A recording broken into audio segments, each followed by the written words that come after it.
from it to the right hand or to the left, that thou mayest prosper whithersoever thou goest. This book of the law shall not depart out of thy mouth, but thou shalt meditate therein day and night, that thou mayest observe to do according to all that is written therein. For then thou shalt make thy way prosperous, and then thou shalt have good success. Have I not commanded thee? Be strong and of a good courage. Be not afraid, neither be thou dismayed, for the Lord thy God is with thee whithersoever thou goest. Then Joshua commanded the officers of the people, saying, Pass through the host, and command the people, saying, Prepare you victuals, for within 3 days ye shall pass over this Jordan, to go in to possess the land which the Lord your God giveth you to possess it. And to the Reubenites, and to the Gadites, and to half the tribe of Manasseh spake Joshua, saying, Remember the word which Moses the servant of the Lord commanded you, saying, The Lord your God hath given you rest, and hath given you this land. Your wives, your little ones, and your cattle shall remain in the land which Moses gave you on this side of Jordan. But ye shall pass before your brethren armed, all the mighty men of valor, and help them, until the Lord have given your brethren rest as he hath given you. And they also have possessed the land which the Lord your God giveth them. Then ye shall return unto the land of your possession, and enjoy it, which Moses the Lord's servant gave you on this side Jordan toward the sunrising. And they answered Joshua, saying, All that thou commandest us we will do, and whithersoever thou sendest us we will go. According as we hearkened unto Moses in all things, so will we hearken unto thee. Only the Lord thy God be with thee, as he was with Moses. Whosoever he be that doth rebel against thy commandment, and will not hearken unto thy words, in all that thou commandest him, he shall be put to death. Only be strong and of a good courage.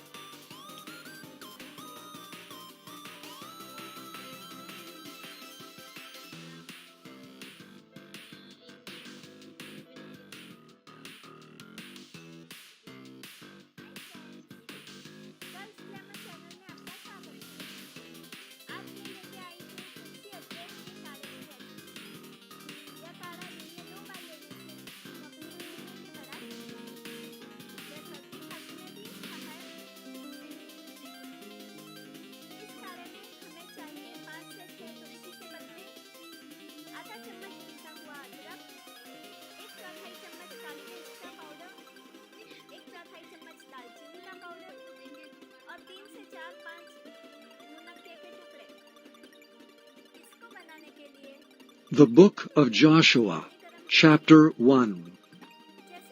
Now after the death of Moses the servant of the Lord, it came to pass that the Lord spake unto Joshua the son of Nun, Moses' minister, saying, Moses my servant is dead. Now therefore arise, go over this Jordan, thou and all this people, unto the land which I do give to them, even to the children of Israel. Every place that the sole of your foot shall tread upon, that have I given unto you, as I said unto Moses. From the wilderness in this Lebanon, even unto the great river, the river Euphrates, all the land of the Hittites, and unto the great sea toward the going down of the sun shall be your coast. There shall not any man be able to stand before thee all the days of thy life.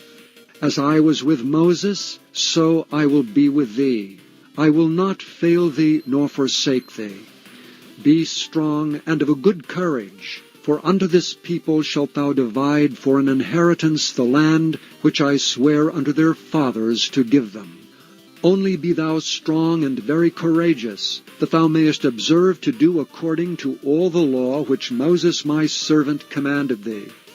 Turn not from it to the right hand or to the left, that thou mayest prosper whithersoever thou goest. This book of the law shall not depart out of thy mouth, but thou shalt meditate therein day and night, that thou mayest observe to do according to all that is written therein. For then thou shalt make thy way prosperous, and then thou shalt have good success. Have I not commanded thee? Be strong and of a good courage. Be not afraid, neither be thou dismayed, for the Lord thy God is with thee whithersoever thou goest.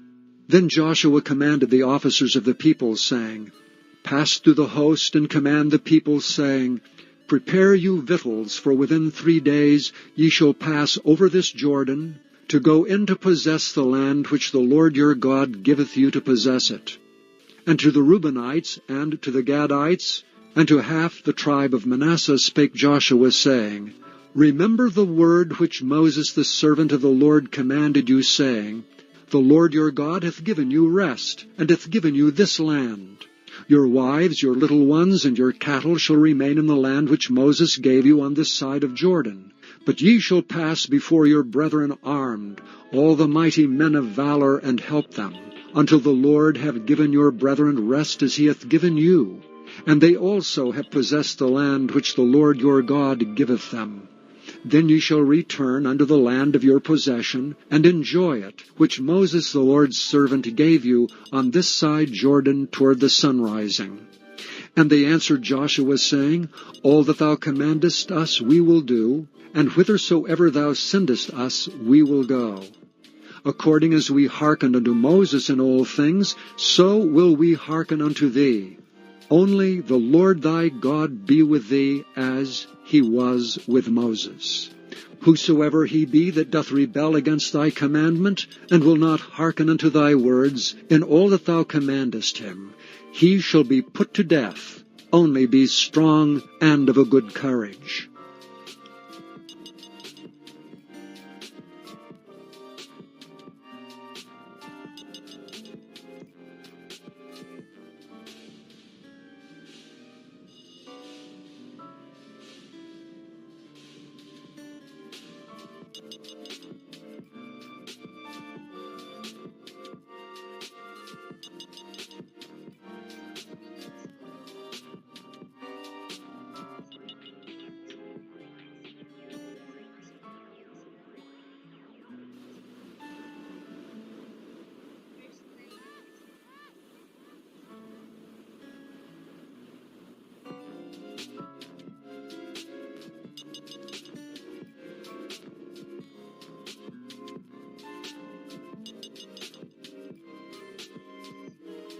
The Book of Judges, Chapter 1. Now after the death of Joshua, it came to pass that the children of Israel asked the Lord, saying, Who shall go up for us against the Canaanites first to fight against them? And the Lord said, Judah shall go up. Behold, I have delivered the land into his hand.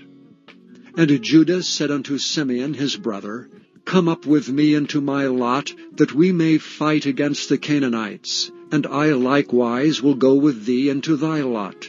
So Simeon went with him. And Judah went up, and the Lord delivered the Canaanites and the Perizzites into their hand. And they slew of them in Bezek 10,000 men. And they found Adoni-Bezek and Bezek, and they fought against him, and they slew the Canaanites and the Perizzites. But Adoni-Bezek fled, and they pursued after him, and caught him, and cut off his thumbs and his great toes. And Adoni-Bezek said, 70 kings, having their thumbs and their great toes cut off, gathered their meat under my table. As I have done, so God hath requited me. And they brought him to Jerusalem, and there he died. Now the children of Judah had fought against Jerusalem, and had taken it, and smitten it with the edge of the sword, and set the city on fire. And afterward the children of Judah went down to fight against the Canaanites that dwelt in the mountain, and in the south, and in the valley. And Judah went against the Canaanites that dwelt in Hebron. Now the name of Hebron before was Kirjath-Arba, and they slew Shei, and Ahiman, and Talmai. And from thence he went against the inhabitants of Debir, and the name of Debir before was Kirjath-Sepher. And Caleb said, He that smiteth Kirjath-Sepher, and taketh it, to him I give Achsah my daughter to wife. And Othniel the son of Kenaz, Caleb's younger brother, took it, and he gave him Achsah his daughter to wife. And it came to pass, when she came to him, that she moved him to ask of her father a field. And she lighted from off her ass, and Caleb said unto her, What wilt thou? And she said unto him, Give me a blessing, for thou hast given me a south land. Give me also springs of water. And Caleb gave her the upper springs and the nether springs. And the children of the Kenite, Moses' father-in-law, went up out of the city of palm trees with the children of Judah into the wilderness of Judah, which lieth in the south of Arad. And they went and dwelt among the people. And Judah went with Simeon his brother, and they slew the Canaanites that inhabited Zephath, and utterly destroyed it. And the name of the city was called Hormah. Also Judah took Gaza with the coast thereof, and Askelon with the coast thereof, and Ekron with the coast thereof. And the Lord was with Judah, and he drave out the inhabitants of the mountain, but could not drive out the inhabitants of the valley, because they had chariots of iron. And they gave Hebron unto Caleb, as Moses said, and he expelled thence the 3 sons of Anak. And the children of Benjamin did not drive out the Jebusites that inhabited Jerusalem, but the Jebusites dwell with the children of Benjamin in Jerusalem unto this day. And the house of Joseph they also went up against Bethel, and the Lord was with them. And the house of Joseph sent to descry Bethel. Now the name of the city before was Luz. And the spies saw a man come forth out of the city, and they said unto him, Show us, we pray thee, the entrance into the city, and we will show thee mercy.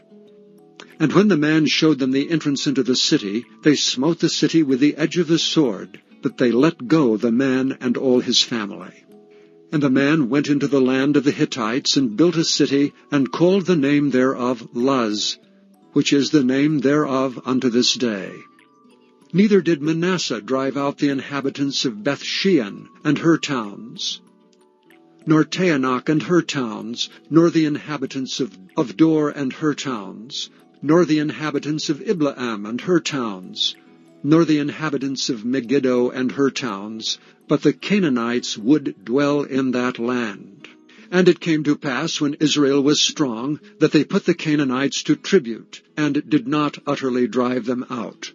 Nor did Ephraim drive out the Canaanites that dwelt in Gezer, but the Canaanites dwelt in Gezer among them. Neither did Zebulun drive out the inhabitants of Kitron, nor the inhabitants of Nahalal, but the Canaanites dwelt among them, and became tributaries. Neither did Asher drive out the inhabitants of Acco, nor the inhabitants of Zidon, nor Alab, nor of Achzib, nor of Helba, nor of Aphik, nor of Rehob. But the Asherites dwelt among the Canaanites, the inhabitants of the land, for they did not drive them out. Neither did Naphtali drive out the inhabitants of Beth-shemesh, nor the inhabitants of Bethanath, but he dwelt among the Canaanites, the inhabitants of the land. Nevertheless the inhabitants of Beth-shemesh and of Bethanath became tributaries unto them. And the Amorites forced the children of Dan into the mountain, for they would not suffer them to come down to the valley. But the Amorites would dwell in Mount Heres, in Aijalon, and in Shaalbim. Yet the hand of the house of Joseph prevailed, so that they became tributaries. And the coast of the Amorites was from the going up to Akrabim, from the rock and upward. Chapter 2.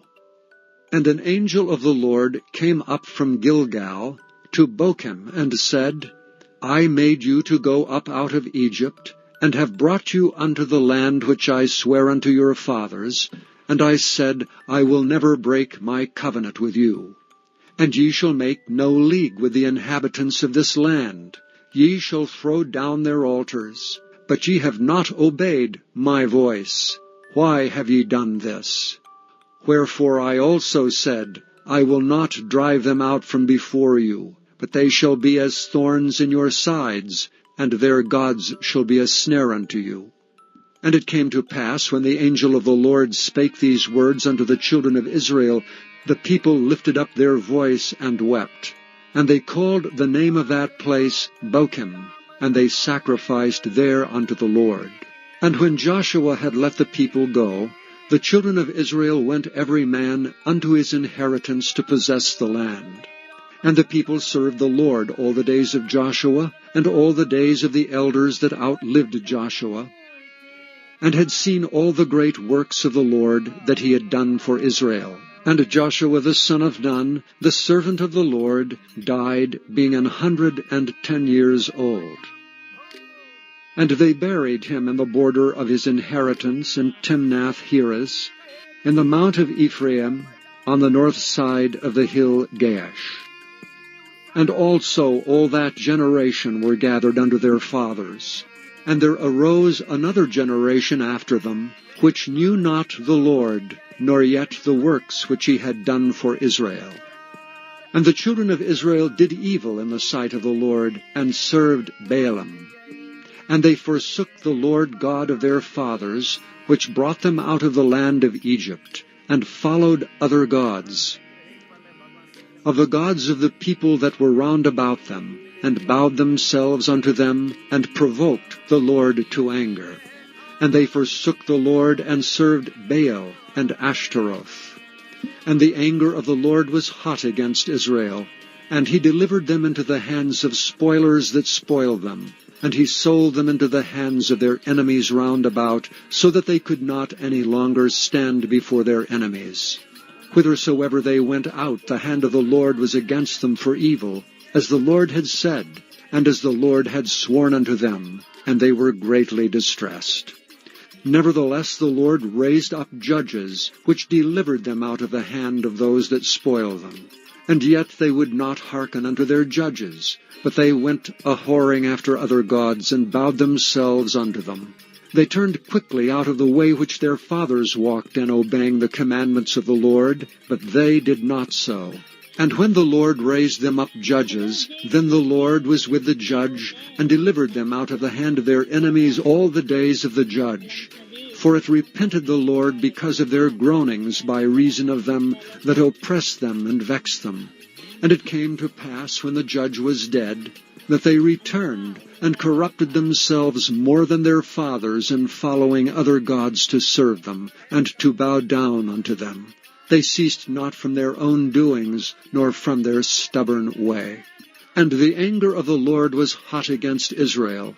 And he said, Because that this people hath transgressed my covenant which I commanded their fathers, and have not hearkened unto my voice, I also will not henceforth drive out any from before them, of the nations which Joshua left when he died, that through them I may prove Israel, whether they will keep the way of the Lord to walk therein as their fathers did keep it, or not.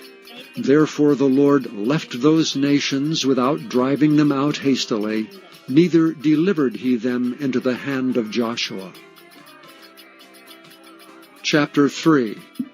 Now these are the nations which the Lord left to prove Israel by them, even as many of Israel as had not known all the wars of Canaan, only that the generations of the children of Israel might know, to teach them war, at the least such as before knew nothing thereof, namely 5 lords of the Philistines, and all the Canaanites, and the Sidonians, and the Hivites that dwelt in Mount Lebanon, from Mount Baal Hermon unto the entering in of Hamath.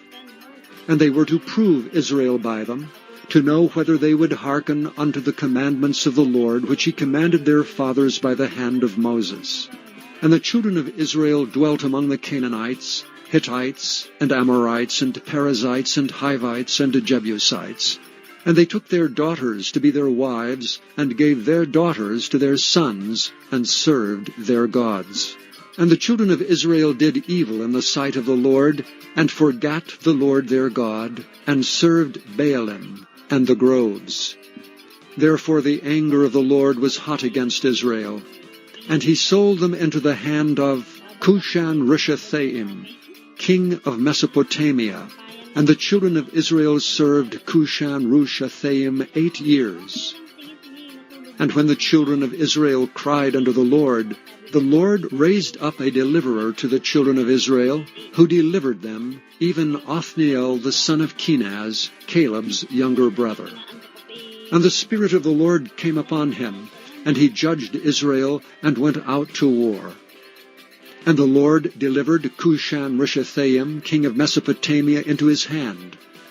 And his hand prevailed against Cushan-Rishathaim.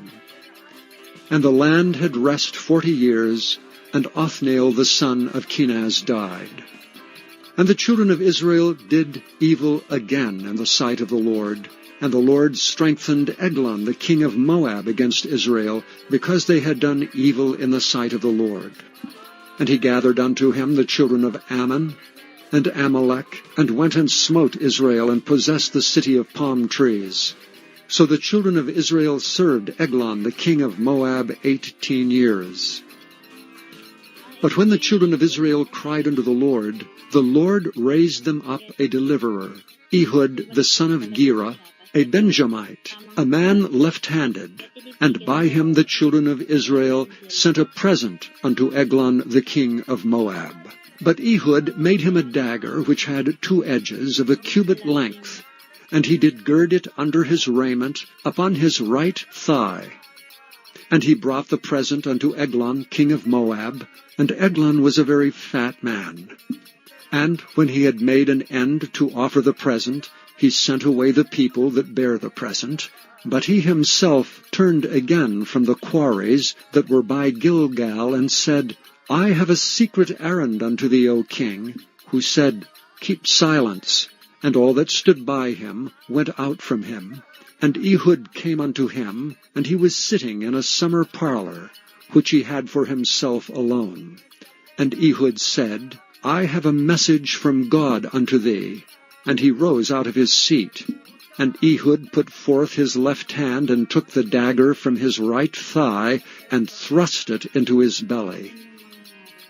And the heft also went in after the blade, and the fat closed upon the blade, so that he could not draw the dagger out of his belly, and the dirt came out.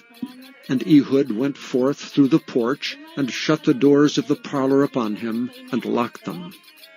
When he was gone out, his servants came. And when they saw that, behold, the doors of the parlor were locked, they said, Surely he covereth his feet in his summer chamber. And they tarried till they were ashamed, and behold, he opened not the doors of the parlor. Therefore they took a key, and opened them, and behold, their lord was fallen down dead on the earth. And Ehud escaped while they tarried, and passed beyond the quarries, and escaped unto Seiraph.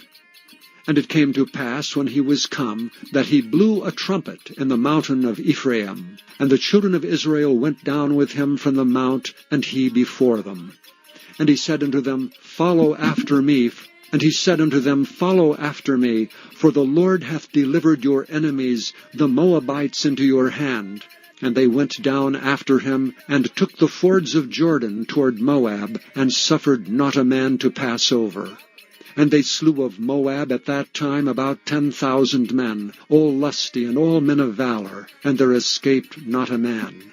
So Moab was subdued that day under the hand of Israel, and the land had rest 80 years.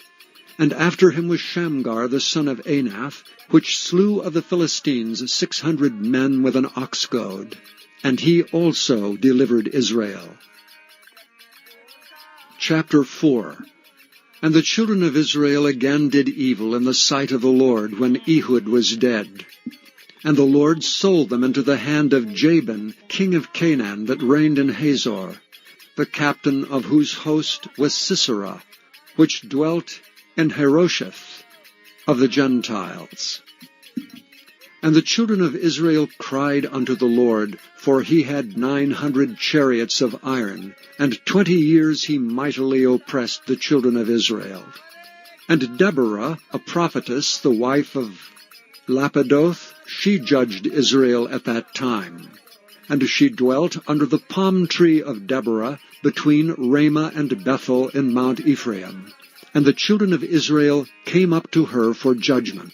And she sent and called Barak, the son of Abinoam, out of Kedesh Naphtali, and said unto him, Hath not the Lord God of Israel commanded, saying, Go and draw toward Mount Tabor, and take with thee 10,000 men of the children of Naphtali, and of the children of Zebulun? And I will draw unto thee to the river Kishon Sisera, the captain of Jabin's army, with his chariots and his multitude, and I will deliver him into thine hand. And Barak said unto her, If thou wilt go with me, then I will go. But if thou wilt not go with me, then I will not go. And she said, I will surely go with thee, notwithstanding the journey that thou takest shall not be for thine honor. For the Lord shall sell Sisera into the hand of a woman. And Deborah arose and went with Barak to Kedesh. And Barak called Zebulun and Naphtali to Kedesh, and he went up with 10,000 men at his feet, and Deborah went up with him. Now Heber the Kenite, which was of the children of Hobab, the father-in-law of Moses, had severed himself from the Kenites, and pitched his tent unto the plain of Zaanaim, which is by Kedesh. And they showed Sisera that Barak the son of Abinoam was gone up to Mount Tabor. And Sisera gathered together all his chariots, even 900 chariots of iron, and all the people that were with him, from Harosheth of the Gentiles unto the river of Kishon. And Deborah said unto Barak, Up, for this is the day in which the Lord hath delivered Sisera into thine hand. Is not the Lord gone out before thee? So Barak went down from Mount Tabor, and 10,000 men after him. And the Lord discomfited Sisera and all his chariots and all his host with the edge of the sword before Barak, so that Sisera lighted down off his chariot and fled away on his feet. But Barak pursued after the chariots and after the host unto Harosheth of the Gentiles, and all the host of Sisera fell upon the edge of the sword, and there was not a man left. Howbeit Sisera fled away on his feet to the tent of Jael, the wife of Heber the Kenite. For there was a peace between Jabin, the king of Hazor, and the house of Heber the Kenite. And Jael went out to meet Sisera, and said unto him, Turn in, my lord, turn in to me, fear not. And when he had turned in unto her into the tent, she covered him with a mantle. And he said unto her, Give me, I pray thee, a little water to drink, for I am thirsty. And she opened a bottle of milk, and gave him drink, and covered him. Again he said unto her, Stand at the door of the tent, and it shall be, when any man doth come and inquire of thee, and say, Is there any man here? That thou shalt say, No. Then Jael Heber's wife took a nail of the tent, and took an hammer in her hand, and went softly unto him, and smote the nail into his temples, and fastened it into the ground, for he was fast asleep and weary. So he died. And behold, as Barak pursued Sisera, Jael came out to meet him, and said unto him, Come, and I will show thee the man whom thou seekest. And when he came into her tent, behold, Sisera lay dead, and the nail was in his temples. So God subdued on that day Jabin the king of Canaan before the children of Israel. And the hand of the children of Israel prospered and prevailed against Jabin the king of Canaan, until they had destroyed Jabin king of Canaan. Chapter 5.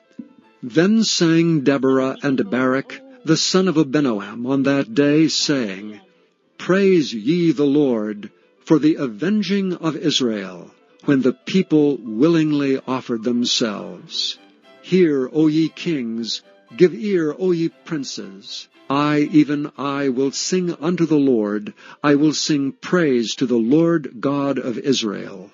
Lord, when thou wentest out of Seir, when thou marchest out of the field of Edom, the earth trembled and the heavens dropped. The clouds also dropped water. The mountains melted from before the Lord, even that Sinai from before the Lord God of Israel. In the days of Shamgar, the son of Anaph, in the days of Jael, the highways were unoccupied, and the travelers walked through byways. The inhabitants of the villages ceased. They ceased in Israel, until that I, Deborah, arose, that I arose a mother in Israel. They chose new gods. Then was war in the gates. Was there a shield or spear seen among 40,000 in Israel? My heart is toward the governors of Israel, that offered themselves willingly among the people. Bless ye the Lord. Speak ye that ride on white asses, ye that sit in judgment, and walk by the way. They that are delivered from the noise of archers, in the places of drawing water, there shall they rehearse the righteous acts of the Lord, even the righteous acts toward the inhabitants of his villages in Israel. Then shall the people of the Lord go down to the gates. Awake, awake, Deborah! Awake, awake, utter a song! Arise, Barak, and lead thy captivity captive, thou son of Abinoam. Then he made him that remaineth have dominion over the nobles among the people. The Lord made me have dominion over the mighty. Out of Ephraim was there a root of them against Amalek. After thee, Benjamin, among thy people, out of Machir came down governors, and out of Zebulun, they that handle the pen of the writer. And the princes of Issachar were with Deborah, even Issachar and also Barak. He was sent on foot into the valley. For the divisions of Reuben there were great thoughts of heart. Why abodest thou among the sheepfolds, to hear the bleating of the flocks?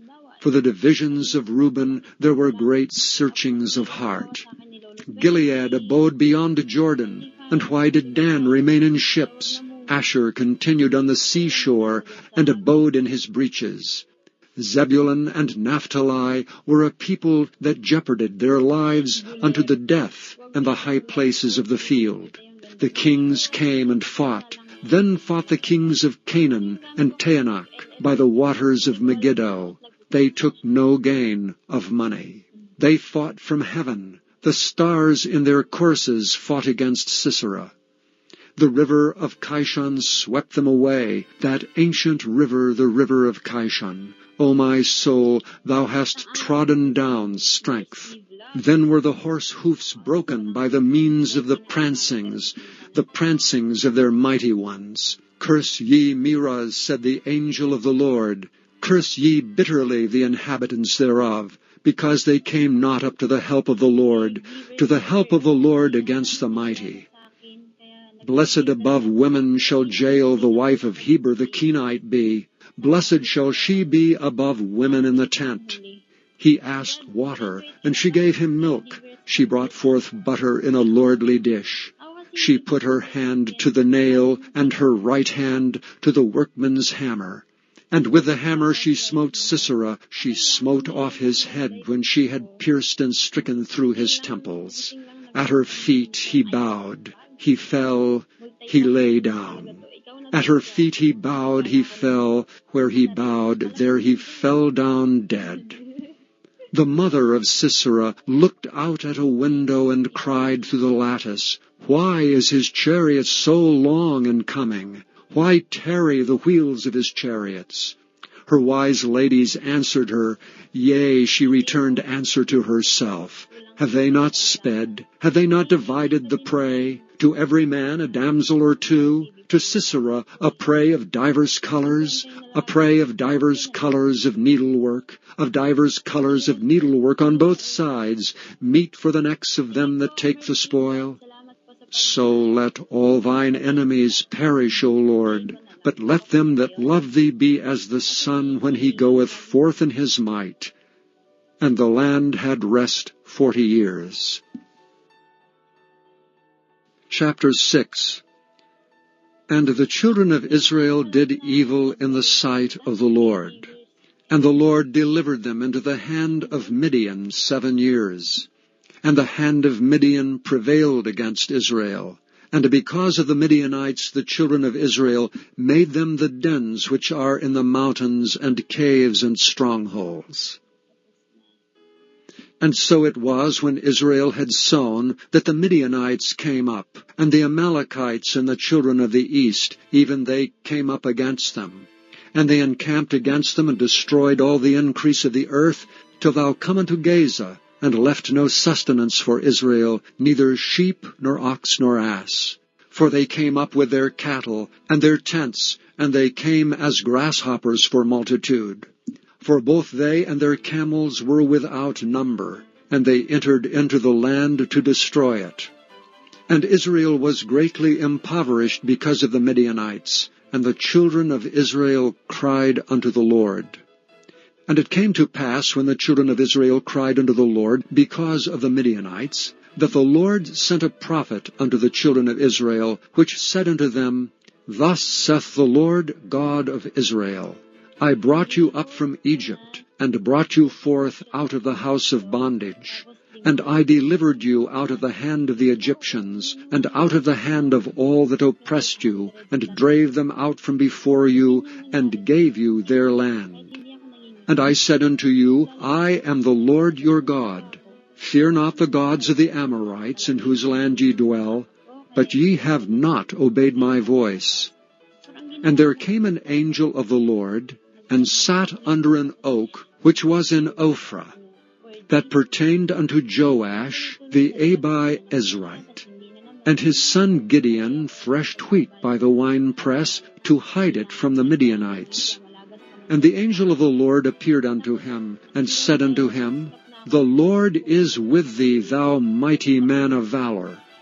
And Gideon said unto him, O my Lord, if the Lord be with us, why then is all this befallen us? And where be all his miracles which our fathers told us of, saying, Did not the Lord bring us up from Egypt? But now the Lord hath forsaken us, and delivered us into the hands of the Midianites. And the Lord looked upon him and said, Go in this thy might, and thou shalt save Israel from the hand of the Midianites. Have not I sent thee? And he said unto him, O my Lord, wherewith shall I save Israel? Behold, my family is poor in Manasseh, and I am the least in my father's house. And the Lord said unto him, Surely I will be with thee, and thou shalt smite the Midianites as one man. And he said unto him, If now I have found grace in thy sight, then show me a sign that thou talkest with me. Depart not hence, I pray thee, until I come unto thee, and bring forth my present, and set it before thee. And he said, I will tarry until thou come again. And Gideon went in, and made ready a kid, and unleavened cakes of an ephah of flour. The flesh he put in a basket, and he put the broth in a pot, and brought it out unto him under the oak, and presented it.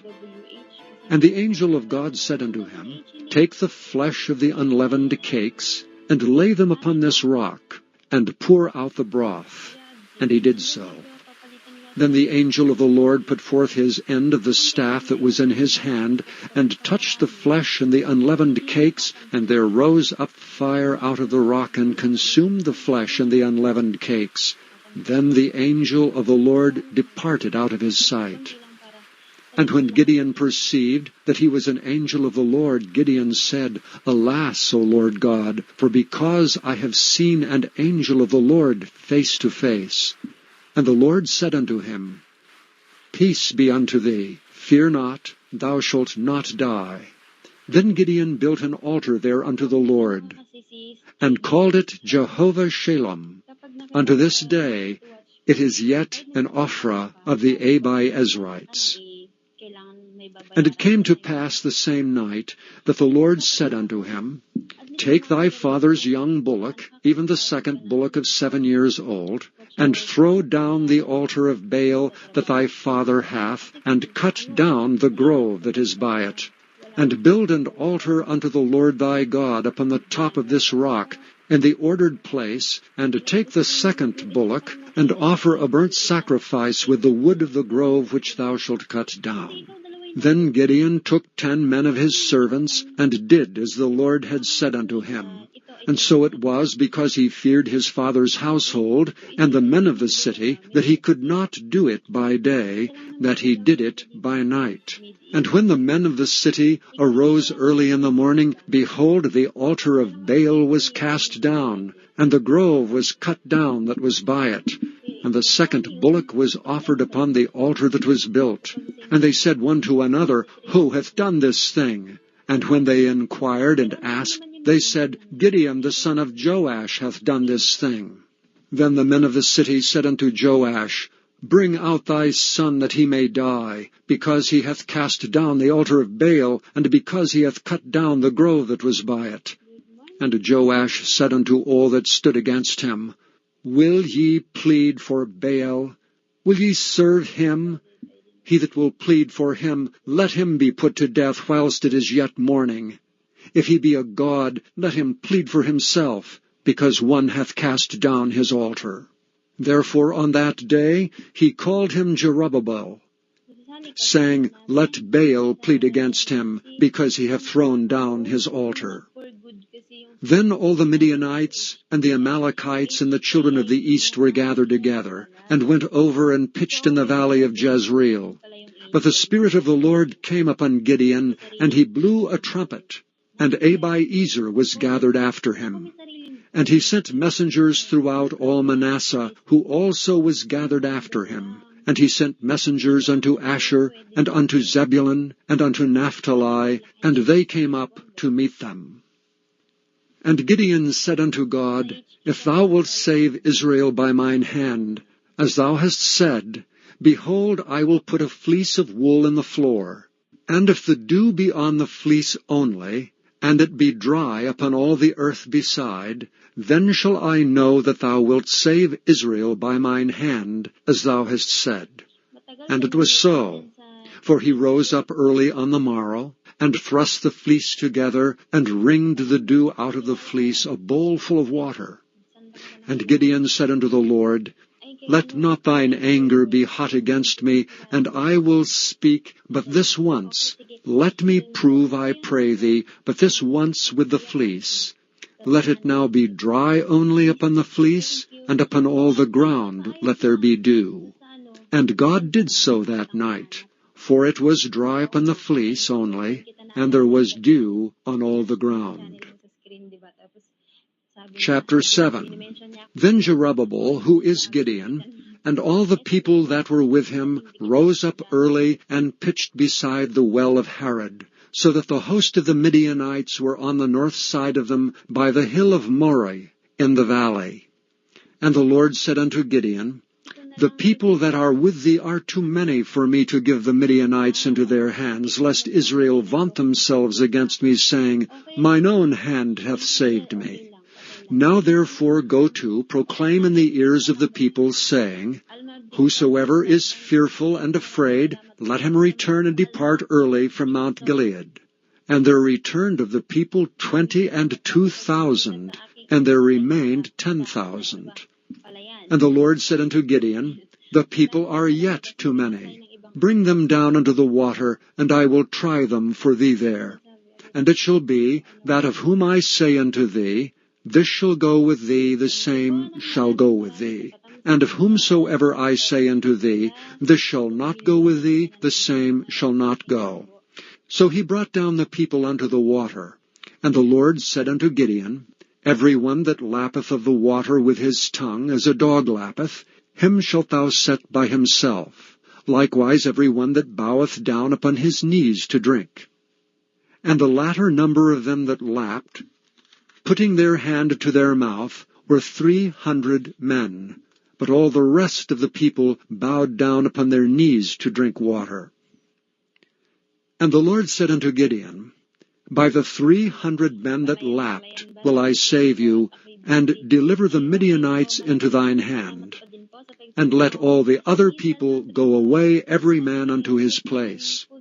So the people took victuals in their hand and their trumpets, and he sent all the rest of Israel, every man unto his tent, and retained those 300 men. And the host of Midian was beneath him in the valley. And it came to pass the same night, that the Lord said unto him, Arise, get thee down unto the host, for I have delivered it into thine hand. But if thou fear to go down, go thou with Mura thy servant down to the host, and thou shalt hear what they say. And afterward shall thy hands be strengthened to go down unto the host. Then went he down with Mura his servant unto the outside of the armed men that were in the host. And the Midianites and the Amalekites and all the children of the east lay along the valley like grasshoppers for multitude. And their camels were without number, as the sand by the seaside for multitude. And when Gideon was come, behold, there was a man that told a dream unto his fellow, and said, Behold, I dreamed a dream, and lo, a cake of barley bread tumbled into the host of Midian, and came unto a tent, and smote it that it fell, and overturned it, that the tent lay along. And his fellow answered and said, This is nothing else save the sword of Gideon, the son of Joash, a man of Israel, for into his hand hath God delivered Midian and all the host. And it was so, when Gideon heard the telling of the dream and the interpretation thereof, that he worshipped, and returned into the host of Israel, and said, Arise, for the Lord hath delivered into your hand the host of Midian. And he divided the 300 men into 3 companies, and put a trumpet in every man's hand, with empty pitchers, and lamps within the pitchers. And he said unto them, Look on me, and do likewise. And behold, when I come to the outside of the camp, it shall be that, as I do, so shall ye do. When I blow with a trumpet, I and all that are with me, then blow ye the trumpets also on every side of all the camp, and say, The sword of the Lord and of Gideon. So Gideon and the 100 men that were with him came unto the outside of the camp in the beginning of the middle watch. And they had but newly set the watch, and they blew the trumpets, and brake the pitchers that were in their hands. And the 3 companies blew the trumpets, and brake the pitchers, and held the lamps in their left hands, and the trumpets in their right hands to blow withal. And they cried, The sword of the Lord and of Gideon. And they stood every man in his place round about the camp, and all the host ran, and cried, and fled. And the 300 blew the trumpets, and the Lord set every man's sword against his fellow, even throughout all the host. And the host fled to Bethshittah in Zererath, and to the border of Abel-Meholah, unto Tabbath. And the men of Israel gathered themselves together out of Naphtali, and out of Asher, and out of all Manasseh, and pursued after the Midianites. And Gideon sent messengers throughout all Mount Ephraim, saying, Come down against the Midianites, and take before them the waters unto Beth-bara and Jordan. Then all the men of Ephraim gathered themselves together, and took the waters unto Beth-bara and Jordan. And they took 2 princes of the Midianites, Oreb and Zeb. And they slew Oreb upon the rock Oreb, and Zeb they slew at the winepress of Zeb, and pursued Midian, and brought the heads of Oreb and Zeb to Gideon on the other side Jordan. Chapter 8. And the men of Ephraim said unto him, Why hast thou served us thus, that thou calledst us not when thou wentest to fight with the Midianites? And they did chide with him sharply. And he said unto them, What have I done now in comparison of you? Is not the gleaning of the grapes of Ephraim better than the vintage of Abiezer? God hath delivered into your hands the princes of Midian, Oreb and Zeb. And what was I able to do in comparison of you? Then their anger was abated toward him when he had said that. And Gideon came to Jordan, and passed over, he and the 300 men that were with him, faint yet pursuing them. And he said unto the men of Succoth, Give, I pray you, loaves of bread unto the people that follow me, for they be faint, and I am pursuing after Zebah and Zalmunna, kings of Midian. And the princes of Succoth said, Are the hands of Zebah and Zalmunna now in thine hand, that we should give bread unto thine army? And Gideon said, Therefore, when the Lord hath delivered Zebah and Zalmunna into mine hand, then I will tear your flesh with the thorns of the wilderness and with briars. And he went up thence to Penuel, and spake unto them likewise, and the men of Penuel answered him, as the men of Succoth had answered him. And he spake also unto the men of Penuel, saying, When I come again in peace, I will break down this tower. Now Zebah and Zalmunna were in Karkor, and their hosts with them, about 15,000 men, all that were left of all the hosts of the children of the east. For there fell 120,000 men that drew the sword. And Gideon went up by the way of them that dwelt in tents on the east of Nobah, and Jogbehah, and smote the host, for the host was secure.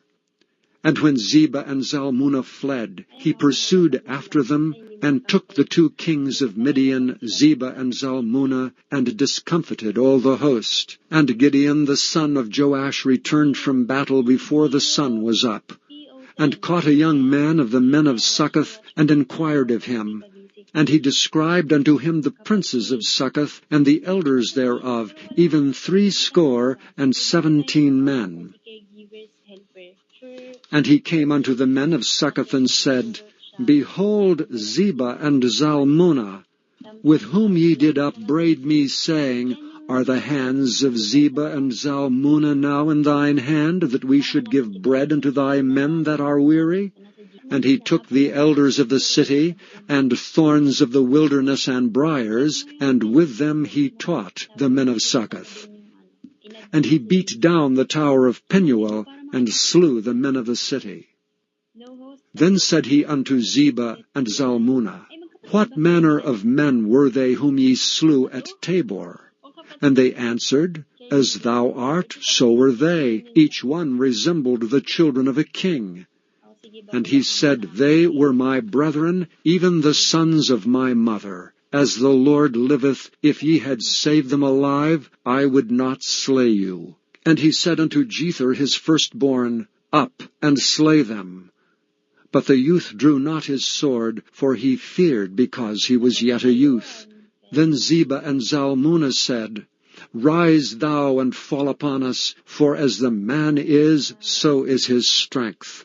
And Gideon arose and slew Zebah and Zalmunna, and took away the ornaments that were on their camels' necks.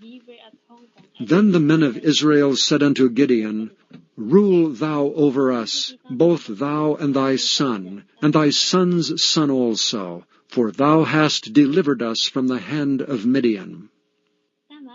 And Gideon said unto them, I will not rule over you, neither shall my son rule over you. The Lord shall rule over you. And Gideon said unto them, I would desire a request of you, that ye would give me every man the earrings of his prey, for they had golden earrings, because they were Ishmaelites.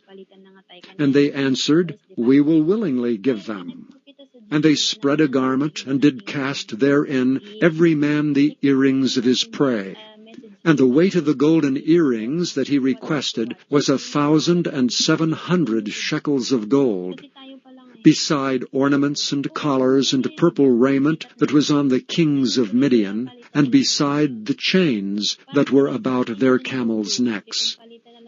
And Gideon made an ephod thereof, and put it in his city, even in Ophrah. And all Israel went thither a-whoring after it, which thing became a snare unto Gideon and to his house. Thus was Midian subdued before the children of Israel, so that they lifted up their heads no more. And the country was in quietness 40 years in the days of Gideon. And Jerubbaal the son of Joash went and dwelt in his own house. And Gideon had 70 sons of his body begotten, for he had many wives. And his concubine that was in Shechem, she also bare him a son, whose name he called Abimelech. And Gideon the son of Joash died in a good old age, and was buried in the sepulchre of Joash's father, in Ophrah of the Abi-Ezrites. And it came to pass, as soon as Gideon was dead, that the children of Israel turned again, and went a-whoring after Baalim, and made Baal-berith their god. And the children of Israel remembered not the Lord their God, who had delivered them out of the hands of all their enemies on every side. Neither showed they kindness to the house of Jerubbabel, namely Gideon, according to all the goodness which he had showed unto Israel. Chapter 9. And Abimelech the son of Jerubbabel went to Shechem unto his mother's brethren, and communed with them, and with all the family of the house of his mother's father, saying, Speak, I pray you, in the ears of all the men of Shechem, whether is better for you, either that all the sons of Jerubbabel, which are 80 persons, reign over you, or that one reign over you. Remember also that I am your bone and your flesh. And his mother's brethren spake of him in the ears of all the men of Shechem all these words, and their hearts inclined to follow Abimelech, for they said, He is our brother. And they gave him 80 pieces of silver out of the house of Baal-berith, wherewith Abimelech hired vain and light persons which followed him. And he went unto his father's house at Ophrah, and slew his brethren the sons of Jerubbabel, being 80 persons upon one stone. Notwithstanding, yet Jotham the youngest son of Jerubbabel was left, for he hid himself. And all the men of Shechem gathered together, and all the house of Millo, and went and made Abimelech king, by the plain of the pillar that was in Shechem. And when they told it to Jotham, he went and stood in the top of Mount Gerizim, and lifted up his voice, and cried, and said unto them, Hearken unto me, ye men of Shechem, that God may hearken unto you. The trees went forth on a time to anoint a king over them. And they said unto the olive tree, Reign thou over us. But the olive tree said unto them, Should I leave my fatness, wherewith by me they honor God and man, and go to be promoted over the trees? And the trees said to the fig tree, Come thou and reign over us. But the fig tree said unto them, Should I forsake my sweetness and my good fruit, and go to be promoted over the trees? Then said the trees unto the vine, Come thou and reign over us. And the vine said unto them, Should I leave my wine, which cheereth God and man, and go to be promoted over the trees? Then said all the trees unto the bramble, Come thou and reign over us. And the brambles said unto the trees, If in truth ye anoint me king over you, then come and put your trust in my shadow, and if not, let fire come out of the bramble, and devour the cedars of Lebanon. Now therefore, if ye have done truly and sincerely, in that ye have made Abimelech king, and if ye have dealt well with Jerubbabel and his house, and have done unto him according to the deserving of his hands, for my father fought for you, and adventured his life far, and delivered you out of the hand of Midian, and ye are risen up against my father's house this day, and have slain his sons, 80 persons upon one stone, and have made Abimelech, the son of his maidservant, king over the men of Shechem, because he is your brother. If ye then have dealt truly and sincerely with Jerubbabel, and with his house this day, then rejoice ye in Abimelech, and let him also rejoice in you.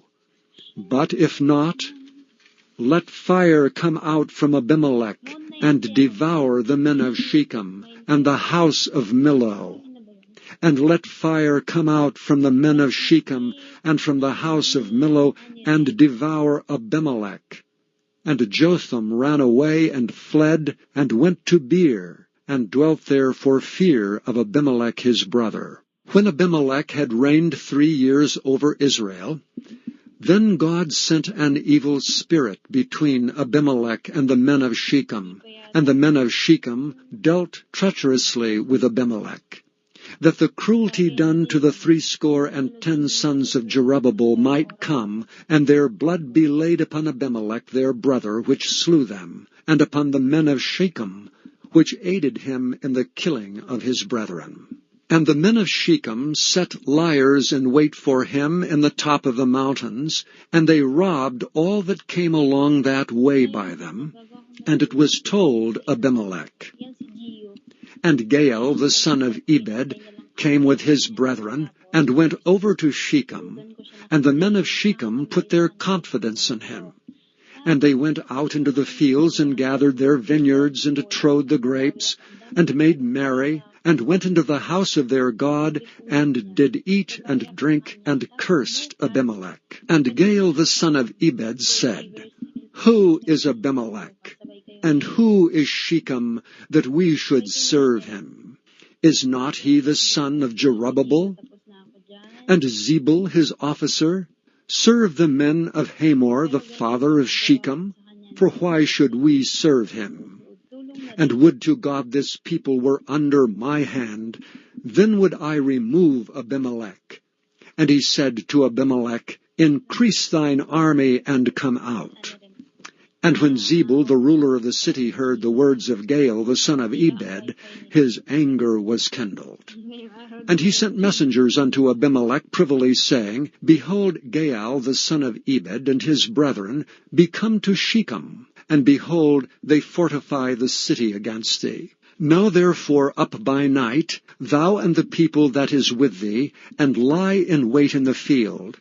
And it shall be that in the morning, as soon as the sun is up, thou shalt rise early, and set upon the city. And behold, when he and the people that is with him come out against thee, then mayest thou do to them as thou shalt find occasion. And Abimelech rose up, and all the people that were with him by night, and they laid wait against Shechem in 4 companies. And Gaal the son of Ebed went out and stood in the entering of the gate of the city. And Abimelech rose up, and the people that were with him from lying in wait. And when Gaal saw the people, he said to Zebul, Behold, there come people down from the top of the mountains. And Zebul said unto him, Thou seest the shadow of the mountains, as if they were men. And Gaal spake again, and said, See, there come people down by the middle of the land, and another company come along by the plain of Meonium. Then said Zebul unto him, Where is now thy mouth, wherewith thou saidst, Who is Abimelech, that we should serve him? Is not this the people that thou hast despised? Go out, I pray now, and fight with them. And Gaal went out before the men of Shechem, and fought with Abimelech. And Abimelech chased him, and he fled before him, and many were overthrown and wounded, even unto the entering of the gate. And Abimelech dwelt at Arumah, and Zebul thrust out Gaal and his brethren, that they should not dwell in Shechem. And it came to pass on the morrow, that the people went out into the field, and they told Abimelech. And he took the people, and divided them into 3 companies, and laid wait in the field, and looked, and behold, the people were come forth out of the city, and he rose up against them, and smote them. And Abimelech and the company that was with him rushed forward, and stood in the entering of the gate of the city. And the 2 other companies ran upon all the people that were in the fields, and slew them.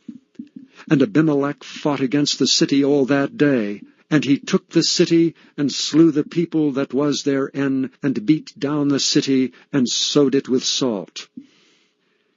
And when all the men of the tower of Shechem heard that, they entered into an hold of the house of the god Berith. And it was told Abimelech that all the men of the tower of Shechem were gathered together.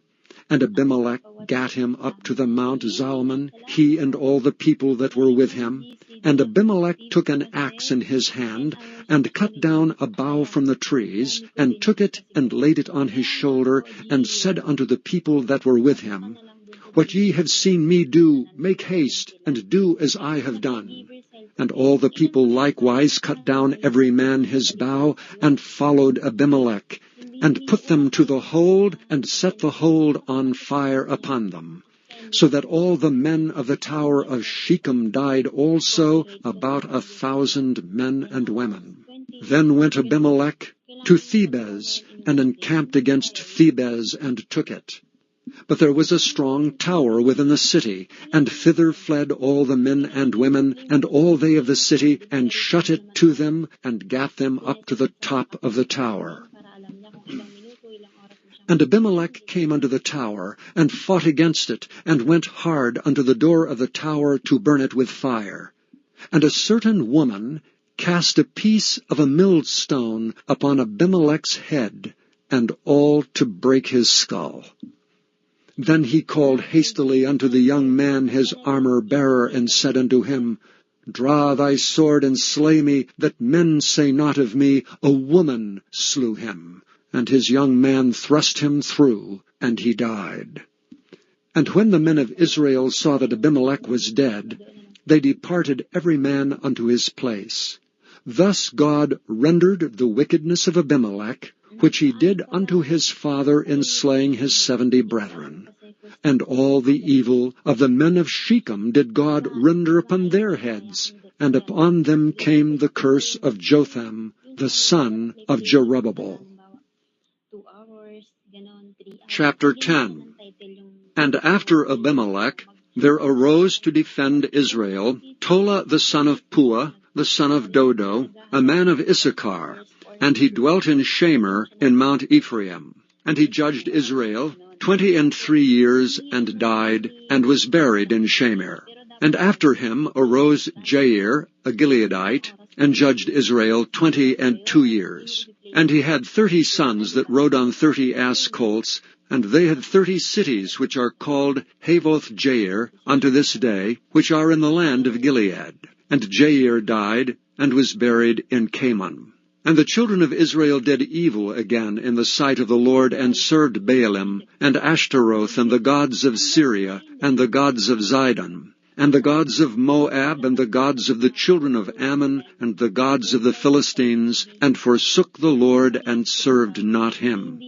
And the anger of the Lord was hot against Israel, and he sold them into the hands of the Philistines, and into the hands of the children of Ammon. And that year they vexed and oppressed the children of Israel. 18 years all the children of Israel that were on the other side Jordan, in the land of the Amorites, which is in Gilead.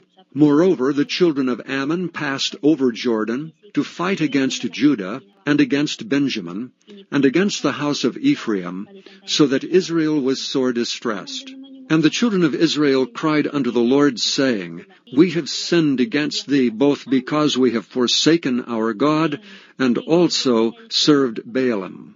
And the Lord said unto the children of Israel, Did not I deliver you from the Egyptians, and from the Amorites, from the children of Ammon, and from the Philistines? The Zidonians also, and the Amalekites, and the Maonites did oppress you. And ye cried to me, and I delivered you out of their hand. Yet ye have forsaken me, and served other gods. Wherefore I will deliver you no more. Go and cry unto the gods which ye have chosen. Let them deliver you in the time of your tribulation. And the children of Israel said unto the Lord, We have sinned. Do thou unto us whatever seemeth good unto thee. Deliver us only, we pray thee, this day. And they put away the strange gods from among them, and served the Lord. And his soul was grieved for the misery of Israel. Then the children of Ammon were gathered together, and encamped in Gilead. And the children of Israel assembled themselves together, and encamped in Mizpeh. And the people and princes of Gilead said one to another, What man is he that will begin to fight against the children of Ammon? He shall be head over all the inhabitants of Gilead. Chapter 11. Now Jephthah the Gileadite was a mighty man of valor, and he was the son of an harlot. And Gilead begat Jephthah. And Gilead's wife bare him sons, and his wife's sons grew up, and they thrust out Jephthah, and said unto him, Thou shalt not inherit in our father's house, for thou art the son of a strange woman. Then Jephthah fled from his brethren, and dwelt in the land of Tob. And there were gathered vain men to Jephthah, and went out with him. And it came to pass in process of time, that the children of Ammon made war against Israel. And it was so, that when the children of Ammon made war against Israel, the elders of Gilead went to fetch Jephthah out of the land of Tob. And they said unto Jephthah, Come and be our captain, that we may fight with the children of Ammon. And Jephthah said unto the elders of Gilead, Did not ye hate me and expel me out of my father's house? And why are ye come unto me now, when ye are in distress? And the elders of Gilead said unto Jephthah, Therefore we turn again to thee now, that thou mayest go with us and fight against the children of Ammon, and be our head over all the inhabitants of Gilead. And Jephthah said unto the elders of Gilead, If ye bring me home again to fight against the children of Ammon, and the Lord deliver them before me, shall I be your head? And the elders of Gilead said unto Jephthah, The Lord be witness between us, if we do not so according to thy words. Then Jephthah went with the elders of Gilead, and the people made him head and captain over them. And Jephthah uttered all his words before the Lord in Mizpah. And Jephthah sent messengers unto the king of the children of Ammon, saying, What hast thou to do with me, that thou art come against me to fight in my land?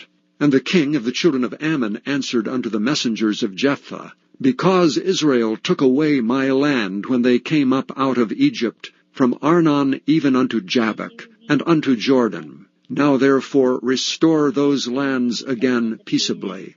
And Jephthah sent messengers again unto the king of the children of Ammon, and said unto him, Thus saith Jephthah, Israel took not away the land of Moab, nor the land of the children of Ammon. But when Israel came up from Egypt, and walked through the wilderness unto the Red Sea, and came to Kadesh, then Israel sent messengers unto the king of Edom, saying, Let me, I pray thee, pass through thy land. But the king of Edom would not hearken thereto. And in like manner they sent unto the king of Moab, but he would not consent, and Israel abode in Kadesh. Then they went along through the wilderness, and compassed the land of Edom and the land of Moab, and came by the east side of the land of Moab, and pitched on the other side of Arnon, but came not within the border of Moab, for Arnon was the border of Moab. And Israel sent messengers unto Sihon, king of the Amorites, the king of Heshbon. And Israel said unto him, Let us pass, we pray thee, through thy land, into my place. But Sihon trusted not Israel to pass through his coast. But Sihon gathered all his people together, and pitched in Jahaz, and fought against Israel. And the Lord God of Israel delivered Sihon and all his people into the hand of Israel, and they smote them. So Israel possessed all the land of the Amorites, the inhabitants of that country. And they possessed all the coasts of the Amorites, from Arnon even unto Jabbok, and from the wilderness even unto Jordan. So now the Lord God of Israel hath dispossessed the Amorites from before his people Israel, and shouldst thou possess it? Wilt not thou possess that which Chemosh thy God giveth thee to possess? So whomsoever the Lord our God shall drive out from before us, them will we possess. And now art thou anything better than Balak the son of Zippor, king of Moab? Did he ever strive against Israel, or did he ever fight against them, while Israel dwelt in Heshbon, and her towns, and in Aroer, and her towns, and in all the cities that be along by the coasts of Arnon 300 years? Why therefore did ye not recover them within that time? Wherefore I have not sinned against thee, but thou doest me wrong to war against me. The Lord, the judge, be judge this day between the children of Israel and the children of Ammon. Howbeit the king of the children of Ammon hearkened not unto the words of Jephthah which he sent him. Then the Spirit of the Lord came upon Jephthah, and he passed over Gilead, and Manasseh, and passed over Mizpah of Gilead, and from Mizpah of Gilead he passed over unto the children of Ammon. And Jephthah vowed a vow unto the Lord, and said, If thou shalt without fail deliver the children of Ammon into mine hands, then it shall be, that whatsoever cometh forth of the doors of my house to meet me, when I return in peace from the children of Ammon, shall surely be the Lord's, and I will offer it up for a burnt offering. So Jephthah passed over unto the children of Ammon to fight against them, and the Lord delivered them into his hands. And he smote them from Aroer, even till thou come to Minnith, even 20 cities, and unto the plain of the vineyards with a very great slaughter. Thus the children of Ammon were subdued before the children of Israel.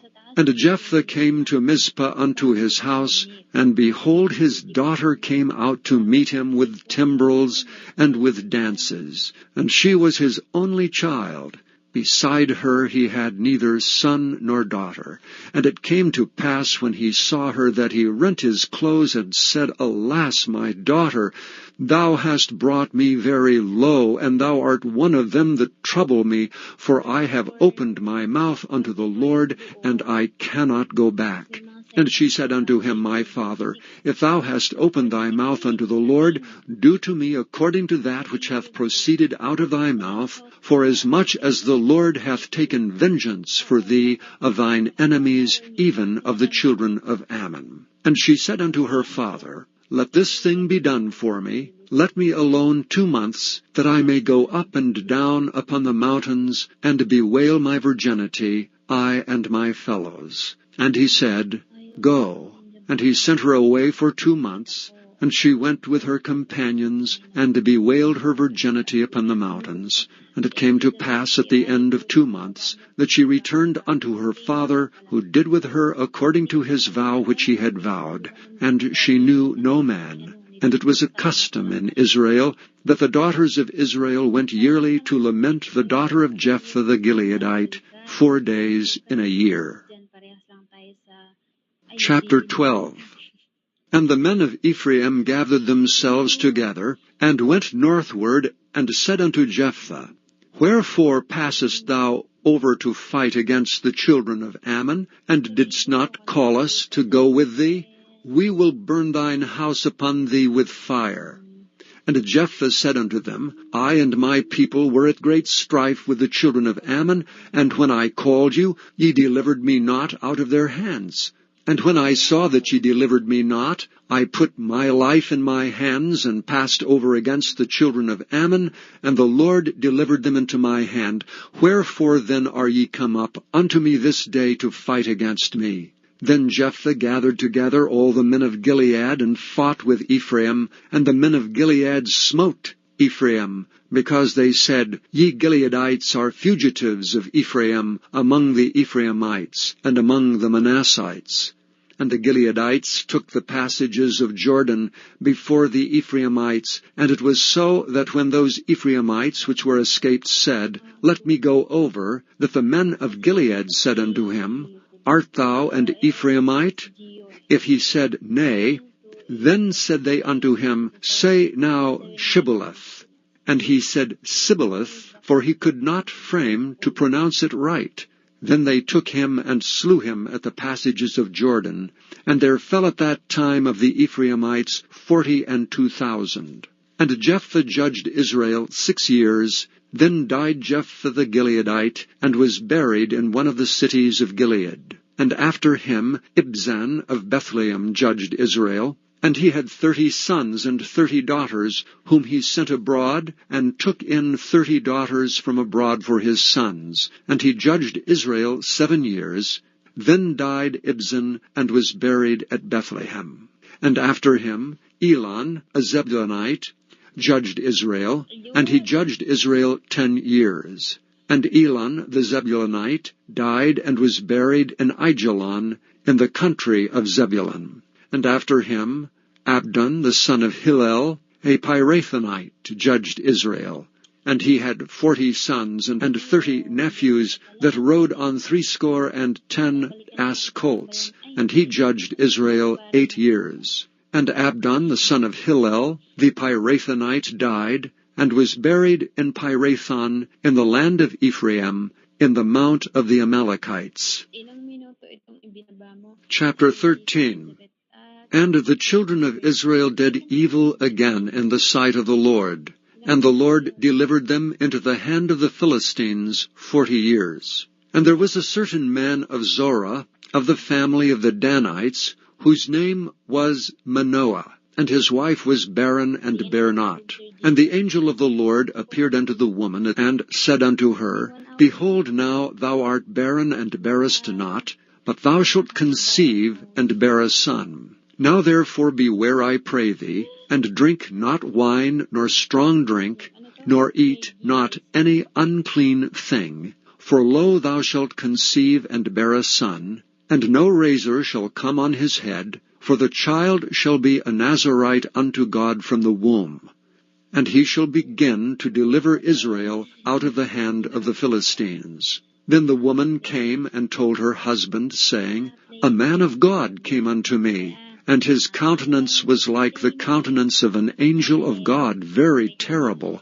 But I asked him not whence he was, neither told he me his name. But he said unto me, Behold, thou shalt conceive and bear a son, and now drink no wine nor strong drink, neither eat any unclean thing, for the child shall be a Nazarite to God from the womb to the day of his death. Then Manoah entreated the Lord, and said, O my Lord, let the man of God which thou didst send come again unto us, and teach us what we shall do unto the child that shall be born.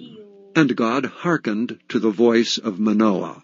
And the angel of God came again unto the woman as she sat in the field, but Manoah her husband was not with her. And the woman made haste and ran, and showed her husband, and said unto him, Behold, the man hath appeared unto me that came unto me the other day. And Manoah arose, and went after his wife, and came to the man, and said unto him, Art thou the man that spakest unto the woman? And he said, I am. And Manoah said, Now let thy words come to pass. How shall we order the child, and how shall we do unto him?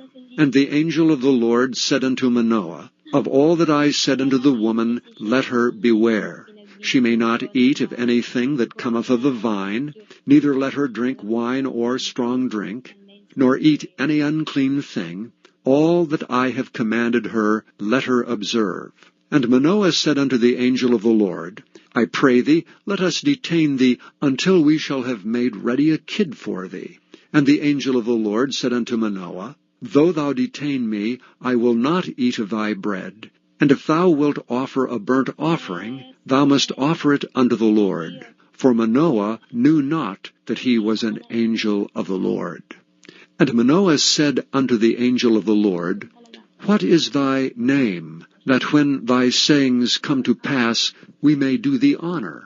And the angel of the Lord said unto him, Why askest thou thus after my name, seeing it is secret?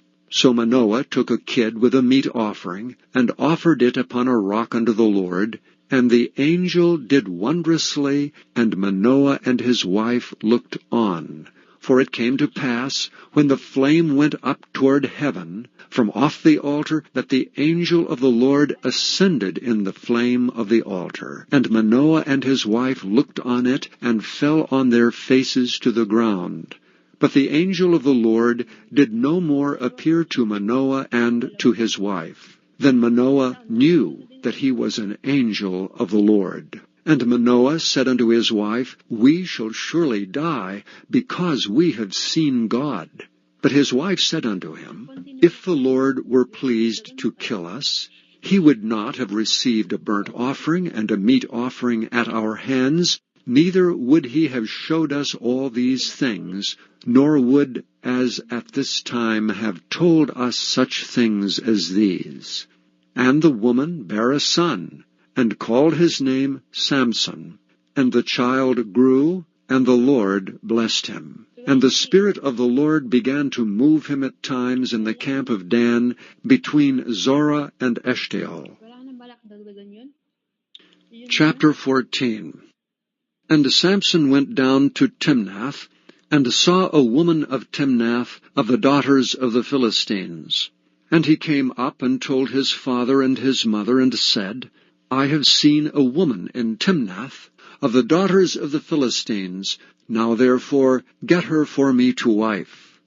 Then his father and his mother said unto him, Is there never a woman among the daughters of thy brethren, or among all my people, that thou goest to take a wife of the uncircumcised Philistines? And Samson said unto his father, Get her for me, for she pleaseth me well. But his father and his mother knew not that it was of the Lord that he sought an occasion against the Philistines, for at that time the Philistines had dominion over Israel. Then went Samson down, and his father and his mother, to Timnath, and came to the vineyards of Timnath, and behold, a young lion roared against him. And the Spirit of the Lord came mightily upon him, and he rent him as he would have rent a kid. And he had nothing in his hand, but he told not his father or his mother what he had done. And he went down and talked with the woman, and she pleased Samson well. And after a time he returned to take her, and he turned aside to see the carcass of the lion. And behold, there was a swarm of bees and honey in the carcass of the lion. And he took thereof in his hands, and went on eating, and came to his father and mother, and he gave them, and they did eat. But he told not them that he had taken the honey out of the carcass of the lion. So his father went down unto the woman, and Samson made there a feast, for used the young men to do. And it came to pass, when they saw him, that they brought 30 companions to be with him. And Samson said unto them, I will now put forth a riddle unto you. If ye can certainly declare it me within the 7 days of the feast, and find it out, then I will give you 30 sheets and 30 change of garments. But if ye cannot declare it me, then shall ye give me 30 sheets and 30 changes of garments. And they said unto him, Put forth thy riddle, that we may hear it. And he said unto them, Out of the eater came forth meat, and out of the strong came forth sweetness. And they could not in 3 days expound the riddle. And it came to pass on the 7th day, that they said unto Samson's wife, Entice thy husband, that he may declare unto us the riddle, lest we burn thee and thy father's house with fire. Have ye called us to take that we have? Is it not so? And Samson's wife wept before him, and said, Thou dost but hate me, and lovest me not. Thou hast put forth a riddle unto the children of my people, and hast not told it me. And he said unto her, Behold, I have not told it my father nor my mother, and shall I tell it thee? And she wept before him the 7 days while their feast lasted. And it came to pass on the 7th day that he told her, because she lay sore upon him, and she told the riddle to the children of her people. And the men of the city said unto him on the 7th day, before the sun went down, What is sweeter than honey, and what is stronger than a lion? And he said unto them, If ye had not plowed with my heifer, ye had not found out my riddle. And the Spirit of the Lord came upon him, and he went down to Ashkelon, and slew 30 men of them, and took their spoil, and gave change of garments unto them, which expounded the riddle. And his anger was kindled, and he went up to his father's house. But Samson's wife was given to his companion, whom he had used as his friend. Chapter 15. But it came to pass within a while after, and the time of wheat harvest, that Samson visited his wife with a kid, and he said, I will go into my wife into the chamber. But her father would not suffer him to go in. And her father said, I verily thought that thou hadst utterly hated her. Therefore I gave her to thy companion. Is not her younger sister fairer than she? Take her, I pray thee, instead of her. And Samson said concerning them, Now shall I be more blameless than the Philistines, though I do them a displeasure. And Samson went and caught 300 foxes, and took firebrands, and turned tail to tail, and put a firebrand in the midst between 2 tails. And when he had set the brands on fire, he let them go into the standing corn of the Philistines, and burnt up both the shocks and also the standing corn with the vineyards and olives. Then the Philistines said, Who hath done this? And they answered, Samson, the son-in-law of the Timnite, because he had taken his wife and given her to his companion. And the Philistines came down and burnt her and her father with fire. And Samson said unto them, Though ye have done this, yet will I be avenged of you, and after that I will cease. And he smote them hip and thigh with a great slaughter, and he went down and dwelt in the top of the rock Etam. Then the Philistines went up and pitched in Judah, and spread themselves in Lehi. And the men of Judah said, Why are ye come up against us? And they answered, To bind Samson are we come up, to do to him as he hath done to us. Then 3,000 men of Judah went to the top of the rock Etam, and said to Samson, Knowest thou not that the Philistines are rulers over us? What is this that thou hast done unto us? And he said unto them, As they did unto me, so have I done unto them. And they said unto him, We are come down to bind thee, that we may deliver thee into the hands of the Philistines. And Samson said unto them, Swear unto me that ye will not fall upon me yourselves. And they spake unto him, saying, No, but we will bind thee fast, and deliver thee into their hand, but surely we will not kill thee. And they bound him with 2 new cords, and brought him up from the rock. And when he came unto Lehi, the Philistines shouted against him, and the Spirit of the Lord came mightily upon him, and the cords that were upon his arms became as flax that was burnt with fire, and his bands loosed from off his hands. And he found a new jawbone of an ass, and put forth his hand, and took it, and slew 1,000 men therewith. And Samson said, With the jawbone of an ass, heaps upon heaps, with the jawbone of an ass have I slain 1,000 men. And it came to pass, when he had made an end of speaking, that he cast away the jawbone out of his hand, and called that place Ramoth Lehi.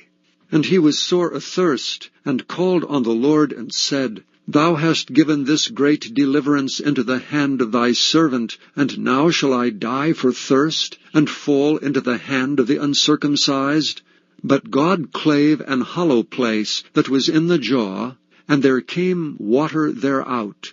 And when he had drunk, his spirit came again, and he revived. Wherefore he called the name thereof Enhakkore, which is in Lehi unto this day. And he judged Israel in the days of the Philistines 20 years. Chapter 16. Then went Samson to Gaza, and saw there an harlot, and went in unto her. And it was told the Gazites, saying, Samson is come hither. And they compassed him in, and laid wait for him all night in the gate of the city, and were quiet all the night, saying, In the morning, when it is day, we shall kill him. And Samson lay till midnight, and arose at midnight, and took the doors of the gate of the city, and the 2 posts, and went away with them, bar and all, and put them upon his shoulders, and carried them up to the top of an hill that is before Hebron. And it came to pass afterward, that he loved a woman in the valley of Sorek, whose name was Delilah. And the lords of the Philistines came up unto her, and said unto her, Entice him, and see wherein his great strength lieth, and by what means we may prevail against him, that we may bind him to afflict him, and we will give thee every one of us 1,100 pieces of silver. And Delilah said to Samson, Tell me, I pray thee, wherein thy great strength lieth, and wherewith thou mightest be bound to afflict thee. And Samson said unto her, If they bind me with 7 green withs that were never dried, then shall I be weak, and be as another man. Then the lords of the Philistines brought up to her 7 green withs, which had not been dried, and she bound him with them. Now there were men lying in wait, abiding with her in the chamber.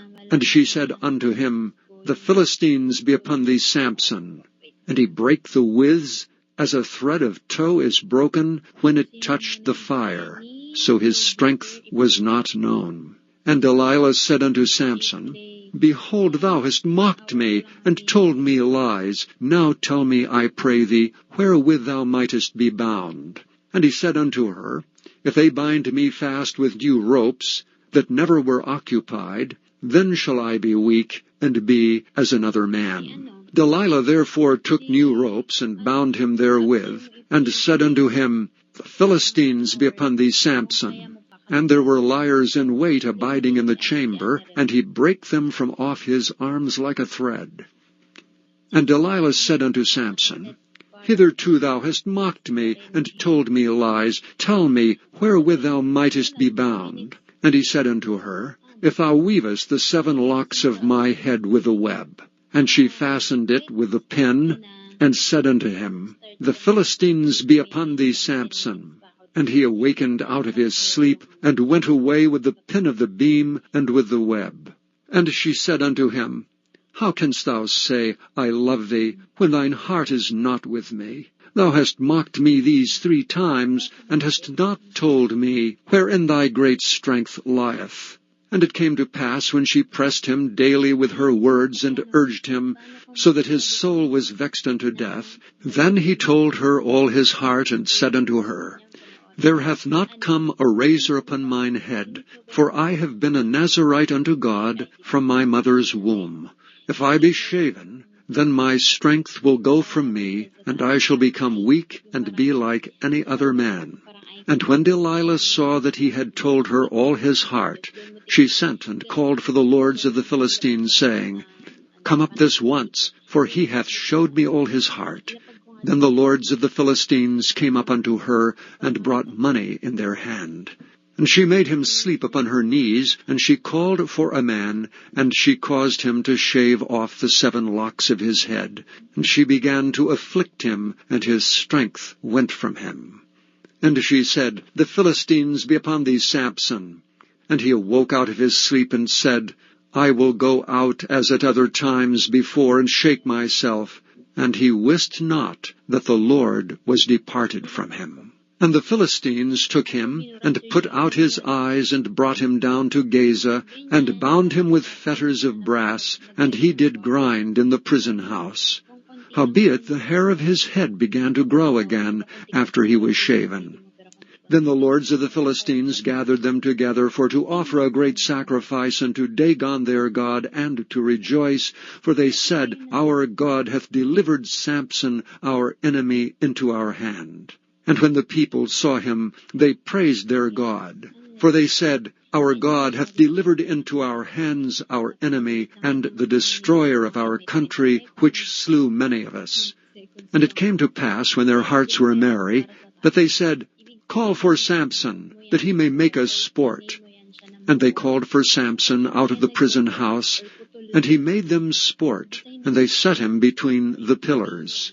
And Samson said unto the lad that held him by the hand, Suffer me that I may feel the pillars whereupon the house standeth, that I may lean upon them. Now the house was full of men and women, and all the lords of the Philistines were there, and there were upon the roof about 3,000 men and women that beheld while Samson made sport. And Samson called unto the Lord, and said, O Lord God, remember me, I pray thee, and strengthen me, I pray thee, only this once, O God, that I may be at once avenged of the Philistines for my 2 eyes. And Samson took hold of the 2 middle pillars upon which the house stood, and on which it was borne up, of the one with his right hand, and of the other with his left. And Samson said, Let me die with the Philistines. And he bowed himself with all his might. And the house fell upon the lords, and upon all the people that were therein. So the dead which he slew at his death were more than they which he slew in his life. Then his brethren and all the house of his father came down, and took him and brought him up, and buried him between Zorah and Eshtaol, in the burying place of Manoah his father. And he judged Israel 20 years. Chapter 17. And there was a man of Mount Ephraim, whose name was Micah. And he said unto his mother, The 1100 shekels of silver that were taken from thee, about which thou cursest, and spakest of also in mine ears, behold, the silver is with me, I took it. And his mother said, Blessed be thou of the Lord, my son. And when he had restored the 1100 shekels of silver to his mother said, I had wholly dedicated the silver unto the Lord from my hand for my son, to make a graven image and a molten image. Now therefore I will restore it unto thee. Yet he restored the money unto his mother, and his mother took 200 shekels of silver, and gave them to the founder, who made thereof a graven image and a molten image, and they were in the house of Micah.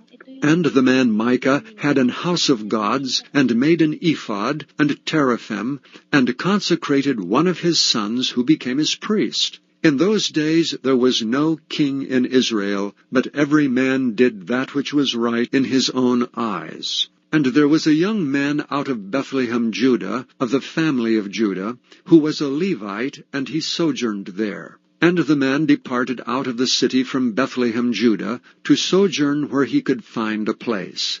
And he came to Mount Ephraim, to the house of Micah, as he journeyed. And Micah said unto him, Whence comest thou? And he said unto him, I am a Levite of Bethlehem, Judah, and I go to sojourn where I may find a place.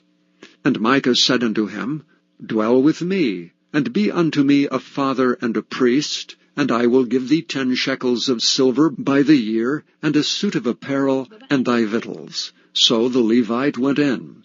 And the Levite was content to dwell with the man, and the young man was unto him as one of his sons. And Micah consecrated the Levite, and the young man became his priest, and was in the house of Micah. Then said Micah, Now know I that the Lord will do me good, seeing I have a Levite to my priest.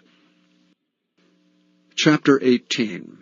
In those days there was no king in Israel, and in those days the tribe of the Danites sought them an inheritance to dwell in. For unto that day all their inheritance had not fallen unto them among the tribes of Israel. And the children of Dan sent of their family 5 men from their coasts, men of valor, from Zorah and from Eshtaol, to spy out the land and to search it. And they said unto them, Go, search the land. Who, when they came to Mount Ephraim, to the house of Micah, they lodged there. When they were by the house of Micah, they knew the voice of the young man, the Levite, and they turned in thither, and said unto him, Who brought thee hither? And what makest thou in this place? And what hast thou here? And he said unto them, Thus and thus dealeth Micah with me, and hath hired me, and I am his priest. And they said unto him, Ask counsel, we pray thee, of God, that we may know whether our way which we go shall be prosperous. And the priest said unto them, Go in peace, before the Lord is your way wherein ye go.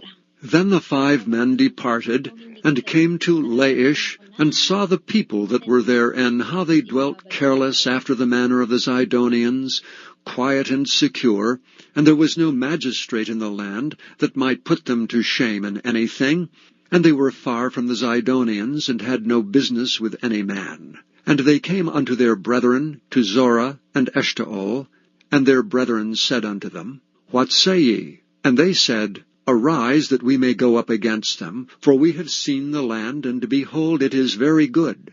And are ye still? Be not slothful to go, and to enter to possess the land. When ye go, ye shall come unto a people secure, and to a large land, for God hath given it into your hands, a place where there is no want of anything that is in the earth. And there went from thence of the family of the Danites, out of Zorah, and out of Eshtaol, 600 men appointed with weapons of war. And they went up and pitched in Kirjath-jearim, in Judah.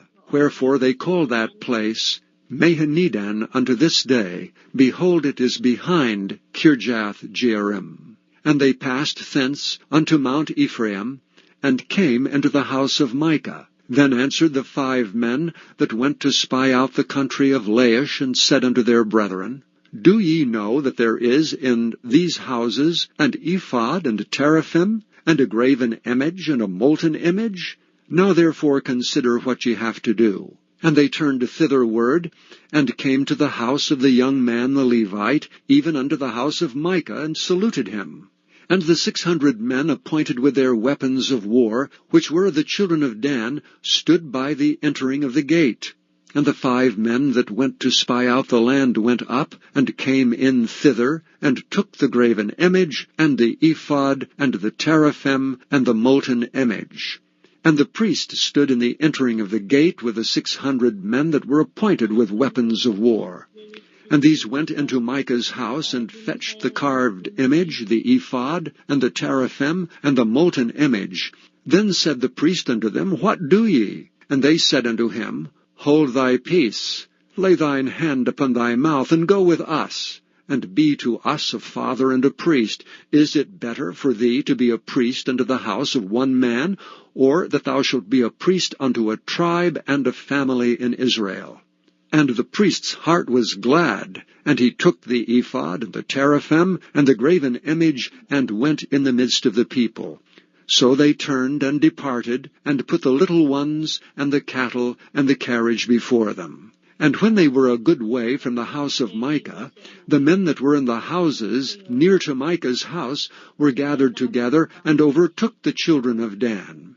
And they cried unto the children of Dan, and they turned their faces, and said unto Micah, What aileth thee, that thou comest with such a company? And he said, Ye have taken away my gods which I made, and the priest, and ye are gone away, and what have I more? And what is this that ye say unto me, What aileth thee? And the children of Dan said unto him, Let not thy voice be heard among us, lest angry fellows run upon thee, and thou lose thy life with the lives of thy household. And the children of Dan went their way, and when Micah saw that they were too strong for him, he turned and went back unto his house. And they took the things which Micah had made, and the priest which he had, and came unto Laish unto a people that were at quiet and secure, and they smote them with the edge of the sword, and burnt the city with fire. And there was no deliverer, because it was far from Zidon. And they had no business with any man, and it was in the valley that lieth by Beth-rehob. And they built a city, and dwelt therein. And they called the name of the city Dan, after the name of Dan their father, who was born unto Israel. Howbeit the name of the city was Laish at the first. And the children of Dan set up the graven image, and Jonathan the son of Gershom, the son of Manasseh, he and his sons were priests to the tribe of Dan until the day of the captivity of the land. And they set them up Micah's graven image, which he made, all the time that the house of God was in Shiloh. Chapter 19.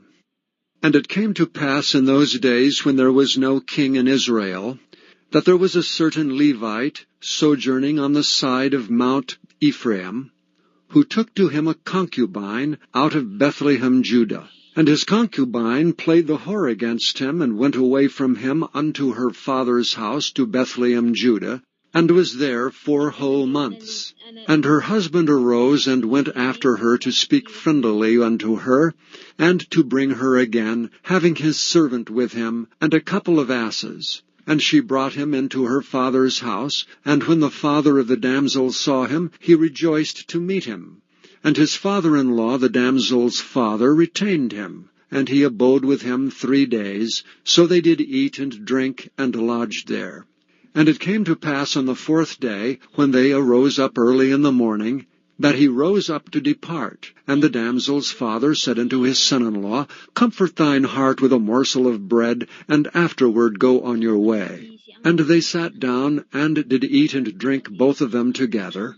For the damsel's father had said unto the man, Be content, I pray thee, and tarry all night, and let thine heart be merry. And when the man rose up to depart, his father-in-law urged him, therefore he lodged there again. And he arose early in the morning on the 5th day to depart, and the damsel's father said, Comfort thine heart, I pray thee. And they tarried until afternoon, and they did eat both of them. And when the man rose up to depart, he and his concubine and his servant, his father-in-law, the damsel's father, said unto him, Behold, now the day draweth toward evening. I pray you, tarry all night. Behold, the day groweth to an end. Lodge here, that thine heart may be merry. And tomorrow get you early on your way, that thou mayest go home. But the man would not tarry that night, but rose up and departed, and came over against Jebus, which is Jerusalem. And there were with him 2 asses saddled, his concubine also was with him. And when they were by Jebus, the day was far spent. And the servant said unto his master, Come, I pray thee, and turn into this city of the Jebusites, and lodge in it.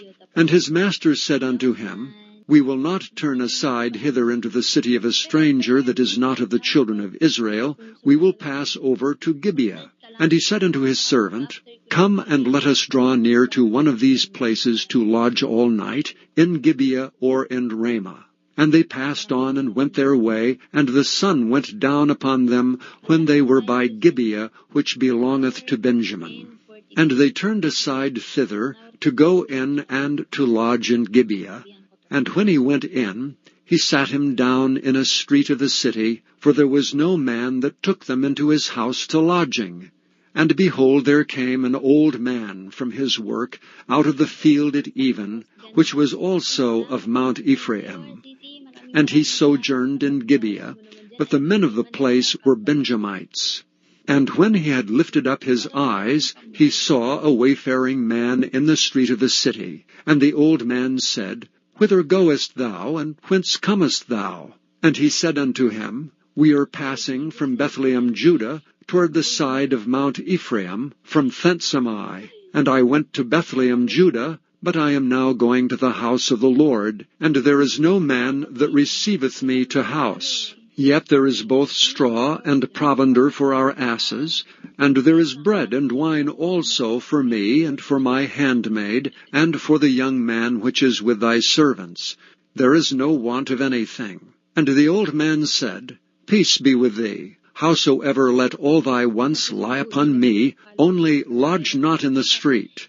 So he brought him into his house, and gave provender unto the asses, and they washed their feet, and did eat and drink. Now as they were making their hearts merry, behold, the men of the city, certain sons of Belial, beset the house round about, and beat at the door, and spake to the master of the house, the old man, saying, Bring forth the man that came into thine house, that we may know him. And the man, the master of the house, went out unto them, and said unto them, Nay, my brethren, nay, I pray you, do not so wickedly. Seeing that this man is come into mine house, do not this folly. Behold, here is my daughter, a maiden, and his concubine. Them will I bring out now, and humble ye them, and do with them what seemeth good unto you. But unto this man do not so vile a thing. But the men would not hearken to him. So the man took his concubine, and brought her forth unto them, and they knew her, and abused her all the night until the morning, and when the day began to spring, they let her go.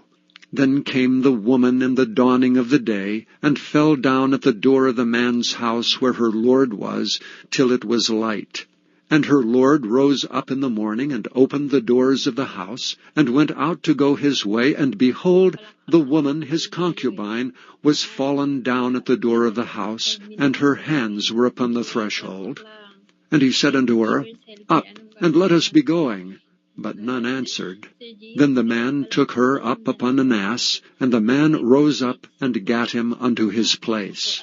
And when he was come into his house, he took a knife, and laid hold on his concubine, and divided her together with her bones into 12 pieces, and sent her into all the coasts of Israel. And it was so that all that saw it said, There was no such deed done nor seen from the day that the children of Israel came up out of the land of Egypt unto this day. Consider of it, take advice, and speak your minds. Chapter 20. Then all the children of Israel went out, and the congregation was gathered together as one man, from Dan even to Beersheba, with the land of Gilead unto the Lord in Mizpah. And the chief of all the people, even of all the tribes of Israel, presented themselves in the assembly of the people of God, 400,000 footmen that drew sword. Now the children of Benjamin heard that the children of Israel were gone up to Mizpah. Then said the children of Israel, Tell us, how was this wickedness? And the Levite, the husband of the woman that was slain, answered and said, I came unto Gibeah that belongeth to Benjamin, I and my concubine, to lodge. And the men of Gibeah rose against me, and beset the house round about upon me by night, and thought to have slain me. And my concubine have they forced, that she is dead. And I took my concubine, and cut her in pieces, and sent her throughout all the country of the inheritance of Israel.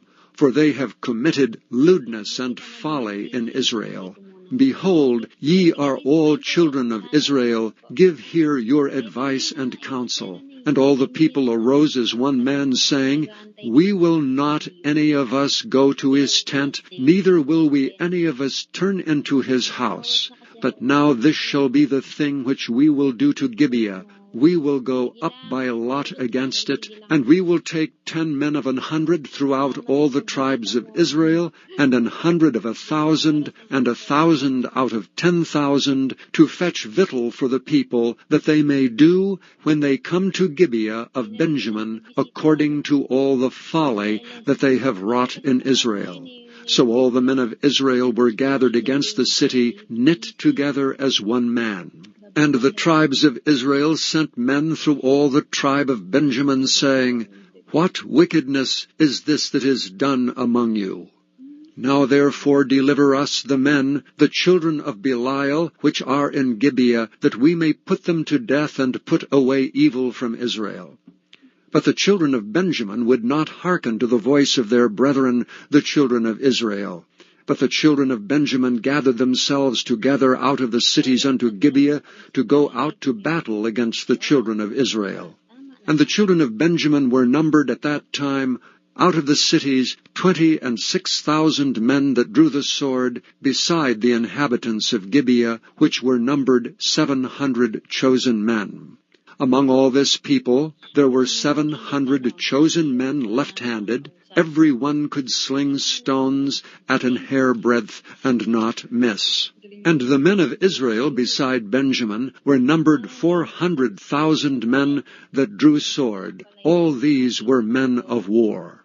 And the children of Israel arose and went up to the house of God, and asked counsel of God, and said, Which of us shall go up first to battle against the children of Benjamin? And the Lord said, Judah shall go up first. And the children of Israel rose up in the morning, and encamped against Gibeah. And the men of Israel went out to do battle against Benjamin, and the men of Israel put themselves in array to fight against them at Gibeah. And the children of Benjamin came forth out of Gibeah, and destroyed down to the ground of the Israelites that day 22,000 men. And the people, the men of Israel, encouraged themselves, and set their battle again in array in the place where they put themselves in array the first day. And the children of Israel went up and wept before the Lord until even, and asked counsel of the Lord, saying, Shall I go up again to battle against the children of Benjamin my brother? And the Lord said, Go up against him. And the children of Israel came near against the children of Benjamin the second day.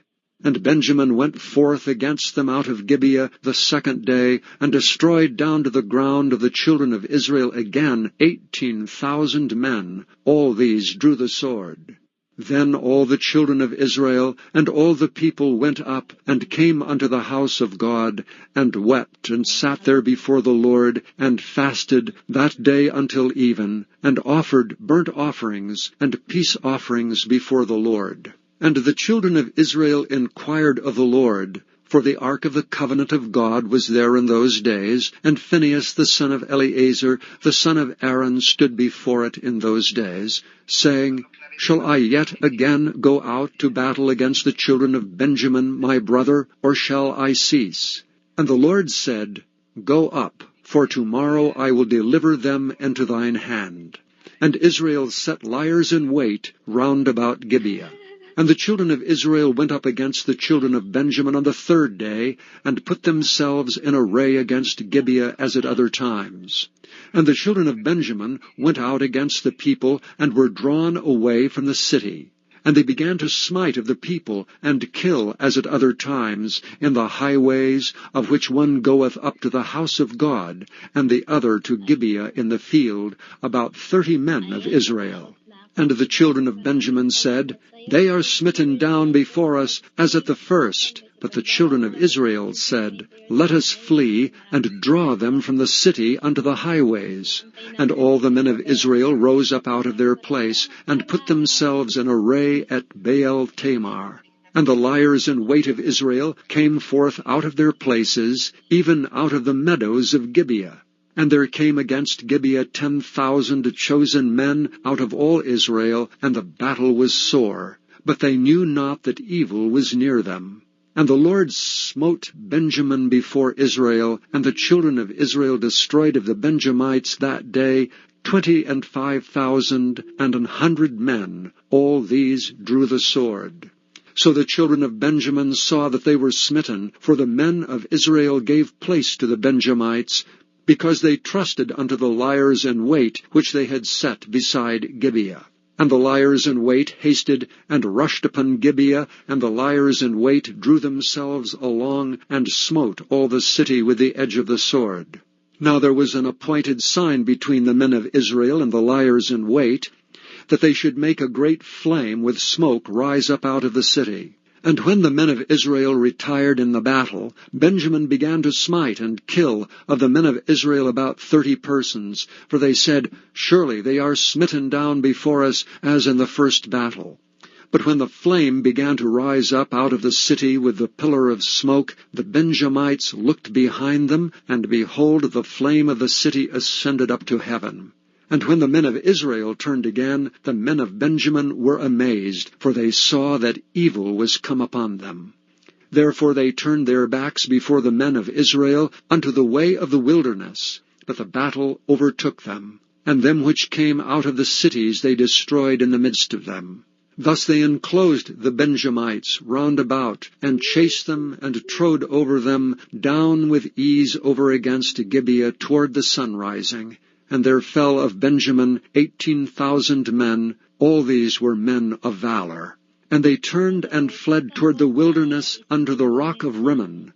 And they gleaned of them in the highways 5,000 men, and pursued hard after them unto Gidom, and slew 2,000 men of them.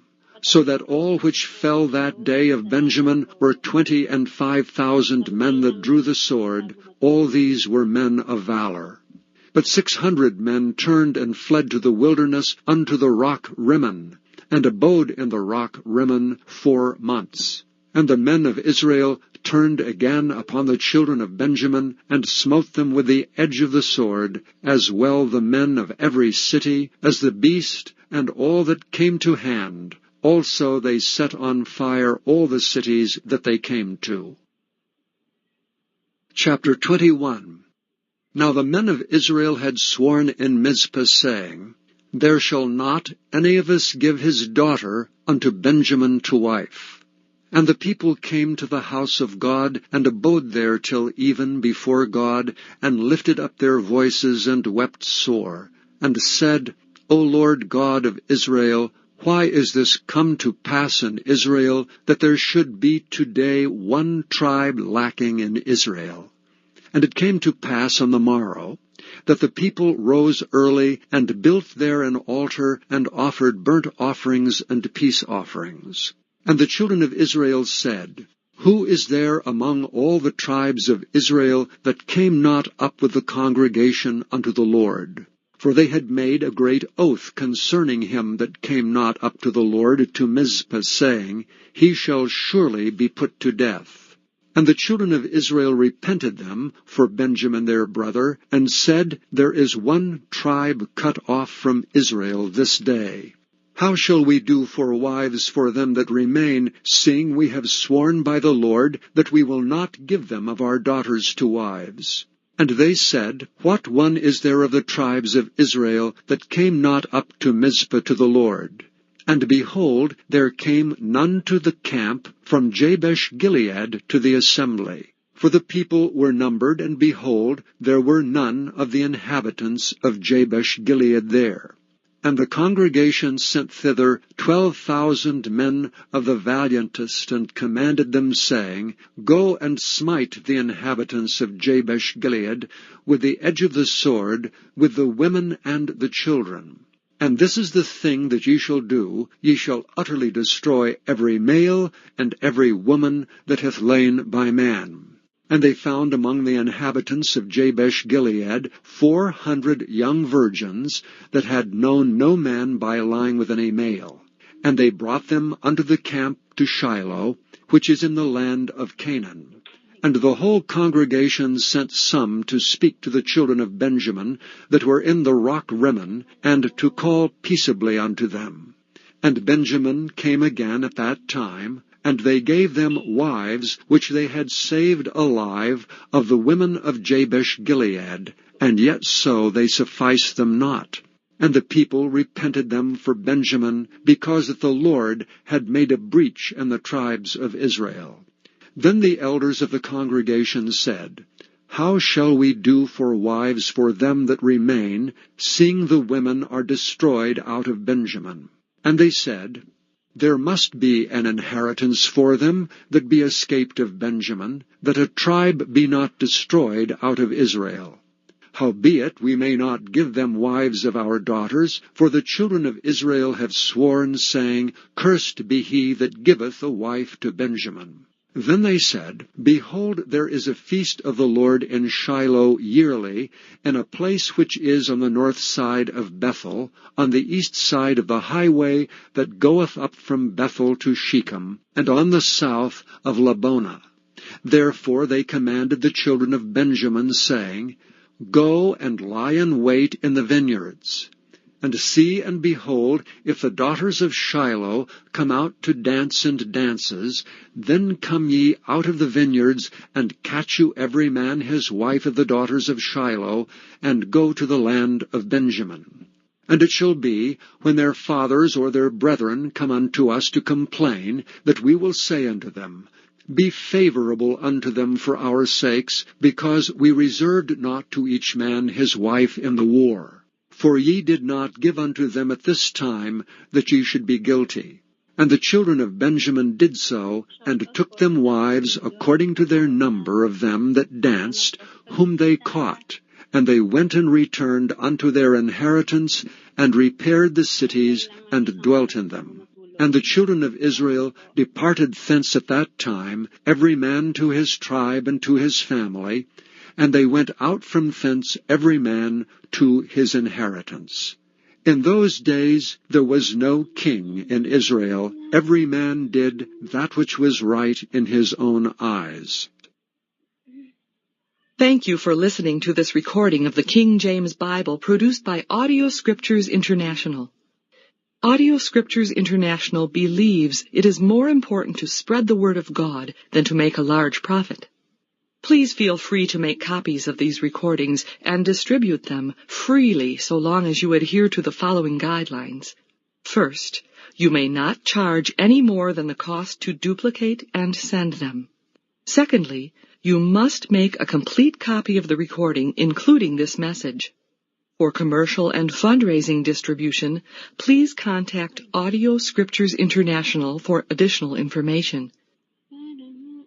The Book of Ruth, Chapter 1. Now it came to pass in the days when the judges ruled, that there was a famine in the land. And a certain man of Bethlehem, Judea, went to sojourn in the country of Moab, he and his wife and his 2 sons. And the name of the man was Elimelech, and the name of his wife Naomi, and the name of his 2 sons Mahlon and Chilion, Ephrathites of Bethlehem, Judah. And they came into the country of Moab, and continued there. And Elimelech, Naomi's husband, died, and she was left and her 2 sons. And they took them wives of the women of Moab.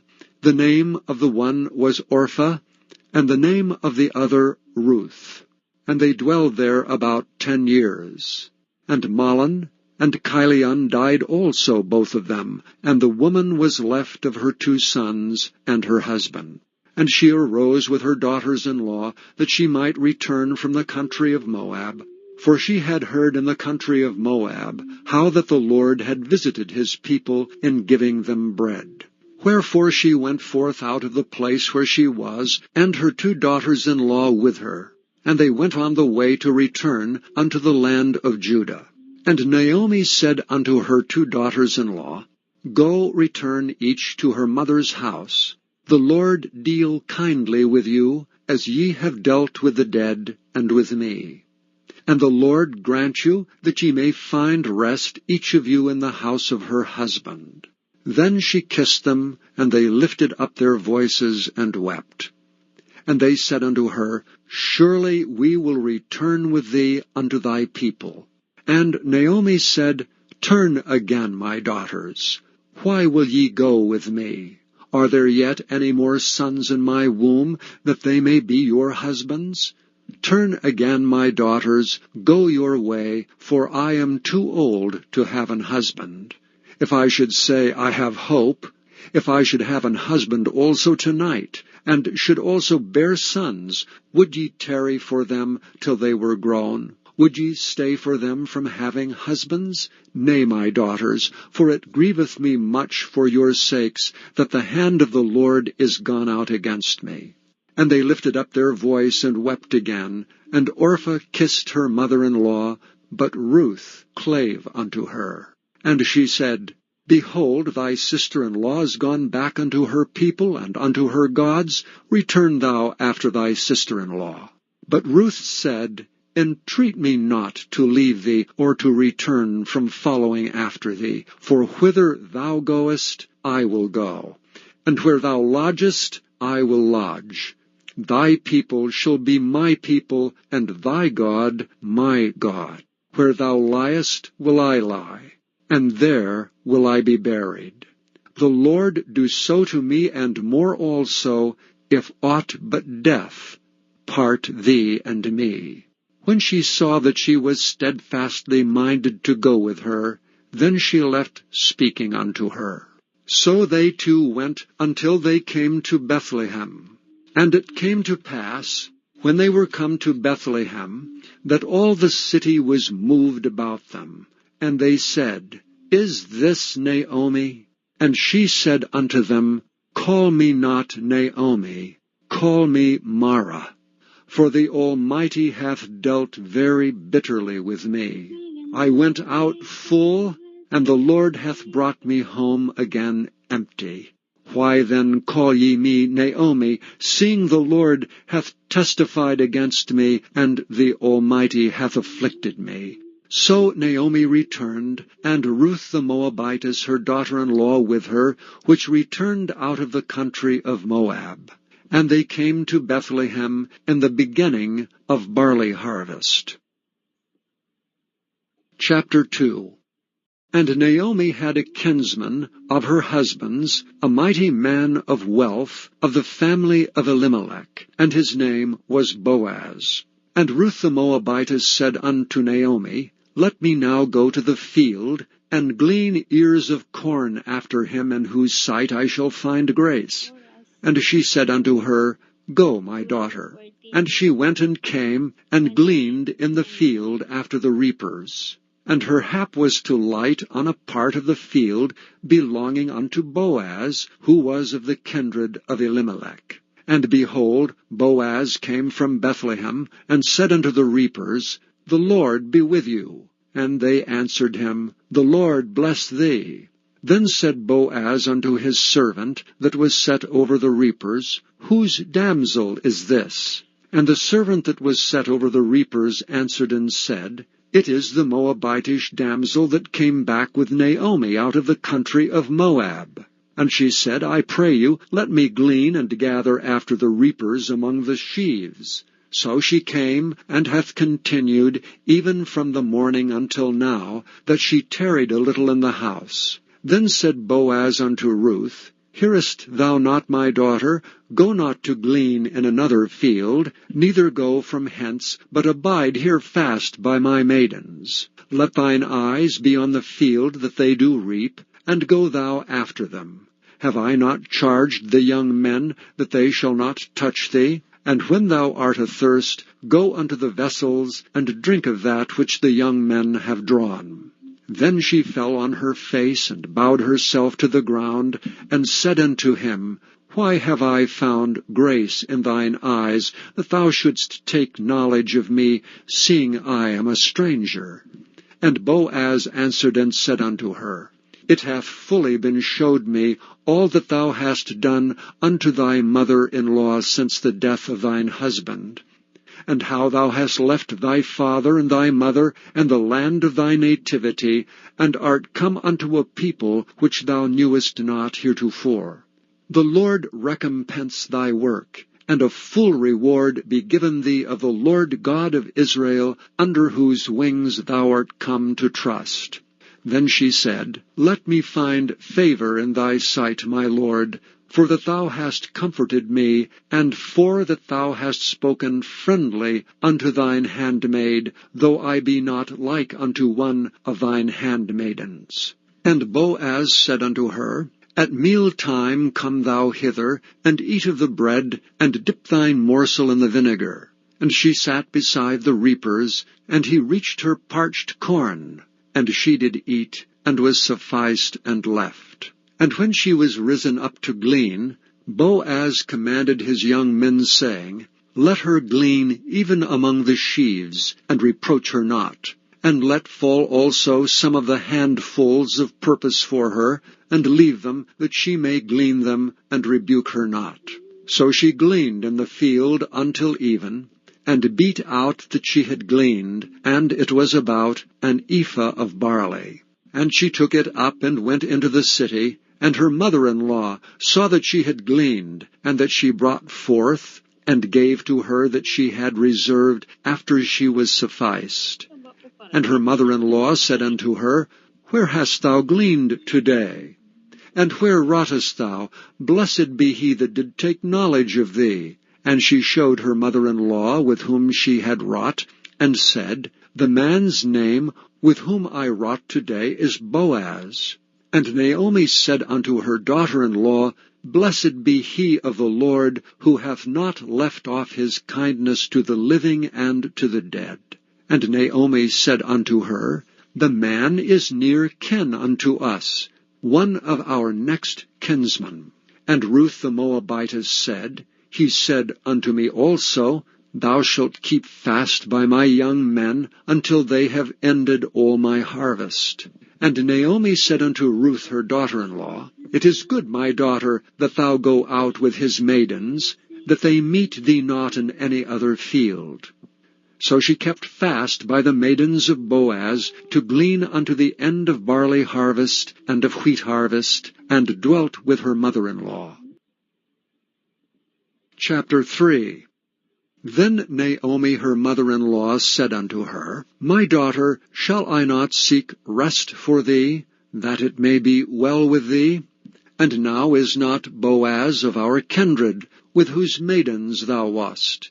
Behold, he winnoweth barley tonight in the threshing floor. Wash thyself therefore, and anoint thee, and put thy raiment upon thee, and get thee down to the floor, but make not thyself known unto the man, until he shall have done eating and drinking. And it shall be, when he lieth down, that thou shalt mark the place where he shall lie, and thou shalt go in, and uncover his feet, and lay thee down, and he will tell thee what thou shalt do. And she said unto her, All that thou sayest unto me I will do. And she went down unto the floor, and did according to all that her mother-in-law bade her. And when Boaz had eaten and drunk, and his heart was merry, he went to lie down at the end of the heap of corn.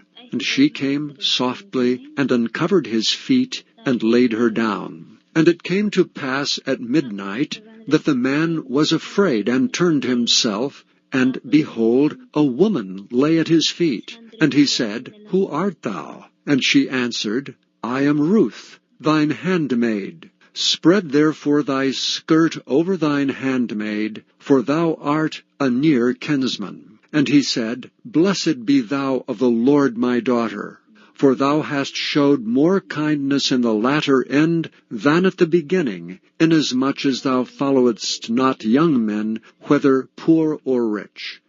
And now, my daughter, fear not, I will do to thee all that thou requirest. For all the city of my people doth know that thou art a virtuous woman. And now it is true that I am thy near kinsman, howbeit there is a kinsman nearer than I. Tarry this night, and it shall be in the morning, that if he will perform unto thee the part of a kinsman, well, let him do the kinsman's part. But if he will not do the part of a kinsman to thee, then will I do the part of a kinsman to thee, as the Lord liveth. Lie down until the morning. And she lay at his feet until the morning, and she rose up before one could know another. And he said, Let it not be known that a woman came into the floor. Also he said, Bring the veil that thou hast upon thee, and hold it. And when she held it, he measured 6 measures of barley, and laid it on her, and she went into the city. And when she came to her mother-in-law, she said, Who art thou, my daughter? And she told her all that the man had done to her. And she said, These 6 measures of barley gave he me, for he said to me, Go not empty unto thy mother-in-law. Then said she, Sit still, my daughter, until thou know how this matter will fall, for the man will not be in rest until he have finished the thing this day. Chapter 4. Then went Boaz up to the gate, and sat him down there, and behold, the kinsman of whom Boaz spake came by, unto whom he said, Ho, such a one! Turn aside, sit down here. And he turned aside and sat down. And he took 10 men of the elders of the city, and said, Sit ye down here. And they sat down. And he said unto the kinsman, Naomi, that is come again out of the country of Moab, selleth a parcel of land, which was our brother Elimelech's. And I thought to advertise thee, saying, Buy it before the inhabitants, and before the elders of my people. If thou wilt redeem it, redeem it. But if thou wilt not redeem it, then tell me, that I may know. For there is none to redeem it beside thee, and I am after thee. And he said, I will redeem it. Then said Boaz, What day thou buyest the field of the hand of Naomi, thou must buy it also of Ruth the Moabitess, the wife of the dead, to raise up the name of the dead upon his inheritance. And the kinsman said, I cannot redeem it for myself, lest I mar mine own inheritance. Redeem thou my right to thyself, for I cannot redeem it. Now this was the manner in former time in Israel concerning redeeming and concerning changing, for to confirm all things. A man plucked off his shoe, and gave it to his neighbor, and this was a testimony in Israel. Therefore the kinsman said unto Boaz, Buy it for thee. So he drew off his shoe. And Boaz said unto the elders and unto all the people, Ye are witnesses this day that I have bought all that was Elimelech's, and all that was Chilion's and Mahlon's, of the hand of Naomi. Moreover, Ruth the Moabitess, the wife of Mahlon, have I purchased to be my wife, to raise up the name of the dead upon his inheritance, that the name of the dead be not cut off from among his brethren, and from the gate of his place. Ye are witnesses this day. And all the people that were in the gate, and the elders said, We are witnesses. The Lord make the woman that is come into thine house like Rachel and like Leah, which two did build the house of Israel, and do thou worthily in Ephratah, and be famous in Bethlehem. and let thy house be like the house of Pharez, whom Tamar bare unto Judah, of the seed which the Lord shall give thee of this young woman. So Boaz took Ruth, and she was his wife. And when he went in unto her, the Lord gave her conception, and she bare a son. And the women said unto Naomi, Blessed be the Lord, which hath not left thee this day without a kinsman, that his name may be famous in Israel.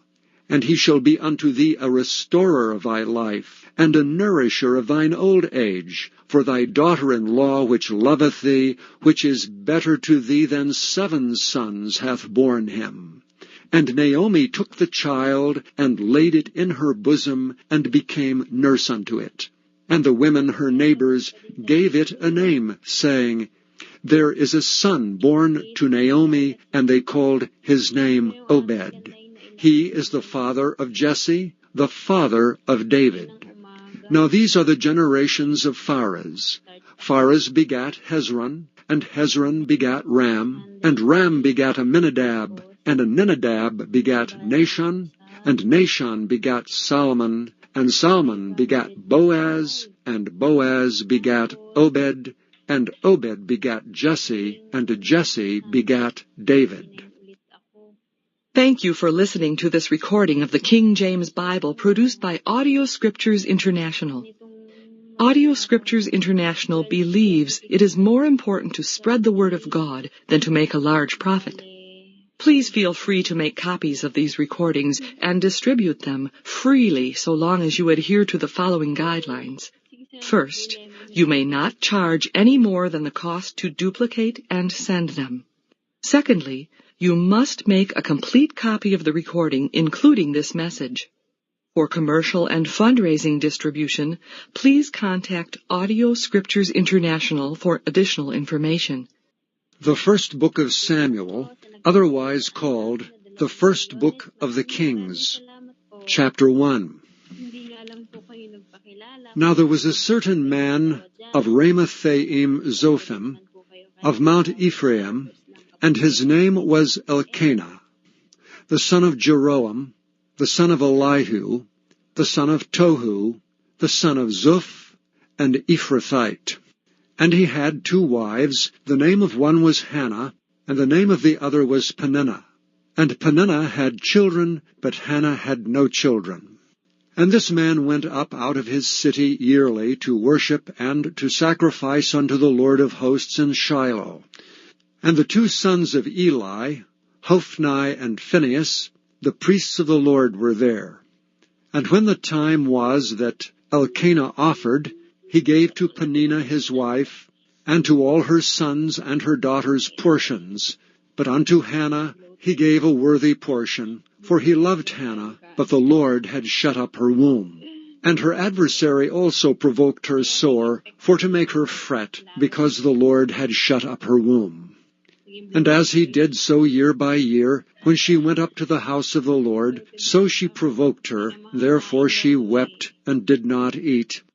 Then said Elkanah her husband to her, Hannah, why weepest thou? And why eatest thou not? And why is thy heart grieved? Am not I better to thee than 10 sons? So Hannah rose up after they had eaten in Shiloh, and after they had drunk.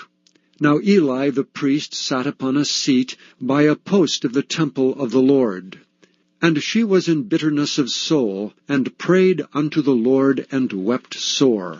And she vowed a vow, and said, O Lord of hosts, if thou wilt indeed look on the affliction of thine handmaid, and remember me, and not forget thine handmaid, but will give unto thine handmaid a man-child, then I will give him unto the Lord all the days of his life, and there shall no razor come upon his head. And it came to pass, as she continued praying before the Lord, that Eli marked her mouth. Now Hannah she spake in her heart, only her lips moved, but her voice was not heard. Therefore Eli thought she had been drunken. And Eli said unto her, How long wilt thou be drunken? Put away thy wine from thee.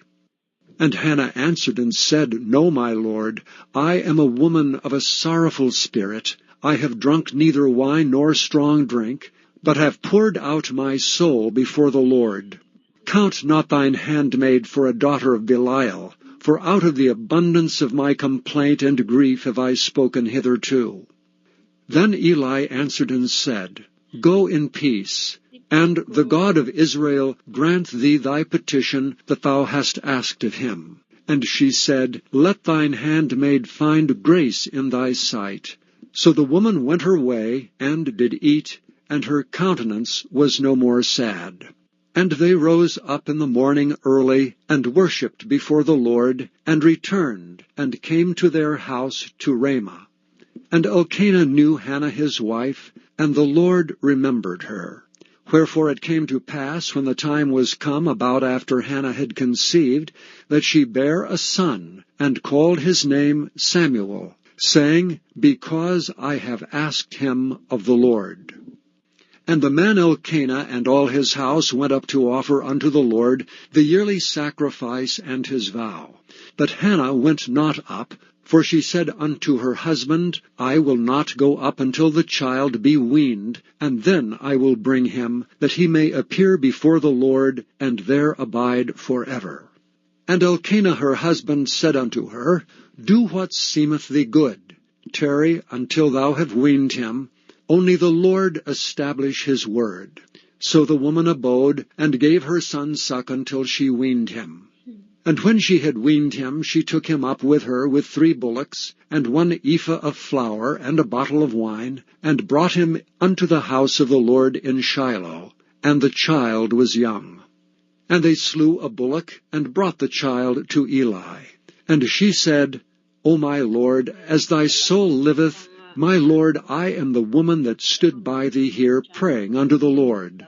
For this child I prayed, and the Lord hath given me my petition which I asked of him. Therefore also I have lent him to the Lord. As long as he liveth he shall be lent to the Lord. And he worshipped the Lord there. Chapter 2. And Hannah prayed and said, My heart rejoiceth in the Lord. Mine horn is exalted in the Lord. My mouth is enlarged over mine enemies, because I rejoice in thy salvation. There is none holy as the Lord, for there is none beside thee, neither is there any rock like our God. Talk no more so exceeding proudly. Let not arrogancy come out of your mouth. For the Lord is a God of knowledge, and by him actions are weighed. The bows of the mighty men are broken, and they that stumble are girded with strength.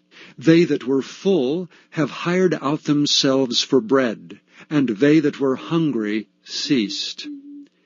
So that the barren hath borne 7, and she that hath many children is waxed feeble. The Lord killeth and maketh alive. He bringeth down to the grave, and bringeth up. The Lord maketh poor, and maketh rich. He bringeth low, and lifteth up. He raiseth up the poor out of the dust, and lifteth up the beggar from the dunghill, to set them among princes, and to make them inherit the throne of glory. For the pillars of the earth are the Lord's, and he hath set the world upon them. He will keep the feet of his saints, and the wicked shall be silent in darkness, for by strength shall no man prevail. The adversaries of the Lord shall be broken to pieces. Out of heaven shall he thunder upon them. The Lord shall judge the ends of the earth, and he shall give strength unto his king, and exalt the horn of his anointed. And Elkanah went to Ramah to his house, and the child did minister unto the Lord before Eli the priest. Now the sons of Eli were sons of Belial. They knew not the Lord. And the priest's custom with the people was, that when any man offered sacrifice, the priest's servant came while the flesh was in seething, with a flesh hook of 3 teeth in his hand, and he struck it into the pan, or kettle, or cauldron, or pot. All that the flesh hook brought up the priest took for himself. So they did in Shiloh unto all the Israelites that came thither. Also before they burnt the fat, the priest's servant came, and said to the man that sacrificed, Give flesh to roast for the priest, for he will not have sodden flesh of thee, but raw. And if any man said unto him, Let them not fail to burn the fat presently, and then take as much as thy soul desireth, then he would answer him, Nay, but thou shalt give it me now, and if not, I will take it by force. Wherefore the sin of the young men was very great before the Lord, for men abhorred the offering of the Lord. But Samuel ministered before the Lord, being a child, girded with a linen ephod. Moreover his mother made him a little coat, and brought it to him from year to year, when she came up with her husband to offer the yearly sacrifice. And Eli blessed Elkanah and his wife, and said, The Lord give thee seed of this woman for the loan, which is lent to the Lord. And they went unto their own home. And the Lord visited Hannah, so that she conceived and bare 3 sons and 2 daughters. And the child Samuel grew before the Lord. Now Eli was very old, and heard all that his sons did unto all Israel, and how they lay with the women that assembled at the door of the tabernacle of the congregation. And he said unto them, Why do ye such things? For I hear of your evil dealings by all this people. Nay, my sons, for it is no good report that I hear. Ye make the Lord's people to transgress. If one man sin against another, the judge shall judge him. But if a man sin against the Lord, who shall entreat for him? Notwithstanding they hearkened not unto the voice of their father, because the Lord would slay them. And the child Samuel grew on, and was in favor both with the Lord and also with men. And there came a man of God unto Eli, and said unto him, Thus saith the Lord, Did I plainly appear unto the house of thy father, when they were in Egypt in Pharaoh's house? And did I choose him out of all the tribes of Israel to be my priest, to offer upon mine altar, to burn incense, to wear an ephod before me? And did I give unto the house of thy father all the offerings made by fire of the children of Israel? Wherefore kick ye at my sacrifice and at mine offering, which I have commanded in my habitation, and honourest thy sons above me, to make yourselves fat with the chiefest of all the offerings of Israel my people? Wherefore the Lord God of Israel saith, I said indeed that thy house and the house of thy father should walk before me forever. But now the Lord saith, Be it far from me, for them that honour me I will honour, and they that despise me shall be lightly esteemed. Behold, the days come, that I will cut off thine arm, and the arm of thy father's house, that there shall not be an old man in thine house. And thou shalt see an enemy in my habitation, and all the wealth which God shall give Israel. And there shall not be an old man in thine house forever. And the man of thine, whom I shall not cut off from mine altar, shall be to consume thine eyes, and to grieve thine heart. And all the increase of thine house shall die in the flower of their age. And this shall be a sign unto thee, that shall come upon thy 2 sons, on Hophni and Phinehas. In one day they shall die both of them. And I will raise me up a faithful priest, that shall do according to that which is in mine heart and in my mind. And I will build him a sure house, and he shall walk before mine anointed forever. And it shall come to pass, that every one that is left in thine house shall come and crouch to him for a piece of silver and a morsel of bread, and shall say, Put me, I pray thee, into one of the priest's offices, that I may eat a piece of bread. Chapter 3. And the child Samuel ministered unto the Lord before Eli. And the word of the Lord was precious in those days. There was no open vision. And it came to pass at that time, when Eli was laid down in his place, and his eyes began to wax dim, that he could not see, and ere the lamp of God went out in the temple of the Lord, where the ark of God was, and Samuel was laid down to sleep, that the Lord called Samuel. And he answered, Here am I. And he ran unto Eli and said, Here am I, for thou calledst me. And he said, I called not, lie down again. And he went and lay down. And the Lord called yet again, Samuel. And Samuel arose and went to Eli and said, Here am I, for thou didst call me. And he answered, I called not, my son, lie down again. Now Samuel did not yet know the Lord, neither was the word of the Lord yet revealed unto him. And the Lord called Samuel again the third time. And he arose and went to Eli and said, Here am I, for thou didst call me. And Eli perceived that the Lord had called the child. Therefore Eli said unto Samuel, Go, lie down, and it shall be, if he call thee, that thou shalt say, Speak, Lord, for thy servant heareth. So Samuel went and lay down in his place. And the Lord came and stood, and called as at other times, Samuel, Samuel. Then Samuel answered, Speak, for thy servant heareth. And the Lord said to Samuel, Behold, I will do a thing in Israel, at which both the ears of every one that heareth it shall tingle. In that day I will perform against Eli all things which I have spoken concerning his house. When I begin, I will also make an end. For I have told him that I will judge his house forever for the iniquity which he knoweth, because his sons made themselves vile, and he restrained them not.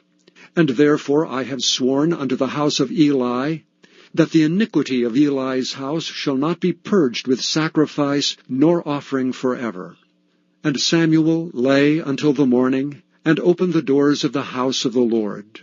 And Samuel feared to show Eli the vision. Then Eli called Samuel, and said, Samuel, my son. And he answered, Here am I. And he said, What is the thing that the Lord hath said unto thee? I pray thee, hide it not from me. God do so to thee, and more also, if thou hide anything from me of all the things that he said unto thee. And Samuel told him every whit, and hid nothing from him. And he said, It is the Lord. Let him do what seemeth him good. And Samuel grew, and the Lord was with him, and did let none of his words fall to the ground. And all Israel from Dan even to Beersheba knew that Samuel was established to be a prophet of the Lord. And the Lord appeared again in Shiloh, for the Lord revealed himself to Samuel in Shiloh by the word of the Lord. Chapter 4. And the word of Samuel came to all Israel. Now Israel went out against the Philistines to battle, and pitched beside Ebenezer, and the Philistines pitched in Aphek. And the Philistines put themselves in array against Israel. And when they joined battle, Israel was smitten before the Philistines, and they slew of the army in the field about 4,000 men. And when the people were come into the camp, the elders of Israel said, Wherefore hath the Lord smitten us today before the Philistines? Let us fetch the ark of the covenant of the Lord out of Shiloh unto us, that when it cometh among us, it may save us out of the hand of our enemies. So the people sent to Shiloh, that they might bring from thence the ark of the covenant of the Lord of hosts, which dwelleth between the cherubims. And the two sons of Eli, Hophni and Phinehas, were there with the ark of the covenant of God. And when the ark of the covenant of the Lord came into the camp, all Israel shouted with a great shout, so that the earth rang again. And when the Philistines heard the noise of the shout, they said, What meaneth the noise of this great shout in the camp of the Hebrews? And they understood that the ark of the Lord was come into the camp. And the Philistines were afraid, for they said, God is come into the camp. And they said, Woe unto us! For there hath not been such a thing heretofore. Woe unto us! Who shall deliver us out of the hand of these mighty gods? These are the gods that smote the Egyptians with all the plagues in the wilderness. Be strong, and quit yourselves like men, O ye Philistines, that ye be not servants unto the Hebrews, as they have been to you. Quit yourselves like men, and fight. And the Philistines fought, and Israel was smitten, and they fled every man into his tent. And there was a very great slaughter, for there fell of Israel 30,000 footmen. And the ark of God was taken. And the two sons of Eli, Hophni and Phinehas, were slain. And there ran a man of Benjamin out of the army, and came to Shiloh the same day, with his clothes rent, and with earth upon his head. And when he came, lo, Eli sat upon a seat by the wayside watching, for his heart trembled for the ark of God. And when the man came into the city and told it, all the city cried out. And when Eli heard the noise of the crying, he said, What meaneth the noise of this tumult? And the man came in hastily and told Eli. Now Eli was 98 years old, and his eyes were dim that he could not see. And the man said unto Eli, I am he that came out of the army, and I fled today out of the army. And he said, What is there done, my son? And the messenger answered and said, Israel is fled before the Philistines, and there hath been also a great slaughter among the people, and thy two sons also, Hophni and Phinehas, are dead, and the ark of God is taken. And it came to pass, when he made mention of the ark of God, that he fell from off the seat backward by the side of the gate, and his neck brake, and he died. For he was an old man, and heavy, and he had judged Israel 40 years. And his daughter-in-law, Phinehas' wife, was with child, near to be delivered. And when she heard the tidings that the ark of God was taken, and that her father-in-law and her husband were dead, she bowed herself and travailed, for her pains came upon her. And about the time of her death, the women that stood by her said unto her, Fear not, for thou hast borne a son. But she answered not, neither did she regard it. And she named the child Ichabod, saying, The glory is departed from Israel, because the ark of God was taken, and because of her father-in-law and her husband. And she said, The glory is departed from Israel, for the ark of God is taken. Chapter 5. And the Philistines took the ark of God, and brought it from Ebenezer unto Ashdod. When the Philistines took the ark of God, they brought it into the house of Dagon, and set it by Dagon. And when they of Ashdod arose early on the morrow, behold, Dagon was fallen upon his face to the earth before the ark of the Lord. And they took Dagon, and set him in his place again. And when they arose early on the morrow morning, behold, Dagon was fallen upon his face to the ground before the ark of the Lord, and the head of Dagon and both the palms of his hands were cut off upon the threshold. Only the stump of Dagon was left to him. Therefore neither the priests of Dagon, nor any that came into Dagon's house, tread on the threshold of Dagon in Ashdod unto this day. But the hand of the Lord was heavy upon them of Ashdod, and he destroyed them, and smote them with emerods, even Ashdod and the coasts thereof. And when the men of Ashdod saw that it was so, they said, The ark of the God of Israel shall not abide with us, for his hand is sore upon us, and upon Dagon our God. They sent therefore and gathered all the lords of the Philistines unto them, and said, What shall we do with the ark of the God of Israel? And they answered, Let the ark of the God of Israel be carried about unto Gath. And they carried the ark of the God of Israel about thither. And it was so, that after they had carried it about, the hand of the Lord was against the city with a very great destruction. And he smote the men of the city, both small and great, and they had emerods in their secret parts. Therefore they sent the ark of God to Ekron. And it came to pass, as the ark of God came to Ekron, that the Ekronites cried out, saying, They have brought about the ark of the God of Israel to us to slay us and our people. So they sent and gathered together all the lords of the Philistines, and said, Send away the ark of the God of Israel, and let it go again to his own place, that it slay us not and our people. For there was a deadly destruction throughout all the city. The hand of God was very heavy there. And the men that died not were smitten with the emerods, and the cry of the city went up to heaven. Chapter 6. And the ark of the Lord was in the country of the Philistines 7 months. And the Philistines called for the priests and the diviners, saying, What shall we do to the ark of the Lord? Tell us wherewith we shall send it to his place. And they said, If ye send away the ark of the God of Israel, send it not empty, but in any wise return him a trespass offering. Then ye shall be healed, and it shall be known to you why his hand is not removed from you. Then said they, What shall be the trespass offering which we shall return to him? They answered, 5 golden emerods and 5 golden mice, according to the number of the lords of the Philistines, for 1 plague was on you all, and on your lords. Wherefore ye shall make images of your emerods and images of your mice that mar the land, and ye shall give glory unto the God of Israel. Peradventure he will lighten his hand from off you, and from off your gods, and from off your land. Wherefore then do ye harden your hearts as the Egyptians and Pharaoh hardened their hearts? When he had wrought wonderfully among them, did they not let the people go, and they departed? Now therefore make a new cart, and take 2 milk kine, on which there hath come no yoke, and tie the kine to the cart, and bring their calves home from them. And take the ark of the Lord, and lay it upon the cart, and put the jewels of gold, which ye return him for a trespass offering, in a coffer by the side thereof, and send it away that it may go. And see if it goeth up by the way of his own coast to Bethshemesh, then he hath done us this great evil. But if not, we shall know that it is not his hand that smote us, it was a chance that happened to us.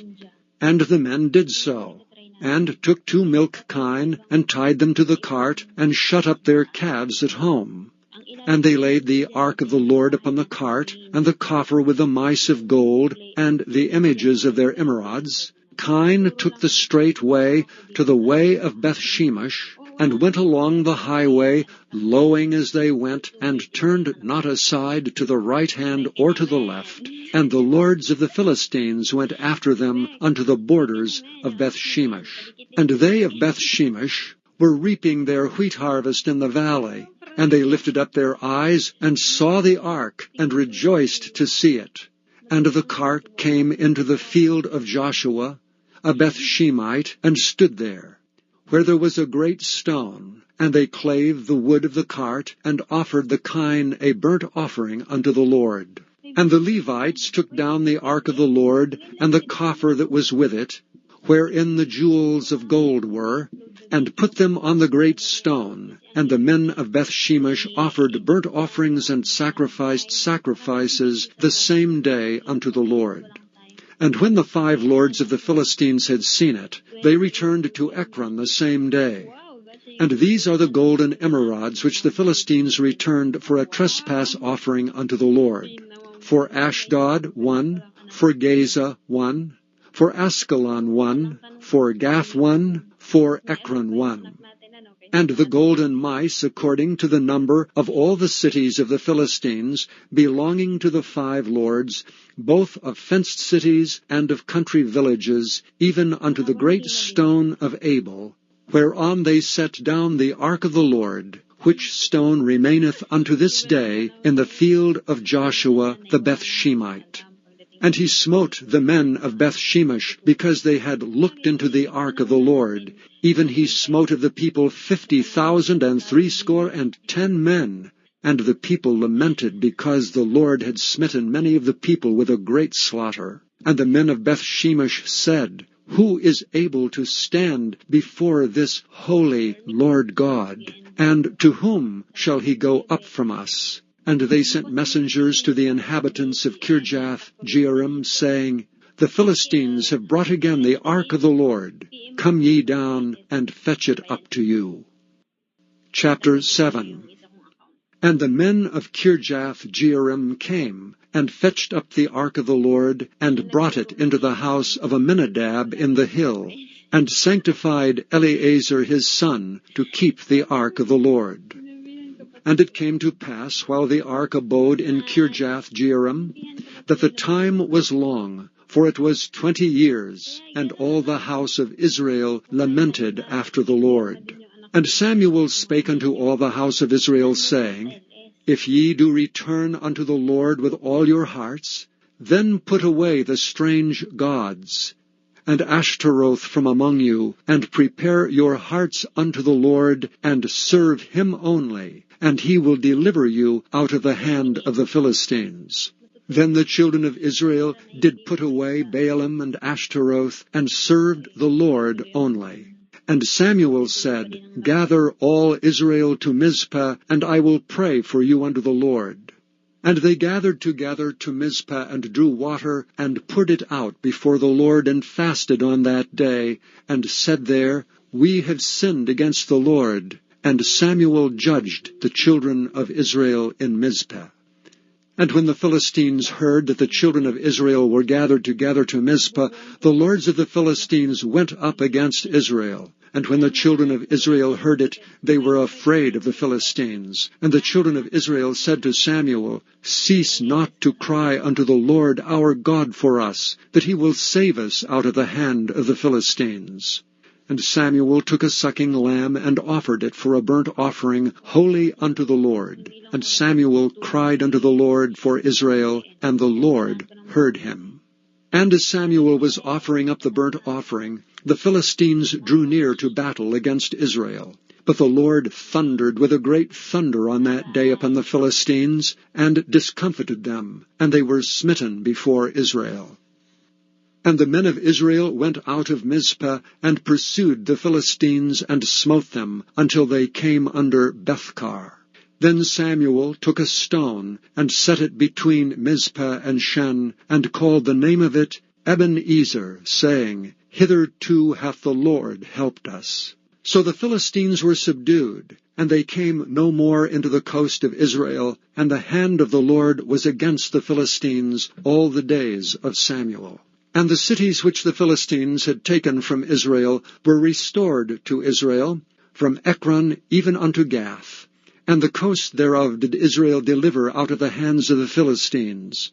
And there was peace between Israel and the Amorites. And Samuel judged Israel all the days of his life. And he went from year to year in circuit to Bethel and Gilgal and Mizpah, and judged Israel in all those places. And his return was to Ramah, for there was his house, and there he judged Israel, and there he built an altar unto the Lord. Chapter 8. And it came to pass, when Samuel was old, that he made his sons judges over Israel. Now the name of his firstborn was Joel, and the name of his second Abiah. They were judges in Beersheba. And his sons walked not in his ways, but turned aside after lucre, and took bribes, and perverted judgment. Then all the elders of Israel gathered themselves together, and came to Samuel unto Ramah, and said unto him, Behold, thou art old, and thy sons walk not in thy ways. Now make us a king to judge over us like all the nations. But the thing displeased Samuel when they said, Give us a king to judge us. And Samuel prayed unto the Lord. And the Lord said unto Samuel, Hearken unto the voice of the people in all that they say unto thee, for they have not rejected thee, but they have rejected me, that I should not reign over them. According to all the works which they have done since the day that I brought them up out of Egypt, even unto this day, wherewith they have forsaken me, and served other gods, so do they also unto thee. Now therefore hearken unto their voice. Howbeit, yet protest solemnly unto them, and show them the manner of the king that shall reign over them. And Samuel told all the words of the Lord unto the people that asked of him a king. And he said, This will be the manner of the king that shall reign over you. He will take your sons, and appoint them for himself for his chariots, and to be his horsemen. And some shall run before his chariots, and he will appoint him captains over thousands, and captains over 50s, and will set them to ear his ground, and to reap his harvest, and to make his instruments of war, and instruments of his chariots. And he will take your daughters to be confectionaries, and to be cooks, and to be bakers. And he will take your fields and your vineyards and your oliveyards, even the best of them, and give them to his servants. And he will take the 10th of your seed and of your vineyards, and give to his officers and to his servants. And he will take your menservants and your maidservants, and your goodliest young men and your asses, and put them to his work. He will take the 10th of your sheep, and ye shall be his servants. And ye shall cry out in that day because of your king, which ye shall have chosen you. And the Lord will not hear you in that day. Nevertheless the people refused to obey the voice of Samuel. And they said, Nay, but we will have a king over us, that we also may be like all the nations, and that our king may judge us, and go out before us, and fight our battles. And Samuel heard all the words of the people, and he rehearsed them in the ears of the Lord. And the Lord said to Samuel, Hearken unto their voice, and make them a king. And Samuel said unto the men of Israel, Go ye every man unto his city. Chapter 9.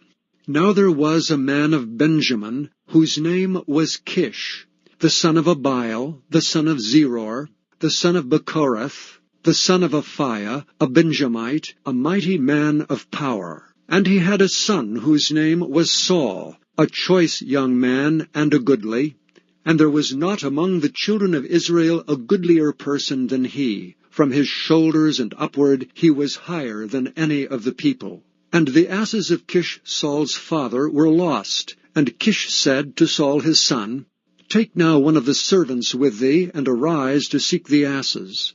And he passed through Mount Ephraim, and passed through the land of Shalishah, but they found them not. Then they passed through the land of Shalem, and there they were not. And he passed through the land of the Benjamites, but they found them not. And when they were come to the land of Zuph, Saul said to his servant that was with him, Come and let us return, lest my father leave caring for the asses, and take thought for us. And he said unto him, Behold now, there is in this city a man of God, and he is an honorable man, and all that he saith cometh surely to pass. Now let us go thither, peradventure he can show us our way that we should go. Then said Saul to his servant, But behold, if we go, what shall we bring the man? For the bread is spent in our vessels, and there is not a present to bring to the man of God. What have we? And the servant answered Saul again and said, Behold, I have here at hand the 4th part of a shekel of silver. That will I give to the man of God to tell us our way. Before time in Israel, when a man went to inquire of God, thus he spake, Come and let us go to the seer, for he that is now called a prophet was before time called a seer. Then said Saul to his servant, Well said, come, let us go. So they went unto the city where the man of God was. And as they went up the hill to the city, they found young maidens going out to draw water, and said unto them, Is the seer here? And they answered them, and said, He is, behold, he is before you. Make haste now, for he came today to the city. For there is a sacrifice of the people today in the high place.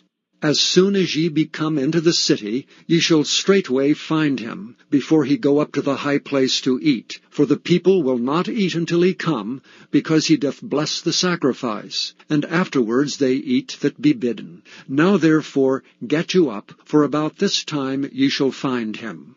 And they went up into the city, and when they were come into the city, behold, Samuel came out against them, for to go up to the high place. Now the Lord had told Samuel in his ear a day before Saul came, saying, Tomorrow about this time I will send thee a man out of the land of Benjamin, and thou shalt anoint him to be captain over my people Israel, that he may save my people out of the hand of the Philistines. For I have looked upon my people, because their cry is come unto me. And when Samuel saw Saul, the Lord said unto him, Behold the man whom I spake to thee of. This same shall reign over my people. Then Saul drew near to Samuel in the gate, and said, Tell me, I pray thee, where the seer's house is. And Samuel answered Saul, and said, I am the seer. Go up before me unto the high place, for ye shall eat with me today, and tomorrow I will let thee go, and will tell thee all that is in thine heart. And as for thine asses that were lost 3 days ago, set not thy mind on them, for they are found. And on whom is all the desire of Israel? Is it not on thee and on thy father's house? And Saul answered and said, Am not I a Benjamite, of the smallest of the tribes of Israel, and my family the least of all the families of the tribe of Benjamin? Wherefore then speakest thou so to me? And Samuel took Saul and his servant, and brought them into the parlor, and made them sit in the chiefest place among them that were bidden, which were about 30 persons. And Samuel said unto the cook, Bring the portion which I gave thee, of which I said unto thee, Set it by thee. And the cook took up the shoulder, and that which was upon it, and set it before Saul. And Samuel said, Behold that which is left, set it before thee, and eat. For unto this time hath it been kept for thee, since I said, I have invited the people. So Saul did eat with Samuel that day.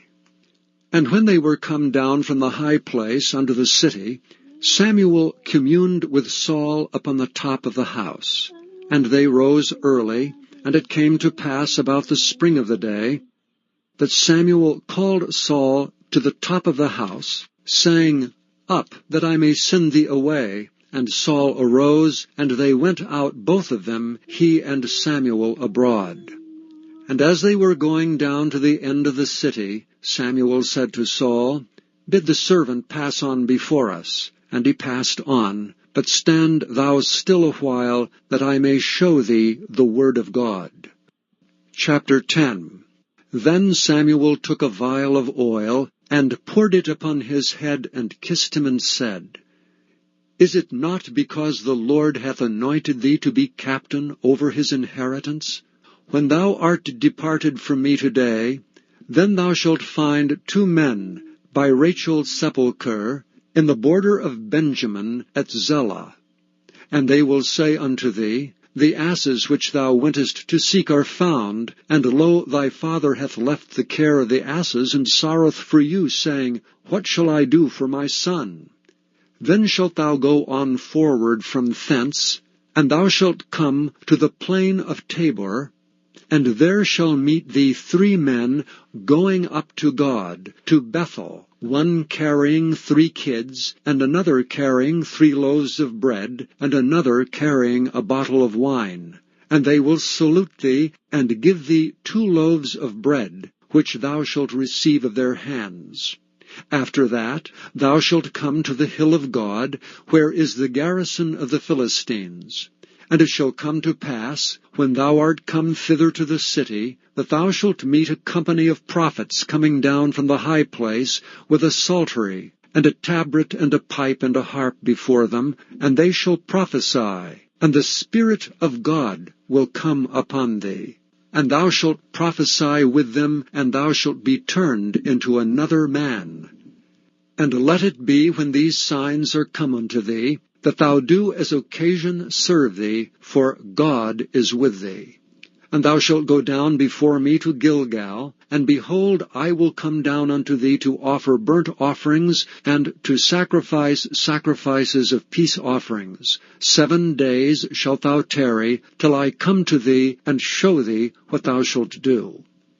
And it was so, that when he had turned his back to go from Samuel, God gave him another heart. And all those signs came to pass that day. And when they came thither to the hill, behold, a company of prophets met him. And the Spirit of God came upon him, and he prophesied among them. And it came to pass, when all that knew him beforetime saw that, behold, he prophesied among the prophets, then the people said one to another, What is this that is come unto the son of Kish? Is Saul also among the prophets? And one of the same place answered and said, But who is their father? Therefore it became a proverb, Is Saul also among the prophets? And when he had made an end of prophesying, he came to the high place. And Saul's uncles said unto him and to his servant, Whither went ye? And he said, To seek the asses, and when we saw that they were nowhere, we came to Samuel. And Saul's uncle said, Tell me, I pray thee, what Samuel said unto you. And Saul said unto his uncle, He told us plainly that the asses were found, but of the matter of the kingdom whereof Samuel spake, he told him not. And Samuel called the people together unto the Lord to Mizpah, and said unto the children of Israel, Thus saith the Lord God of Israel, I brought up Israel out of Egypt, and delivered you out of the hand of the Egyptians, and out of the hand of all kingdoms, and of them that oppressed you. And ye have this day rejected your God, who himself saved you out of all your adversities and your tribulations. And ye have said unto him, Nay, but set a king over us. Now therefore present yourselves before the Lord by your tribes and by your thousands. And when Samuel had caused all the tribes of Israel to come near, the tribe of Benjamin was taken. When he had caused the tribe of Benjamin to come near by their families, the tribe of Matri was taken, and Saul the son of Kish was taken. And when they sought him, he could not be found. Therefore they inquired of the Lord further, if the man should yet come thither. And the Lord answered, Behold, he hath hid himself among the stuff. And they ran and fetched him thence. And when he stood among the people, he was higher than any of the people from his shoulders and upward. And Samuel said to all the people, See ye him whom the Lord hath chosen, that there is none like him among all the people? And all the people shouted and said, God save the king. Then Samuel told the people the manner of the kingdom, and wrote it in a book, and laid it up before the Lord. And Samuel sent all the people away, every man to his house. And Saul also went home to Gibeah, and there went with him a band of men whose hearts God had touched. But the children of Belial said, How shall this man save us? And they despised him, and brought him no presents, but he held his peace. Chapter 11. Then Nahash the Ammonite came up and encamped against Jabesh-Gilead, and all the men of Jabesh said unto Nahash, Make a covenant with us, and we will serve thee. And Nahash the Ammonite answered them, On this condition will I make a covenant with you, that I may thrust out all your right eyes, and lay it for a reproach upon all Israel. And the elders of Jabesh said unto him, Give us 7 days' respite, that we may send messengers unto all the coasts of Israel, and then, if there be none man to save us, we will come out to thee. Then came the messengers to Gibeah of Saul, and told the tidings in the ears of the people, and all the people lifted up their voices and wept. And behold, Saul came after the herd out of the field, and Saul said, What aileth the people that they weep? And they told him the tidings of the men of Jabesh. And the Spirit of God came upon Saul when he heard those tidings, and his anger was kindled greatly. And he took a yoke of oxen, and hewed them in pieces, and sent them throughout all the coasts of Israel by the hands of messengers, saying, Whosoever cometh not forth after Saul and after Samuel, so shall it be done unto his oxen. And the fear of the Lord fell on the people, and they came out with one consent. And when he numbered them in Bezek, the children of Israel were 300,000, and the men of Judah 30,000. And they said unto the messengers that came, Thus shall ye say unto the men of Jabesh-Gilead, Tomorrow by that time the sun be hot, ye shall have help. And the messengers came and showed it to the men of Jabesh, and they were glad. Therefore the men of Jabesh said, Tomorrow we will come out unto you, and ye shall do with us all that seemeth good unto you. And it was so on the morrow, that Saul put the people in 3 companies, And they came into the midst of the host in the morning watch, and slew the Ammonites until the heat of the day. And it came to pass that they which remained were scattered, so that 2 of them were not left together. And the people said unto Samuel, Who is he that said, Shall Saul reign over us? Bring the men, that we may put them to death. And Saul said, There shall not a man be put to death this day, for today the Lord hath wrought salvation in Israel. Then said Samuel to the people, Come, and let us go to Gilgal, and renew the kingdom there. And all the people went to Gilgal. And there they made Saul king before the Lord in Gilgal, and there they sacrificed sacrifices of peace offerings before the Lord. And there Saul and all the men of Israel rejoiced greatly. Chapter 12. And Samuel said unto all Israel, Behold, I have hearkened unto your voice in all that ye said unto me, and have made a king over you. And now, behold, the king walketh before you, and I am old and grey-headed, and behold, my sons are with you, and I have walked before you from my childhood unto this day. Behold, here I am, witness against me before the Lord and before his anointed. Whose ox have I taken? Or whose ass have I taken? Or whom have I defrauded? Whom have I oppressed? Or of whose hand have I received any bribe to blind mine eyes therewith? And I will restore it you. And they said, Thou hast not defrauded us, nor oppressed us, neither hast thou taken aught of any man's hand. And he said unto them, The Lord is witness against you, and his anointed is witness this day, that ye have not found aught in my hand. And they answered, He is witness. And Samuel said unto the people, It is the Lord that advanced Moses and Aaron, and that brought your fathers up out of the land of Egypt. Now therefore stand still, that I may reason with you before the Lord of all the righteous acts of the Lord which he did to you and to your fathers. When Jacob was come into Egypt, and your fathers cried unto the Lord, then the Lord sent Moses and Aaron, which brought forth your fathers out of Egypt, and made them dwell in this place. And when they forgat the Lord their God, he sold them into the hand of Sisera, captain of the host of Hazor, and into the hand of the Philistines, and into the hand of the king of Moab, and they fought against them. And they cried unto the Lord, and said, We have sinned, because we have forsaken the Lord, and have served Baalim and Ashtaroth. But now deliver us out of the hand of our enemies, and we will serve thee. And the Lord sent Jerubbaal, and Bedin, and Jephthah, and Samuel, and delivered you out of the hand of your enemies, on every side, and ye dwelled safe. And when ye saw that Nahash, the king of the children of Ammon, came against you, ye said unto me, Nay, but a king shall reign over us, when the Lord your God was your king. Now therefore behold the king whom ye have chosen, and whom ye have desired, and behold, the Lord hath set a king over you. If ye will fear the Lord, and serve him, and obey his voice, and not rebel against the commandment of the Lord, then shall both ye and also the king that reigneth over you continue, following the Lord your God.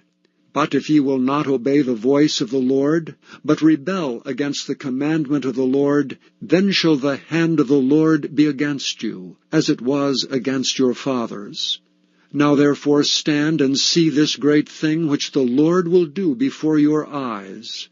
Is it not wheat harvest today? I will call unto the Lord, and he shall send thunder and rain, that ye may perceive and see that your wickedness is great, which ye have done in the sight of the Lord in asking you a king. So Samuel called unto the Lord, and the Lord sent thunder and rain that day, and all the people greatly feared the Lord and Samuel. And all the people said unto Samuel, Pray for thy servants unto the Lord thy God, that we die not, for we have added unto all our sins this evil, to ask us a king. And Samuel said unto the people, Fear not, Ye have done all this wickedness, yet turn not aside from following the Lord, but serve the Lord with all your heart. And turn ye not aside, for then should ye go after vain things, which cannot profit nor deliver, for they are vain. For the Lord will not forsake his people for his great name's sake, because it hath pleased the Lord to make you his people. Moreover, as for me, God forbid that I should sin against the Lord in ceasing to pray for you. But I will teach you the good and the right way. Only fear the Lord, and serve him in truth with all your heart. For consider how great things he hath done for you. But if ye shall still do wickedly, ye shall be consumed, both ye and your king. Chapter 13. Saul reigned 1 year, and when he had reigned 2 years over Israel, Saul chose him 3,000 men of Israel, whereof 2,000 were with Saul in Michmash and in Mount Bethel, and 1,000 were with Jonathan in Gibeah of Benjamin. And the rest of the people he sent every man to his tent. And Jonathan smote the garrison of the Philistines that was in Geba, and the Philistines heard of it. And Saul blew the trumpet throughout all the land, saying, Let the Hebrews hear. And all Israel heard say that Saul had smitten a garrison of the Philistines, and that Israel also was had in abomination with the Philistines. And the people were called together after Saul to Gilgal. And the Philistines gathered themselves together to fight with Israel, 30,000 chariots and 6,000 horsemen, and people as the sand which is on the seashore in multitude. And they came up and pitched in Michmash eastward from Bethaven. When the men of Israel saw that they were in a strait, for the people were distressed, then the people did hide themselves in caves, and in thickets, and in rocks, and in high places, and in pits. And some of the Hebrews went over Jordan to the land of Gad and Gilead. As for Saul, he was yet in Gilgal, and all the people followed him trembling. And he tarried 7 days according to the set time that Samuel had appointed. But Samuel came not to Gilgal, and the people were scattered from him. And Saul said, Bring hither a burnt offering to me, and peace offerings. And he offered the burnt offering. And it came to pass that as soon as he had made an end of offering the burnt offering, behold, Samuel came. And Saul went out to meet him, that he might salute him. And Samuel said, What hast thou done? And Saul said, Because I saw that the people were scattered from me, and that thou camest not within the days appointed, and that the Philistines gathered themselves together at Michmash, therefore said I, The Philistines will come down now upon me to Gilgal, and I have not made supplication unto the Lord. I forced myself therefore, and offered a burnt offering. And Samuel said to Saul, Thou hast done foolishly. Thou hast not kept the commandment of the Lord thy God, which he commanded thee, for now would the Lord have established thy kingdom upon Israel forever. But now thy kingdom shall not continue. The Lord hath sought him a man after his own heart, and the Lord hath commanded him to be captain over his people, because thou hast not kept that which the Lord commanded thee. And Samuel arose and gat him up from Gilgal unto Gibeah of Benjamin. And Saul numbered the people that were present with him, about 600 men. And Saul and Jonathan his son, and the people that were present with him, abode in Gibeah of Benjamin. But the Philistines encamped in Michmash. And the spoilers came out of the camp of the Philistines in 3 companies. 1 company turned unto the way that leadeth to Ophrah, unto the land of Shual. And another company turned the way to Beth-horon. And another company turned to the way of the border that looketh to the valley of Zeboim, toward the wilderness. Now there was no smith found throughout all the land of Israel. For the Philistines said, Lest the Hebrews make them swords or spears. But all the Israelites went down to the Philistines to sharpen every man his share, and his coulter, and his axe, and his mattock. Yet they had a file for the mattocks, and for the coulters, and for the forks, and for the axes, and to sharpen the goads. So it came to pass in the day of battle, that there was neither sword nor spear found in the hand of any of the people that were with Saul and Jonathan, but with Saul and with Jonathan his son was there found. And the garrison of the Philistines went out to the passage of Michmash. Chapter 14. Now it came to pass upon a day that Jonathan the son of Saul said unto the young man that bare his armor, Come and let us go over to the Philistines' garrison, that is on the other side. But he told not his father. And Saul tarried in the uttermost part of Gibeah, under a pomegranate tree, which is in Migron. And the people that were with him were about 600 men. And Ahiah the son of Ahitub, Ichabod's brother, the son of Phinehas, the son of Eli, the Lord's priest in Shiloh, wearing an ephod. And the people knew not that Jonathan was gone. And between the passages by which Jonathan sought to go over unto the Philistines' garrison, there was a sharp rock on the one side, and a sharp rock on the other side. And the name of the one was Bozez, and the name of the other Seni. The forefront of the one was situate northward over against Michmash, and the other southward over against Gibeah. And Jonathan said to the young man that bare his armor, Come and let us go over unto the garrison of these uncircumcised. It may be that the Lord will work for us. For there is no restraint to the Lord to save by many or by few. And his armor-bearer said unto him, Do all that is in thine heart. Turn thee, behold, I am with thee according to thy heart. Then said Jonathan, Behold, we will pass over unto these men, and we will discover ourselves unto them. If they say unto us, Tarry until we come to you, then we will stand still in our place, and will not go up unto them. But if they say thus, Come up unto us, then we will go up, for the Lord hath delivered them into our hand, and this shall be a sign unto us. And both of them discovered themselves unto the garrison of the Philistines, and the Philistines said, Behold, the Hebrews come forth out of the holes where they had hid themselves. And the men of the garrison answered Jonathan and his armor-bearer, and said, Come up to us, and we will show you a thing. And Jonathan said unto his armor-bearer, Come up after me, for the Lord hath delivered them into the hand of Israel. And Jonathan climbed up upon his hands and upon his feet, and his armor-bearer after him. And they fell before Jonathan, and his armor-bearers slew after him.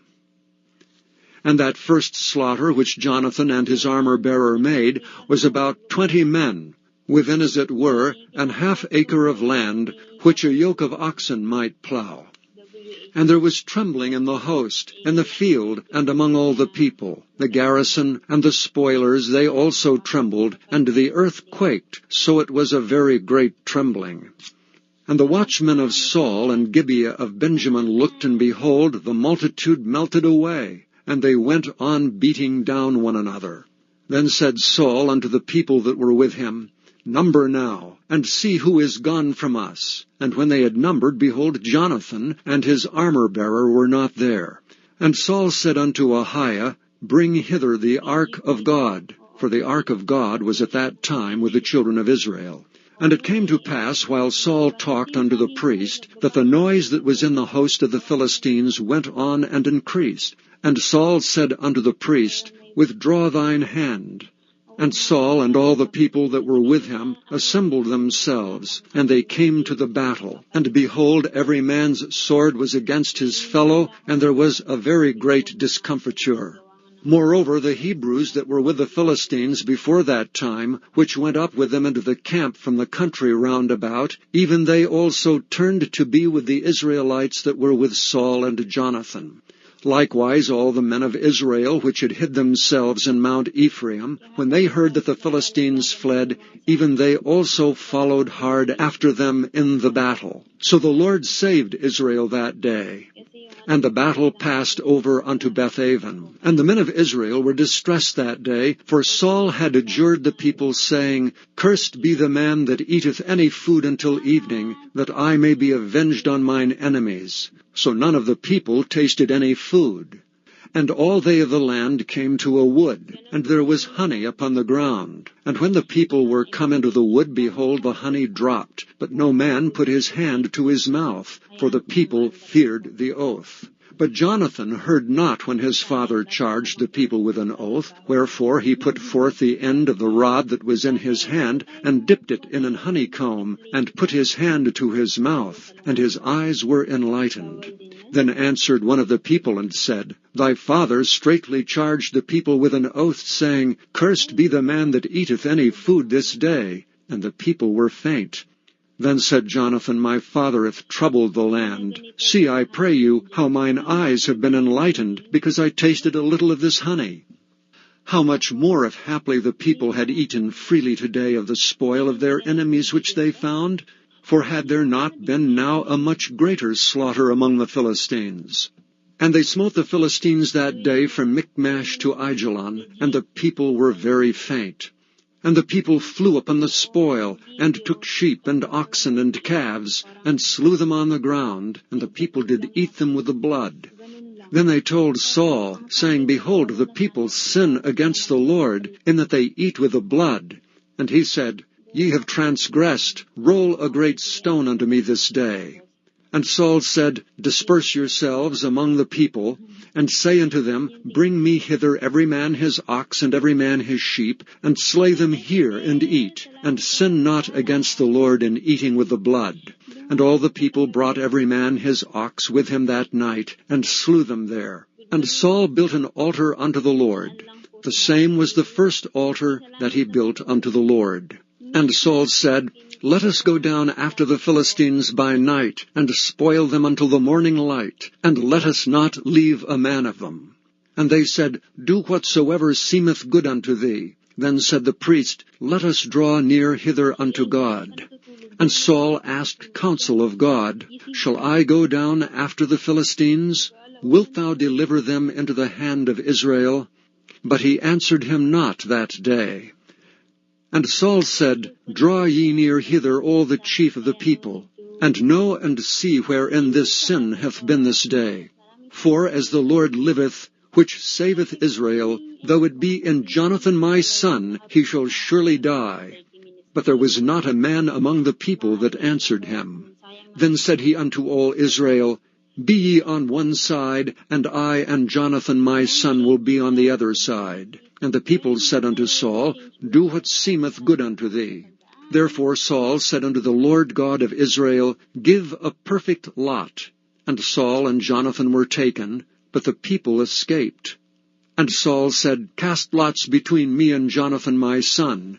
And Jonathan was taken. Then Saul said to Jonathan, Tell me what thou hast done. And Jonathan told him, and said, I did but taste a little honey with the end of the rod that was in mine hand, and lo, I must die. And Saul answered, God do so and more also, for thou shalt surely die, Jonathan. And the people said unto Saul, Shall Jonathan die, who hath wrought this great salvation in Israel? God forbid. As the Lord liveth, there shall not one hair of his head fall to the ground. For he hath wrought with God this day. So the people rescued Jonathan, that he died not. Then Saul went up from following the Philistines, and the Philistines went to their own place. So Saul took the kingdom over Israel, and fought against all his enemies on every side, against Moab, and against the children of Ammon, and against Edom, and against the kings of Zobah, and against the Philistines. And whithersoever he turned himself, he vexed them. And he gathered an host, and smote the Amalekites, and delivered Israel out of the hands of them that spoiled them. Now the sons of Saul were Jonathan, and Ishuai, and Melchishua. Chapter 15. Samuel also said unto Saul, The Lord sent me to anoint thee to be king over his people, over Israel. Now therefore hearken thou unto the voice of the words of the Lord. Thus saith the Lord of hosts, I remember that which Amalek did to Israel, how he laid wait for him in the way when he came up from Egypt. Now go and smite Amalek, and utterly destroy all that they have, and spare them not, but slay both man and woman, infant and suckling, ox and sheep, camel and ass. And Saul gathered the people together and numbered them in Telaim, 200,000 footmen and 10,000 men of Judah. And Saul came to a city of Amalek, and laid wait in the valley. And Saul said unto the Kenites, Go, depart, get you down from among the Amalekites, lest I destroy you with them. For ye showed kindness to all the children of Israel when they came up out of Egypt. So the Kenites departed from among the Amalekites. And Saul smote the Amalekites from Havilah until thou comest to Shur, that is over against Egypt. And he took Agag, the king of the Amalekites, alive, and utterly destroyed all the people with the edge of the sword. But Saul and the people spared Agag, and the best of the sheep, and of the oxen, and of the fatlings, and the lambs, and all that was good, and would not utterly destroy them. But everything that was vile and refuse, that they destroyed utterly. Then came the word of the Lord unto Samuel, saying, It repenteth me that I have set up Saul to be king, for he is turned back from following me, and hath not performed my commandments. And it grieved Samuel, and he cried unto the Lord all night. And when Samuel rose early to meet Saul in the morning, it was told Samuel, saying, Saul came to Carmel, and behold, he set him up a place, and is gone about, and passed on, and gone down to Gilgal. And Samuel came to Saul, and Saul said unto him, Blessed be thou of the Lord, I have performed the commandment of the Lord. And Samuel said, What meaneth then this bleating of the sheep in mine ears, and the lowing of the oxen which I hear? And Saul said, They have brought them from the Amalekites, for the people spared the best of the sheep and the oxen to sacrifice unto the Lord thy God, and the rest we have utterly destroyed. Then Samuel said unto Saul, Stay, and I will tell thee what the Lord hath said to me this night. And he said unto him, Say on. And Samuel said, When thou wast little in thine own sight, wast thou not made the head of the tribes of Israel, and the Lord anointed thee king over Israel? And the Lord sent thee on a journey, and said, Go and utterly destroy the sinners, the Amalekites, and fight against them until they be consumed. Wherefore then didst thou not obey the voice of the Lord, but didst fly upon the spoil, and didst bring evil in the sight of the Lord? And Saul said unto Samuel, Yea, I have obeyed the voice of the Lord, and have gone the way which the Lord sent me, and have brought Agag, the king of Amalek, and have utterly destroyed the Amalekites. But the people took of the spoil, sheep and oxen, the chief of the things which should have been utterly destroyed, to sacrifice unto the Lord thy God in Gilgal. And Samuel said, Hath the Lord as great delight in burnt offerings and sacrifices as in obeying the voice of the Lord? Behold, to obey is better than sacrifice, and to hearken than the fat of rams. For rebellion is as the sin of witchcraft, and stubbornness is as iniquity and idolatry. Because thou hast rejected the word of the Lord, he hath also rejected thee from being king.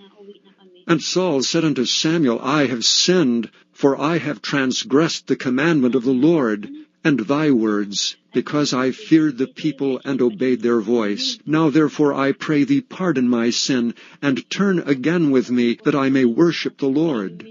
And Samuel said unto Saul, I will not return with thee, for thou hast rejected the word of the Lord, and the Lord hath rejected thee from being king over Israel.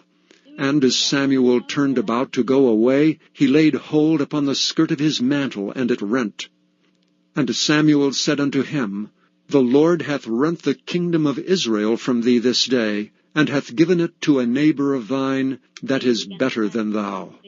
And also the strength of Israel will not lie nor repent, for he is not a man that he should repent.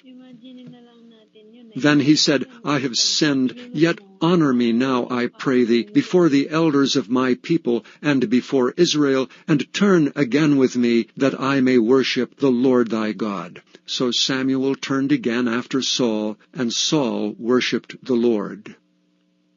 Then said Samuel, Bring ye hither to me Agag, the king of the Amalekites.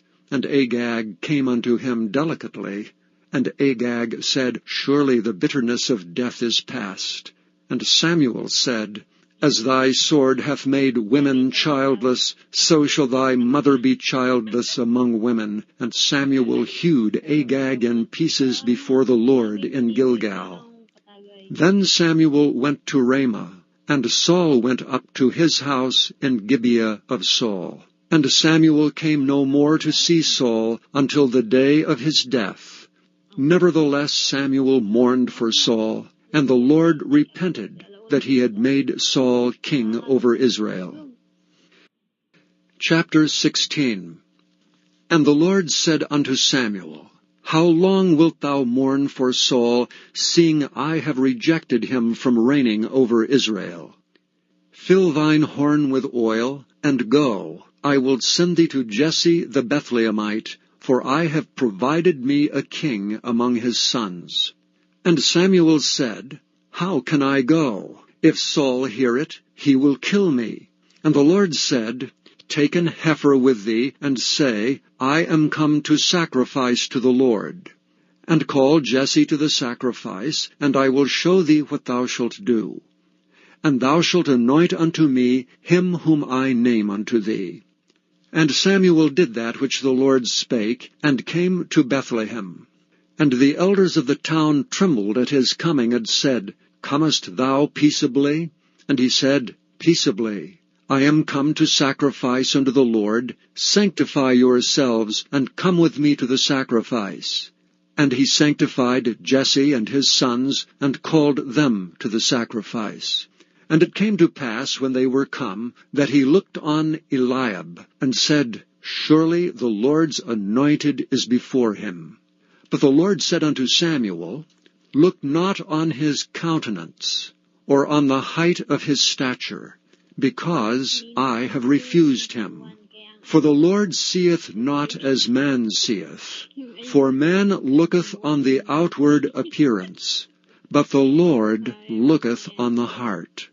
Then Jesse called Abinadab, and made him pass before Samuel. And he said, Neither hath the Lord chosen this. Then Jesse made Shammah to pass by, and he said, Neither hath the Lord chosen this. Again Jesse made 7 of his sons to pass before Samuel, and Samuel said unto Jesse, The Lord hath not chosen these. And Samuel said unto Jesse, Are here all thy children? And he said, There remaineth yet the youngest, and behold, he keepeth the sheep. And Samuel said unto Jesse, Send and fetch him, for we will not sit down till he come hither. And he sent and brought him in.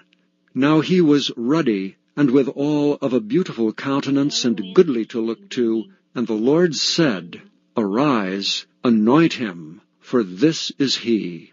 Then Samuel took the horn of oil, and anointed him in the midst of his brethren. And the Spirit of the Lord came upon David from that day forward.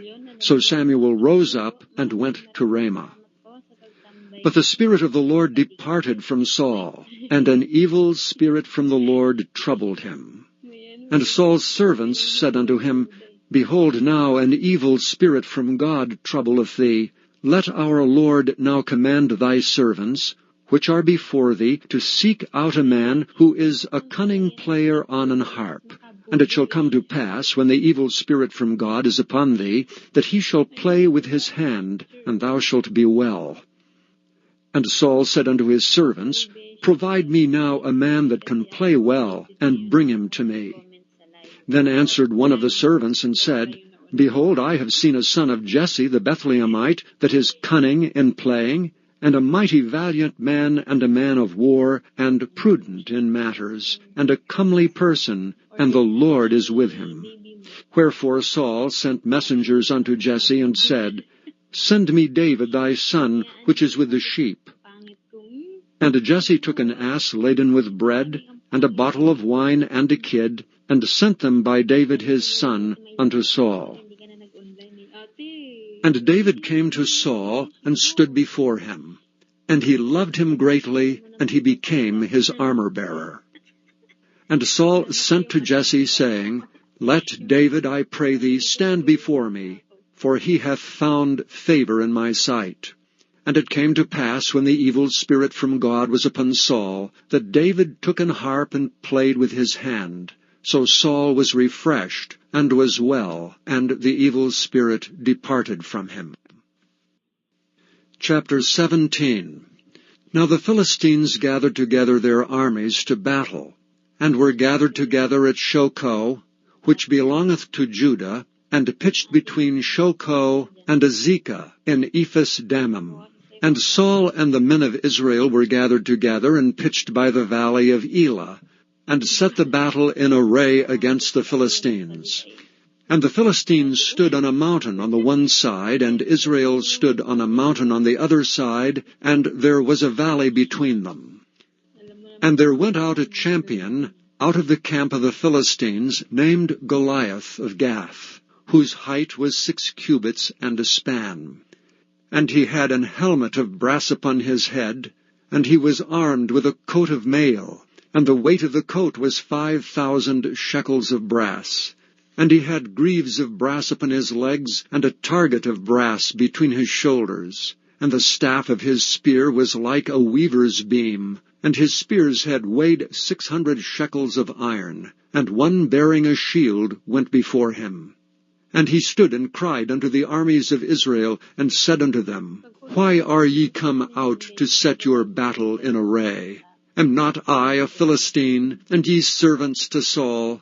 Choose you a man for you, and let him come down to me.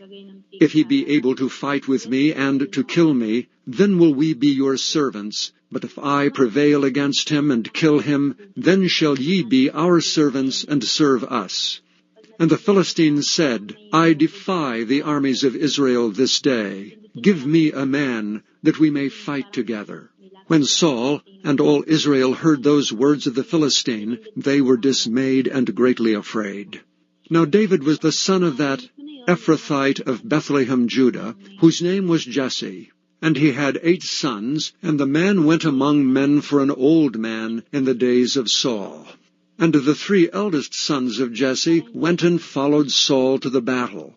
And the names of his 3 sons that went to the battle were Eliab the firstborn, and next unto him Abinadab, and the third Shammah. And David was the youngest, and the 3 eldest followed Saul.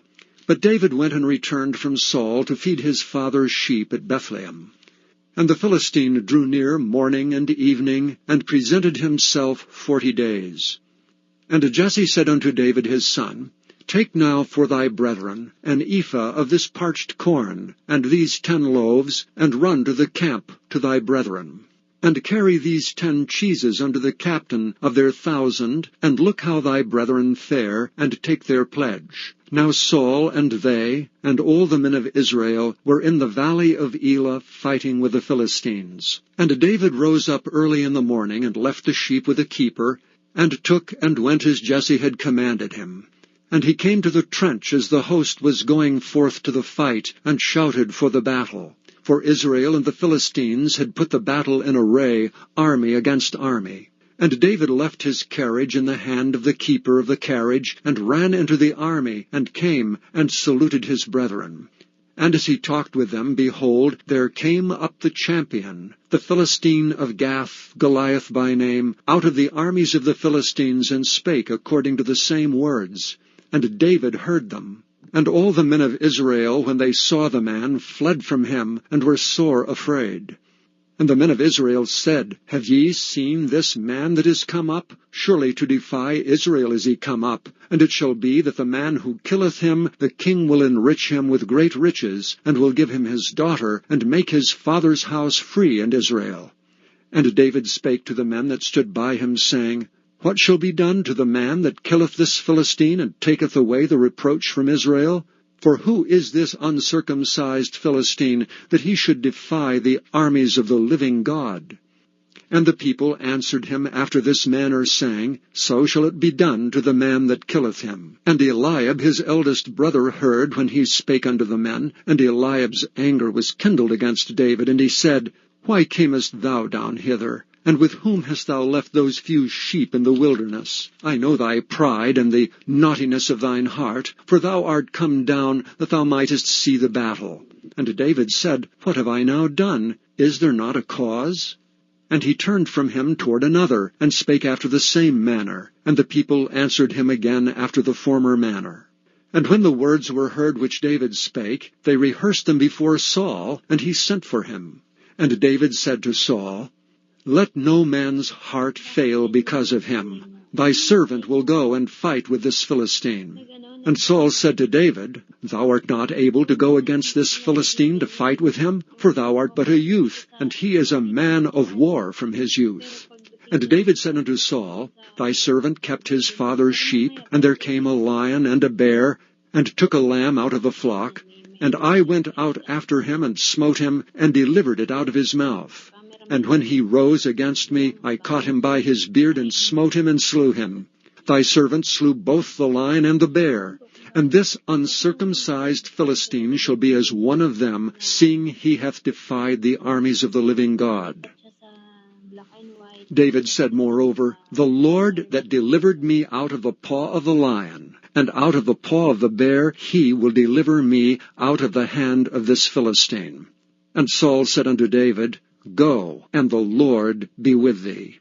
And Saul armed David with his armor, and he put an helmet of brass upon his head. Also he armed him with a coat of mail. And David girded his sword upon his armor, and he essayed to go, for he had not proved it. And David said unto Saul, I cannot go with these, for I have not proved them. And David put them off him. And he took his staff in his hand, and he chose him 5 smooth stones out of the brook, and put them in a shepherd's bag which he had, even in a scrip. And his sling was in his hand, and he drew near to the Philistine. And the Philistine came on, and drew near unto David, and the man that bare the shield went before him. And when the Philistine looked about and saw David, he disdained him, for he was but a youth, and ruddy, and of a fair countenance. And the Philistine said unto David, Am I a dog, that thou comest to me with staves? And the Philistine cursed David by his gods. And the Philistine said to David, Come to me, and I will give thy flesh unto the fowls of the air, and to the beasts of the field. Then said David to the Philistine, Thou comest to me with a sword, and with a spear, and with a shield. But I come to thee with the name of the Lord of hosts, the God of the armies of Israel, whom thou hast defied. This day will the Lord deliver thee into mine hand, and I will smite thee, and take thine head from thee, and I will give the carcasses of the host of the Philistines this day unto the fowls of the air, and to the wild beasts of the earth, that all the earth may know that there is a God in Israel. And all this assembly shall know that the Lord saveth not with sword and spear, for the battle is the Lord's, and he will give you into our hands.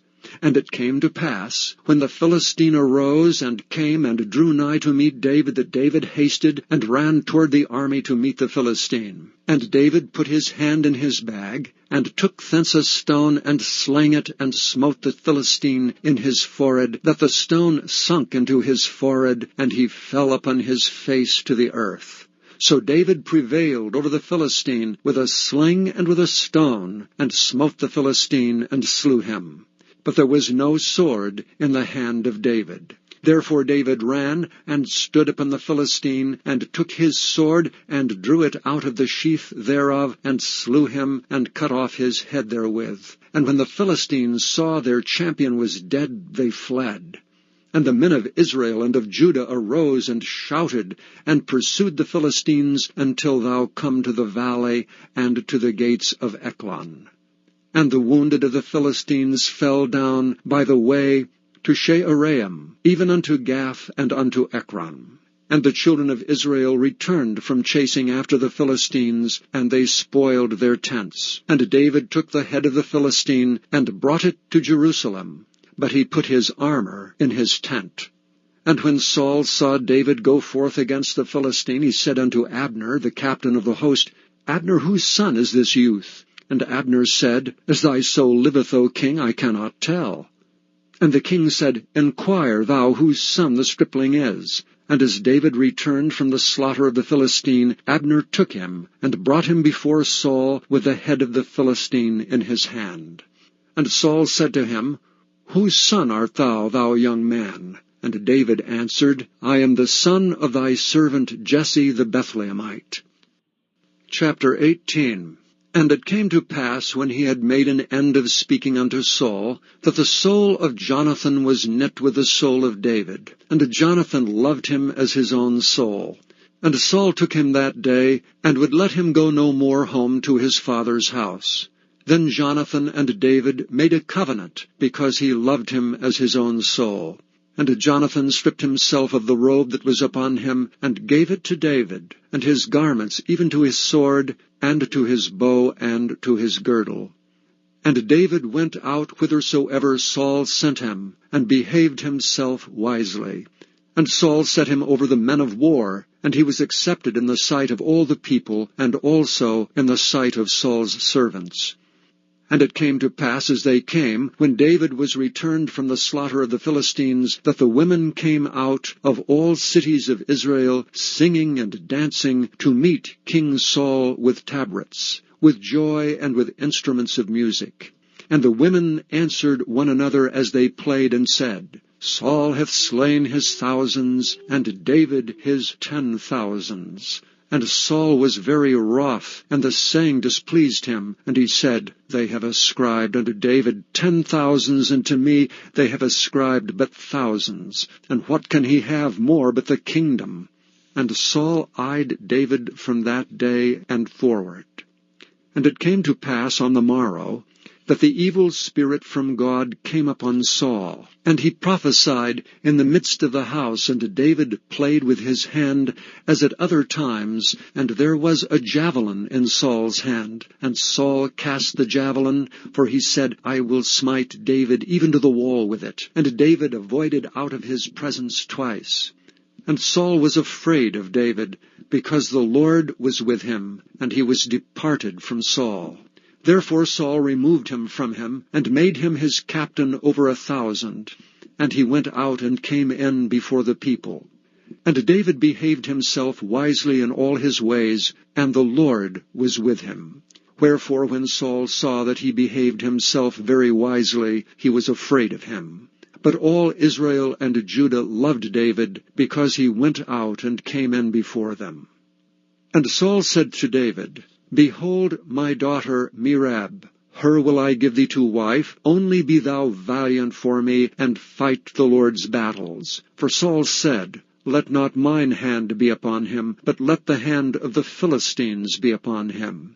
And David said unto Saul, Who am I? And what is my life, or my father's family in Israel, that I should be son-in-law to the king? But it came to pass at the time when Merab, Saul's daughter, should have been given to David, that he was given unto Adriel, the Maholathite, to wife. And Michal, Saul's daughter, loved David, and they told Saul, and the thing pleased him. And Saul said, I will give him her, that she may be a snare to him, and that the hand of the Philistines may be against him. Wherefore Saul said to David, Thou shalt this day be my son-in-law, in the one of the twain. And Saul commanded his servants, saying, Commune with David secretly, and say, Behold, the king hath delight in thee, and all his servants love thee. Now therefore be the king's son-in-law. And Saul's servants spake those words in the ears of David, and David said, Seemeth it to you a light thing to be a king's son-in-law, seeing that I am a poor man, and lightly esteemed?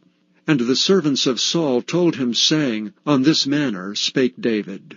And Saul said, Thus shall ye say to David, The king desireth not any dowry, but 100 foreskins of the Philistines to be avenged of the king's enemies. But Saul thought to make David fall by the hand of the Philistines.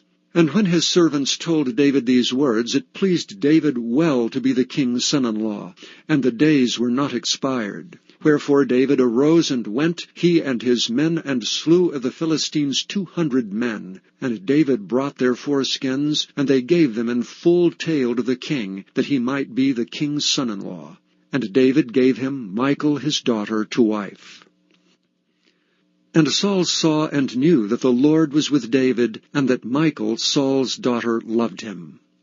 And Saul was yet the more afraid of David, and Saul became David's enemy continually.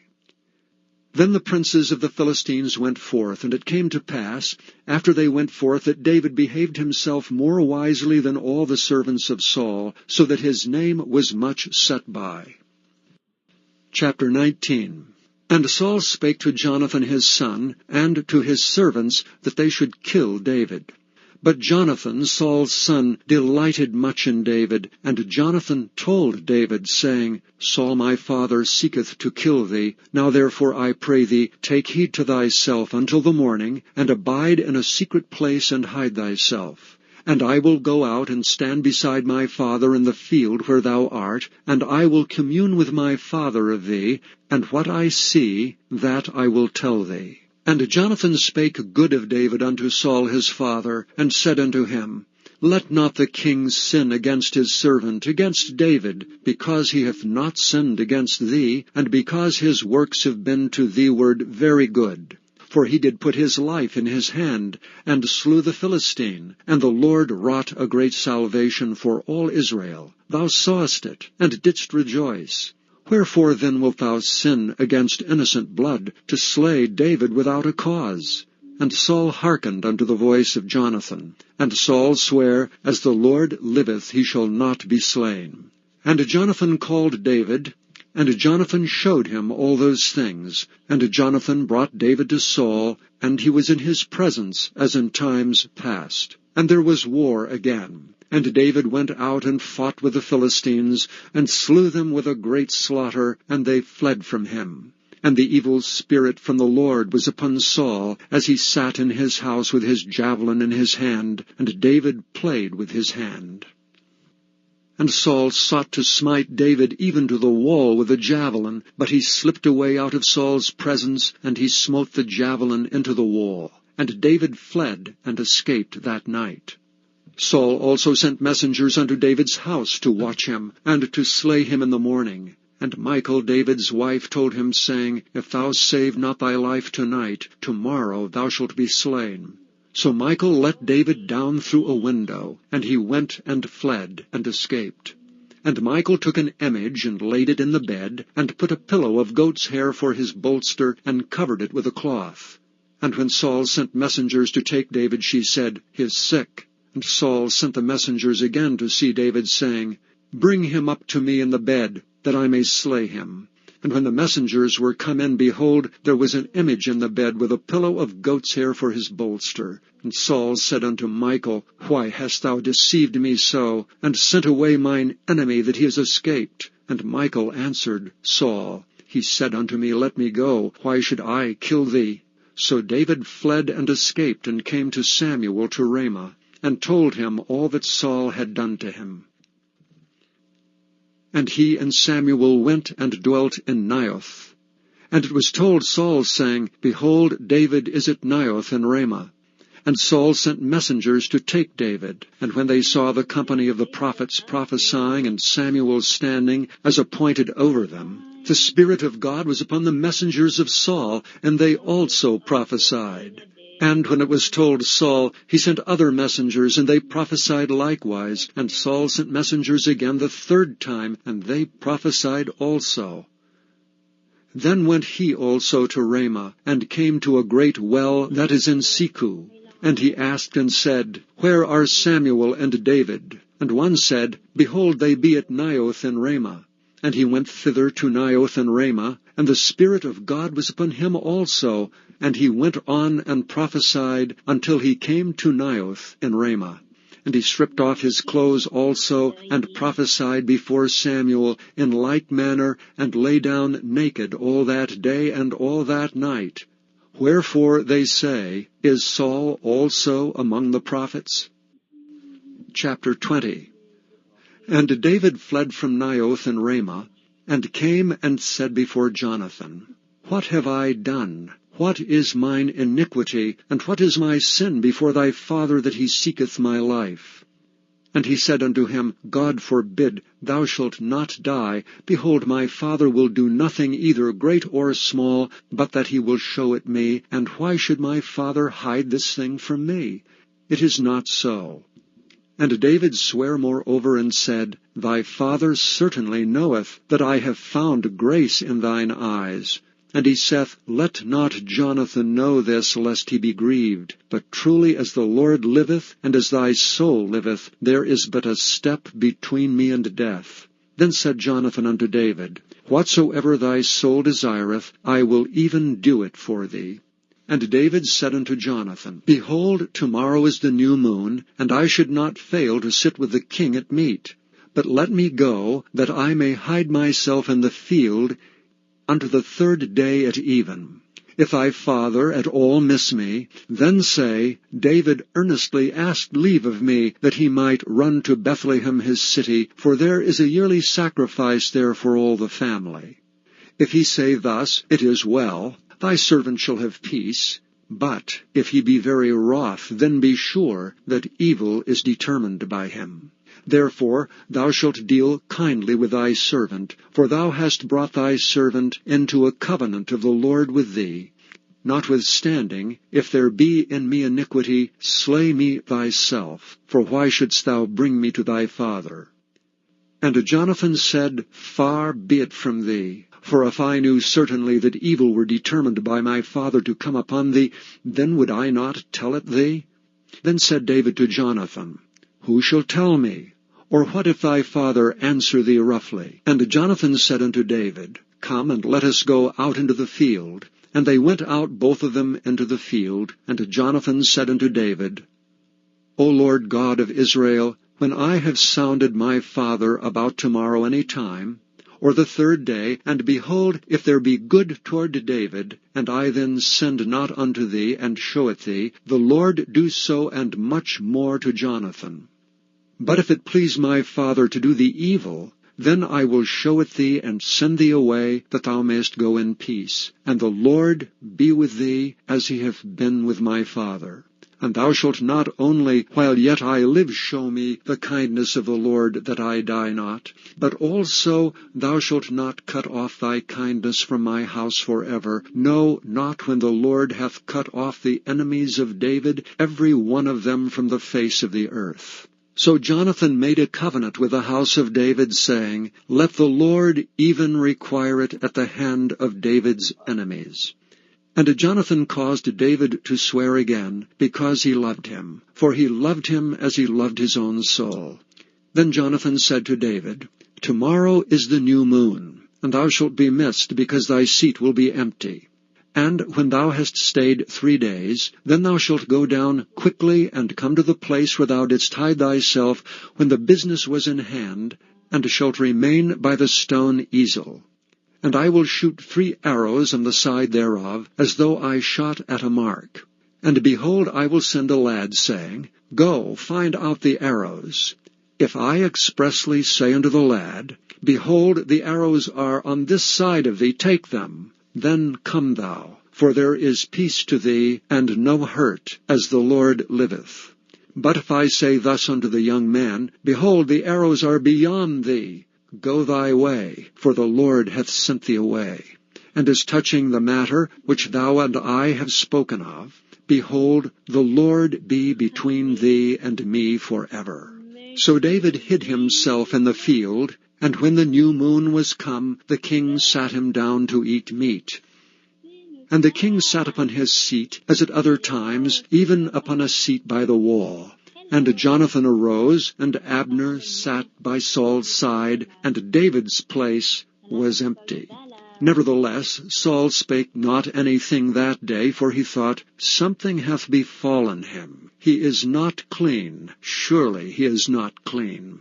And it came to pass on the morrow, which was the 2nd day of the month, that David's place was empty. And Saul said unto Jonathan his son, Wherefore cometh not the son of Jesse to meat, neither yesterday nor today?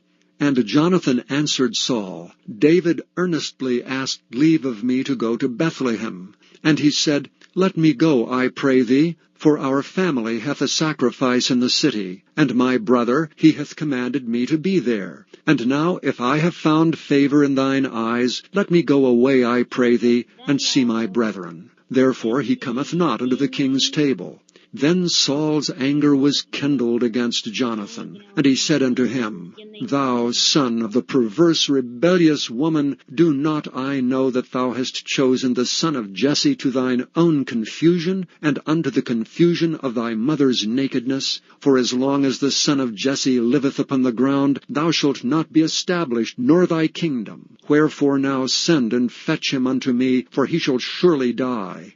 And Jonathan answered Saul his father, and said unto him, Wherefore shall he be slain? What hath he done? And Saul cast a javelin at him to smite him, whereby Jonathan knew that it was determined of his father to slay David. So Jonathan arose from the table in fierce anger, and did eat no meat the 2nd day of the month. For he was grieved for David, because his father had done him shame. And it came to pass in the morning that Jonathan went out into the field at the time appointed with David, and a little lad with him. And he said unto his lad, Run, find out now the arrows which I shoot. And as the lad ran, he shot an arrow beyond him. And when the lad was come to the place of the arrow which Jonathan had shot, Jonathan cried after the lad, and said, Is not the arrow beyond thee? And Jonathan cried after the lad, Make speed, haste, stay not. And Jonathan's lad gathered up the arrows, and came to his master. But the lad knew not anything, only Jonathan and David knew the matter. And Jonathan gave his artillery unto his lad, and said unto him, Go carry them to the city. And as soon as the lad was gone, David arose out of a place toward the south, and fell on his face to the ground, and bowed himself 3 times. And they kissed one another, and wept with one another, until David exceeded. And Jonathan said to David, Go in peace, forasmuch as we have sworn both of us in the name of the Lord, saying, The Lord be between me and thee, and between my seed and thy seed forever. And he arose and departed, and Jonathan went into the city. Chapter 21. Then came David to Nob, to Ahimelech the priest. And Ahimelech was afraid at the meeting of David, and said unto him, Why art thou alone, and no man with thee? And David said unto Ahimelech the priest, The king hath commanded me a business, and hath said unto me, Let no man know anything of the business whereabout I send thee, and what I have commanded thee. And I have appointed my servants to such and such a place. Now therefore, what is under thine hand? Give me 5 loaves of bread in mine hand, and what there is present. And the priest answered David and said, There is no common bread under mine hand, but there is hallowed bread, if the young men have kept themselves at least from women. And David answered the priest and said unto him, Of a truth, women have been kept from us about these 3 days, since I came out, and the vessels of the young men are holy, and the bread is in a manner common, yea, though it were sanctified this day in the vessel.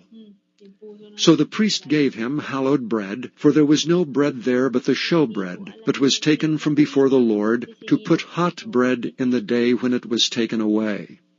Now a certain man of the servants of Saul was there that day, detained before the Lord, and his name was Doeg an Edomite, the chiefest of the herdsmen that belonged to Saul. And David said unto Ahimelech, And is there not here under thine hand spear or sword? For I have neither brought my sword nor my weapons with me, because the king's business required haste. And the priest said, The sword of Goliath the Philistine, whom thou slewest in the valley of Elah, behold, it is here wrapped in a cloth behind the ephod. If thou wilt take that, take it, for there is no other save that here. And David said, There is none like that, give it me. And David arose and fled that day for fear of Saul, and went to Achish the king of Gath. And the servants of Achish said unto him, Is not this David the king of the land? Did they not sing one to another of him in dances, saying, Saul hath slain his thousands, and David his 10,000s? And David laid up these words in his heart, and was sore afraid of Achish the king of Gath. And he changed his behavior before them, and feigned himself mad in their hands, and scrabbled on the doors of the gate, and let his spittle fall down upon his beard. Then said Achish unto his servants, Lo, ye see the man is mad. Wherefore then have ye brought him to me? Have I need of madmen, that ye have brought this fellow to play the madman in my presence? Shall this fellow come into my house? Chapter 22. David therefore departed thence, and escaped to the cave Adullam.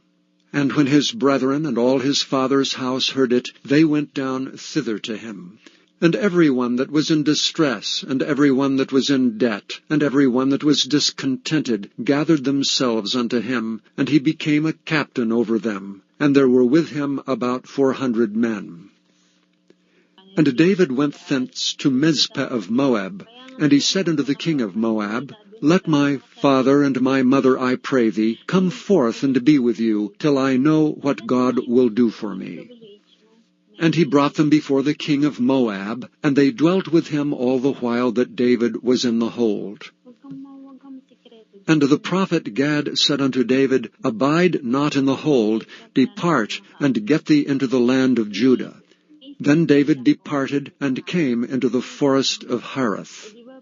When Saul heard that David was discovered, and the men that were with him, now Saul abode in Gibeah, under a tree in Ramah, having his spear in his hand, and all his servants were standing about him. Then Saul said unto his servants that stood about him, Hear now, ye Benjamites, will the son of Jesse give every one of you fields and vineyards, and make you all captains of thousands and captains of hundreds, that all of you have conspired against me? And there is none that showeth me that my son hath made a league with the son of Jesse? And there is none of you that is sorry for me, or showeth unto me that my son hath stirred up my servant against me to lie and wait, as at this day? Then answered Doeg the Edomite, which was set over the servants of Saul, and said, I saw the son of Jesse coming to Nob, to Ahimelech the son of Ahitub. And he inquired the Lord for him, and gave him victuals, and gave him the sword of Goliath the Philistine. Then the king sent to call Ahimelech the priest, the son of Ahitub, and all his father's house, the priests that were in Nob. And they came all of them to the king. And Saul said, Hear now, thou son of Ahitub. And he answered, Here I am, my lord. And Saul said unto him, Why have ye conspired against me, thou and the son of Jesse, and that thou hast given him bread and a sword, and hast inquired of God for him, that he should rise against me to lie in wait, as at this day? Then Ahimelech answered the king and said, And who is so faithful among all thy servants as David, which is the king's son-in-law, and goeth at thy bidding, and is honorable in thine house? Did I then begin to inquire of God for him? Be it far from me.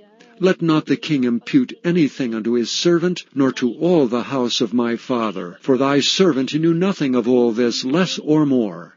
And the king said, Thou shalt surely die, Ahimelech, thou and all thy father's house. And the king said unto the footmen that stood about him, Turn and slay the priests of the Lord, because their hand also is with David, and because they knew when he fled, and did not show it to me. But the servants of the king would not put forth their hand to fall upon the priests of the Lord. And the king said to Doeg, Turn thou and fall upon the priests. And Doeg the Edomite turned and fell upon the priests, and slew on that day 75 persons that did wear a linen ephod. And Nob, the city of the priests, smote he with the edge of the sword, both men and women, children and sucklings, and oxen and asses and sheep, with the edge of the sword. And one of the sons of Ahimelech, the son of Ahitub, named Abiathar escaped and fled after David. And Abiathar showed David that Saul had slain the Lord's priests. And David said unto Abiathar, I knew it that day, when Doeg the Edomite was there, that he would surely tell Saul, I have occasioned the death of all the persons of thy father's house. Abide thou with me, fear not, for he that seeketh my life seeketh thy life. But with me thou shalt be in safeguard. Chapter 23.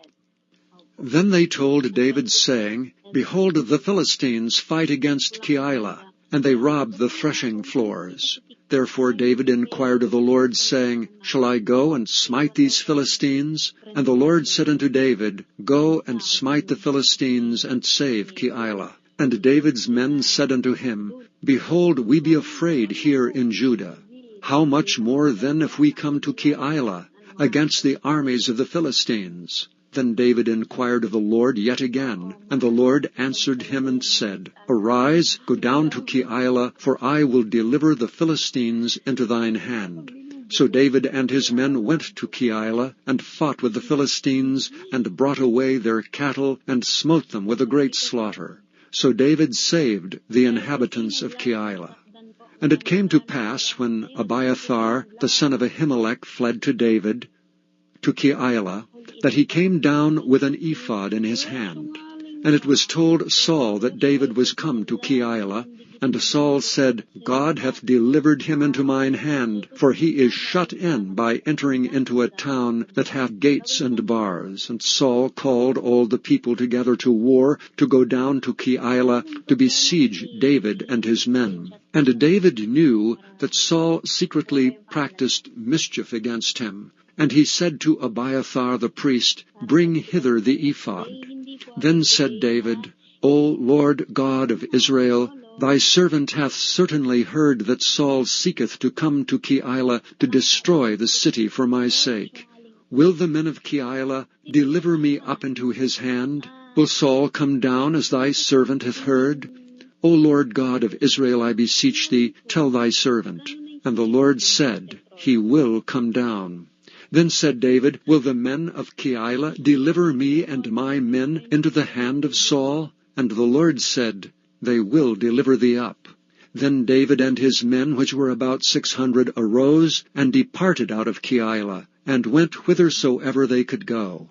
And it was told Saul that David was escaped from Keilah, and he forbare to go forth. And David abode in the wilderness in strongholds, and remained in a mountain in the wilderness of Ziph. And Saul sought him every day, but God delivered him not into his hand. And David saw that Saul was come out to seek his life, and David was in the wilderness of Ziph in a wood. And Jonathan, Saul's son, arose and went to David into the wood, and strengthened his hand in God. And he said unto him, Fear not, for the hand of Saul my father shall not find thee, and thou shalt be king over Israel, and I shall be next unto thee, and that also Saul my father knoweth. And they two made a covenant before the Lord, and David abode in the wood, and Jonathan went to his house. Then came up the Ziphites to Saul to Gibeah, saying, Doth not David hide himself with us in strongholds, in the wood, in the hill of Hachilah, which is on the south of Jeshimon? Now therefore, O king, come down according to all the desire of thy soul to come down, and our part shall be to deliver him into the king's hand.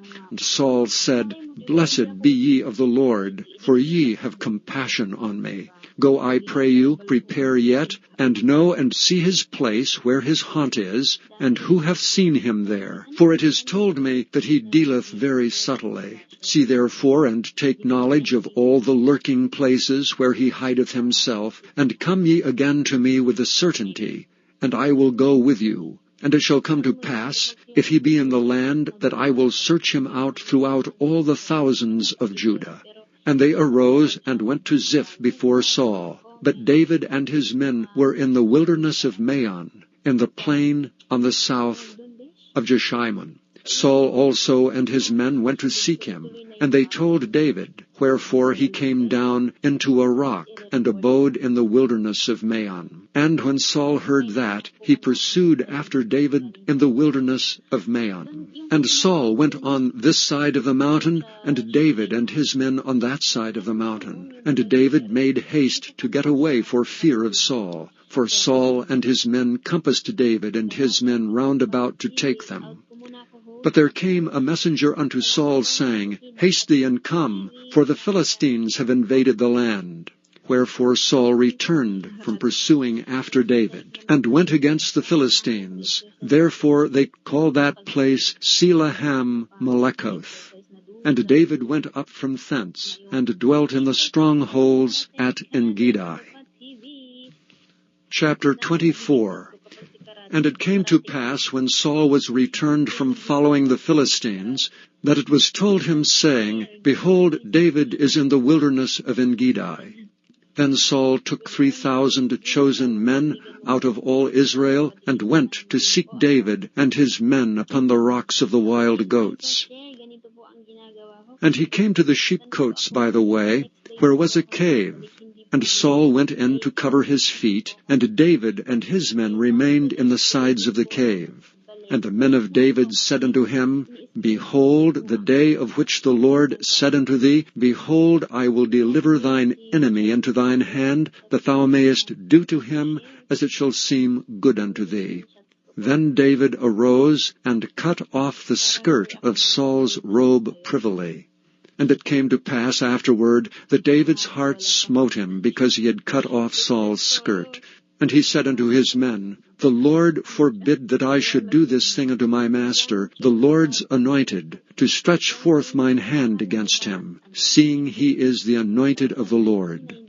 So David stayed his servants with these words, and suffered them not to rise against Saul. But Saul rose up out of the cave, and went on his way. David also arose afterward, and went out of the cave, and cried after Saul, saying, My Lord the king. And when Saul looked behind him, David stooped with his face to the earth, and bowed himself. And David said to Saul, Wherefore hearest thou men's words, saying, Behold, David seeketh thy hurt? Behold, this day thine eyes have seen how that the Lord had delivered thee today into mine hand in the cave, and some bade me kill thee, but mine eye spared thee. And I said, I will not put forth mine hand against my Lord, for he is the Lord's anointed. Moreover, my father, see the skirt of thy robe in my hand. For in that I cut off the skirt of thy robe, and killed thee not, know thou and see that there is neither evil nor transgression in mine hand, and I have not sinned against thee. Yet thou huntest my soul to take it. The Lord judge between me and thee, and the Lord avenge me of thee, but mine hand shall not be upon thee. As saith the proverb of the ancients, wickedness proceedeth from the wicked, but mine hand shall not be upon thee. After whom is the king of Israel come out? After whom dost thou pursue? After a dead dog, after a flea. The Lord therefore be judge, and a judge between me and thee, and see and plead my cause, and deliver me out of thine hand. And it came to pass, when David had made an end of speaking these words unto Saul, that Saul said, Is this thy voice, my son David? And Saul lifted up his voice and wept. And he said to David, Thou art more righteous than I, for thou hast rewarded me good, whereas I have rewarded thee evil. And thou hast showed this day how that thou hast dealt well with me, forasmuch as when the Lord had delivered me into thine hand, thou killedst me not. For if a man find his enemy, will he let him go well away? Wherefore the Lord reward thee good, for that thou hast done unto me this day. For now, behold, I know well that thou shalt surely be king, and that the kingdom of Israel shall be established in thine hand. Swear now therefore unto me by the Lord, that thou wilt not cut off my seed after me, and that thou wilt not destroy my name out of my father's house. And David sware unto Saul, and Saul went home, but David and his men gat them up unto the hold. Chapter 25. And Samuel died, and all the Israelites were gathered together, and lamented him, and buried him in his house at Ramah. And David arose, and went down to the wilderness of Paran. And there was a man in Maon, whose possessions were in Carmel. And the man was very great, and he had 3,000 sheep and 1,000 goats, and he was shearing his sheep in Carmel. Now the name of the man was Nabal, and the name of his wife Abigail. And she was a woman of good understanding, and of a beautiful countenance. But the man was churlish and evil in his doings, and he was of the house of Caleb. And David heard in the wilderness that Nabal did shear his sheep. And David sent out 10 young men. And David said unto the young men, Get you up to Carmel, and go to Nabal, and greet him in my name. And thus shall ye say to him that liveth in prosperity, Peace be both to thee, and peace be to thine house, and peace be unto all that thou hast. And now I have heard that thou hast shearers. Now thy shepherds which were with us, we hurt them not, neither was there aught missing unto them all the while they were in Carmel. Ask thy young men, and they will show thee. Wherefore let the young men find favor in thine eyes. For we come in a good day. Give, I pray thee, whatsoever cometh to thine hand unto thy servants and to thy son David. And when David's young men came, they spake to Nabal according to all those words in the name of David, and ceased. And Nabal answered David's servants and said, Who is David, and who is the son of Jesse? There be many servants nowadays that break away, every man from his master. Shall I then take my bread and my water and my flesh that I have killed from my shearers, and give it unto men whom I know not whence they be? So David's young men turned their way, and went again, and came, and told him all those sayings. And David said unto his men, Gird ye on every man his sword. And they girded on every man his sword, and David also girded on his sword. And there went up after David about 400 men, and 200 abode by the stuff. But one of the young men told Abigail, Nabal's wife, saying, Behold, David sent messengers out of the wilderness to salute our master, and he railed on them. But the men were very good unto us. And we were not hurt, neither missed we anything, as long as we were conversant with them when we were in the fields. They were a wall unto us both by night and day, all the while we were with them keeping the sheep. Now therefore know and consider what thou wilt do, for evil is determined against our master and against all his household. For he is such a son of Belial that a man cannot speak to him. Then Abigail made haste, and took 200 loaves, and 2 bottles of wine, and 5 sheep ready dressed, and 5 measures of parched corn, and 100 clusters of raisins, and 200 cakes of figs, and laid them on asses. And she said unto her servants, Go on before me, behold, I come after you. But she told not her husband Nabal. And it was so, as she rode on the ass, that she came down by the covert of the hill, and behold, David and his men came down against her, and she met them. Now David had said, Surely in vain have I kept all that this fellow hath in the wilderness, so that nothing was missed of all that pertained unto him, and he hath requited me evil for good. So and more also do God unto the enemies of David, if I leave of all that pertain to him by the morning light any that pisseth against the wall.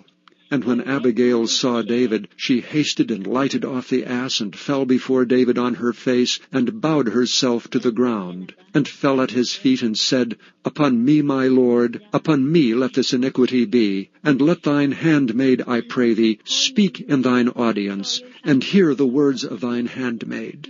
Let not my lord, I pray thee, regard this man of Belial, even Nabal, for as his name is, so is he. Nabal is his name, and folly is with him. But I thine handmaid saw not the young men of my lord, whom thou didst send. Now therefore, my lord, as the Lord liveth, and as thy soul liveth, seeing the Lord hath withholden thee from coming to shed blood, and from avenging thyself with thine own hand, now let thine enemies, and they that seek evil to my lord, be as Nabal. And now this blessing which thine handmaid hath brought unto my lord, let it even be given unto the young men that follow my lord. I pray thee, forgive the trespass of thine handmaid, for the Lord will surely make my lord a sure house, because my lord fighteth the battles of the Lord, and evil hath not been found in thee all thy days. Yet a man is risen to pursue thee, and to seek thy soul. But the soul of my Lord shall be bound in the bundle of life with the Lord thy God. And the souls of thine enemies, them shall he sling out as out of the middle of a sling. And it shall come to pass, when the Lord shall have done to my Lord according to all the good that he hath spoken concerning thee, and shall have appointed thee ruler over Israel, that this shall be no grief unto thee, nor offense of heart unto my Lord, either that thou hast shed blood causeless, or that my Lord hath avenged himself. But when the Lord shall have dealt well with my Lord, then remember thine handmaid. And David said to Abigail, Blessed be the Lord God of Israel, which sent thee this day to meet me. And blessed be thy advice, and blessed be thou which hast kept me this day from coming to shed blood, and from avenging myself with mine own hand. For in very deed as the Lord God of Israel liveth, which hath kept me back from hurting thee, except thou hadst hasted and come to meet me, surely there had not been left unto Nabal by the morning light any that pisseth against the wall. So David received of her hand that which she had brought him, and said unto her, Go up in peace to thine house. See, I have hearkened to thy voice, and have accepted thy person. And Abigail came to Nabal, and behold, he held a feast in his house, like the feast of a king. And Nabal's heart was merry within him, for he was very drunken. Wherefore she told him nothing, less or more, until the morning light. But it came to pass in the morning, when the wine was gone out of Nabal, and his wife had told him these things, that his heart died within him, and he became as a stone. And it came to pass about 10 days after, that the Lord smote Nabal, that he died. And when David heard that Nabal was dead, he said, Blessed be the Lord, that hath pleaded the cause of my reproach from the hand of Nabal, and hath kept his servant from evil. For the Lord hath returned the wickedness of Nabal upon his own head. And David sent and communed with Abigail, to take her to him to wife.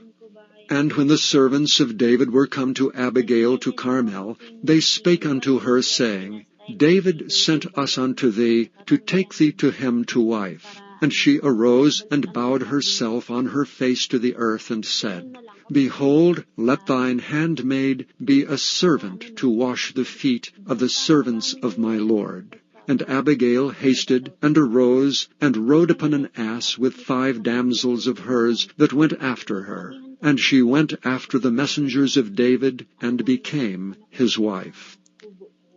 David also took Ahinoam of Jezreel, and they were also both of them his wives. But Saul had given Michal his daughter, David's wife, to Phaltai the son of Laish, which was of Galim. Chapter 26. And the Ziphites came unto Saul to Gibeah, saying, Doth not David hide himself in the hill of Hachilah, which is before Jeshimon? Then Saul arose and went down to the wilderness of Ziph, having 3,000 chosen men of Israel with him, to seek David in the wilderness of Ziph. And Saul pitched in the hill of Hachilah, which is before Jeshimon, by the way. But David abode in the wilderness. and he saw that Saul came after him into the wilderness. David therefore sent out spies, and understood that Saul was come in very deed. And David arose and came to the place where Saul had pitched. And David beheld the place where Saul lay, and Abner the son of Ner, the captain of his host. And Saul lay in the trench, and the people pitched round about him. Then answered David and said to Ahimelech the Hittite, and to Abishai, the son of Zeruiah, brother to Joab, saying, Who will go down with me to Saul to the camp? And Abishai said, I will go down with thee. So David and Abishai came to the people by night, and behold, Saul lay sleeping within the trench, and his spear stuck in the ground at his bolster. But Abner and the people lay round about him. Then said Abishai to David, God hath delivered thine enemy into thine hand this day. Now therefore let me smite him, I pray thee, with the spear, even to the earth at once, and I will not smite him the second time. And David said to Abishai, Destroy him not, for who can stretch forth his hand against the Lord's anointed and be guiltless? David said furthermore, As the Lord liveth, the Lord shall smite him, or his day shall come to die, or he shall descend into battle and perish. The Lord forbid that I should stretch forth mine hand against the Lord's anointed. But I pray thee, take thou now the spear that is at his bolster, and the cruse of water, and let us go. So David took the spear and the cruse of water from Saul's bolster, and they gat them away, and no man saw it, nor knew it, neither awakened, for they were all asleep, because a deep sleep from the Lord was fallen upon them. Then David went over to the other side, and stood on the top of an hill afar off, a great space being between them. And David cried to the people, and to Abner the son of Ner, saying, Answerest thou not, Abner? Then Abner answered and said, Who art thou that criest to the king? And David said to Abner, Art thou not a valiant man? And who is like thee in Israel? Wherefore then hast thou not kept thy lord the king? For there came out one of the people in to destroy the king thy lord. This thing is not good that thou hast done. As the Lord liveth, ye are worthy to die, because ye have not kept your master the Lord's anointed. And now see where the king's spear is, and the cruse of water that was at his bolster. And Saul knew David's voice, and said, Is this thy voice, my son David? And David said, It is my voice, my lord, O king. And he said, Wherefore doth my lord thus pursue after his servant? For what have I done, or what evil is in mine hand? Now therefore I pray thee, let my lord the king hear the words of his servant. If the Lord have stirred thee up against me, let him accept an offering. But if they be the children of men, cursed be they before the Lord, for they have driven me out this day from abiding in the inheritance of the Lord, saying, Go, serve other gods. Now therefore let not my blood fall to the earth before the face of the Lord. For the king of Israel is come out to seek a flea, as when one doth hunt a partridge in the mountains. Then said Saul, I have sinned. Return, my son David, for I will no more do thee harm, because my soul was precious in thine eyes this day. Behold, I have played the fool, and have erred exceedingly. And David answered and said, Behold the king's spear, and let one of the young men come over and fetch it. The Lord render to every man his righteousness and his faithfulness. For the Lord delivered thee into my hand today, but I would not stretch forth mine hand against the Lord's anointed. And behold, as thy life was much set by this day in mine eyes, so let my life be much set by in the eyes of the Lord, and let him deliver me out of all tribulation. Then Saul said to David, Blessed be thou, my son David. Thou shalt both do great things, and also shalt still prevail. So David went on his way, and Saul returned to his place. Chapter 27. And David said in his heart, I shall now perish one day by the hand of Saul. There is nothing better for me than that I should speedily escape into the land of the Philistines, and Saul shall despair of me to seek me any more in the coast of Israel. So shall I escape out of his hand. And David arose, and he passed over with 600 men that were with him, unto Achish the son of Maoch, king of Gath. And David dwelt with Achish at Gath, he and his men, every man with his household, even David with his 2 wives, Ahinoam the Jezreelitess, and Abigail the Carmelitess, Nabal's wife. And it was told Saul that David was fled to Gath, and he sought no more again for him. And David said unto Achish, If I have now found grace in thine eyes, let them give me a place in some town in the country, that I may dwell there. For why should thy servant dwell in the royal city with thee? Then Achish gave him Ziklag that day, wherefore Ziklag pertaineth unto the kings of Judah unto this day. And the time that David dwelt in the country of the Philistines was a full year and 4 months. And David and his men went up and invaded the Geshurites, and the Gezrites, and the Amalekites, for these nations were of old the inhabitants of the land, as thou goest to Shur, even unto the land of Egypt. And David smote the land, and left neither man nor woman alive, and took away the sheep, and the oxen, and the asses, and the camels, and apparel, and returned, and came to Achish. And Achish said, Whither have ye made a road today? And David said, Against the south of Judah, and against the south of the Jerahmeelites, and against the south of the Kenites. And David saved neither man nor woman alive to bring tidings to Gath, saying, Lest they should tell on us, saying, So did David, and so will be his manner all the while he dwelleth in the country of the Philistines. And Achish believed David, saying, He hath made his people Israel utterly to abhor him. Therefore he shall be my servant forever. Chapter 28. And it came to pass in those days that the Philistines gathered their armies together for warfare to fight with Israel. And Achish said unto David, Know thou assuredly that thou shalt go out with me to battle, thou and thy men. And David said to Achish, Surely thou shalt know what thy servant can do. And Achish said to David, Therefore will I make thee keeper of mine head forever. Now Samuel was dead, and all Israel had lamented him, and buried him in Ramah, even in his own city. And Saul had put away those that had familiar spirits, and the wizards out of the land. And the Philistines gathered themselves together, and came and pitched in Shunem. And Saul gathered all Israel together, and they pitched in Gilboa.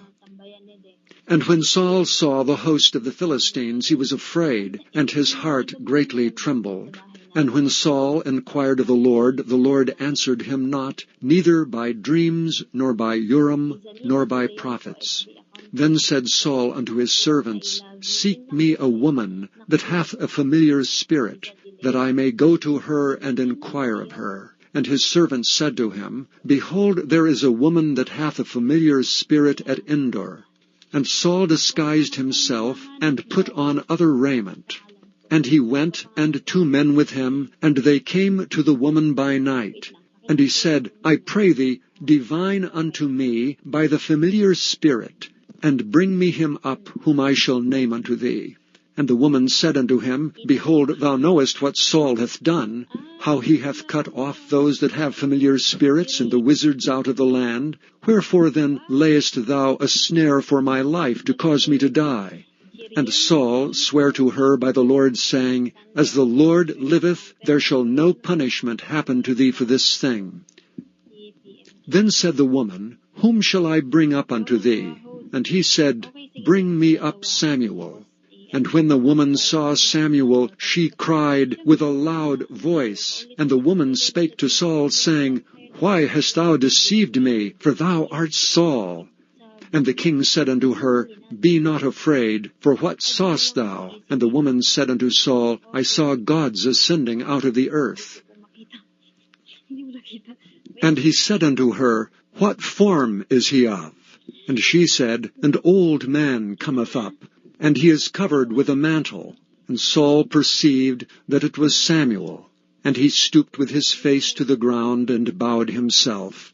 And Samuel said to Saul, Why hast thou disquieted me to bring me up?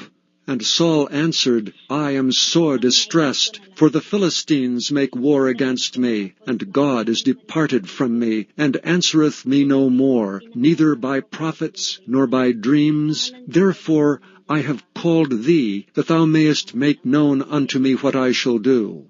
Then said Samuel, Wherefore then dost thou ask of me, seeing the Lord is departed from thee, and is become thine enemy? And the Lord hath done to him as he spake by me. For the Lord hath rent the kingdom out of thine hand, and given it to thy neighbor, even to David. Because thou obeyedst not the voice of the Lord, nor executedst his fierce wrath upon Amalek. Therefore hath the Lord done this thing unto thee this day.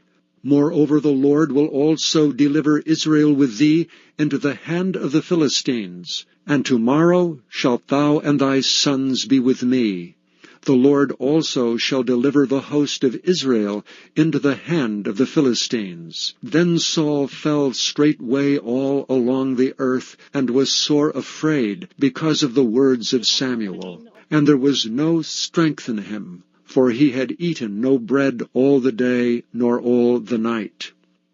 And the woman came unto Saul, and saw that he was sore troubled, and said unto him, Behold, thine handmaid hath obeyed thy voice, and I have put my life in my hand, and have hearkened unto thy words, which thou speakest unto me. Now therefore I pray thee, hearken thou also unto the voice of thine handmaid, and let me set a morsel of bread before thee, and eat, that thou mayest have strength when thou goest on thy way. But he refused, and said, I will not eat. But his servants together with the woman compelled him, and he hearkened unto their voice. So he arose from the earth, and sat upon the bed. And the woman had a fat calf in the house, and she hasted and killed it, and took flour, and kneaded it, and did bake unleavened bread thereof. And she brought it before Saul, and before his servants, and they did eat. Then they rose up, and went away that night. Chapter 29. Now the Philistines gathered together all their armies to Aphek, and the Israelites pitched by a fountain which is in Jezreel. And the lords of the Philistines passed on by hundreds and by thousands, but David and his men passed on in the rearward with Achish.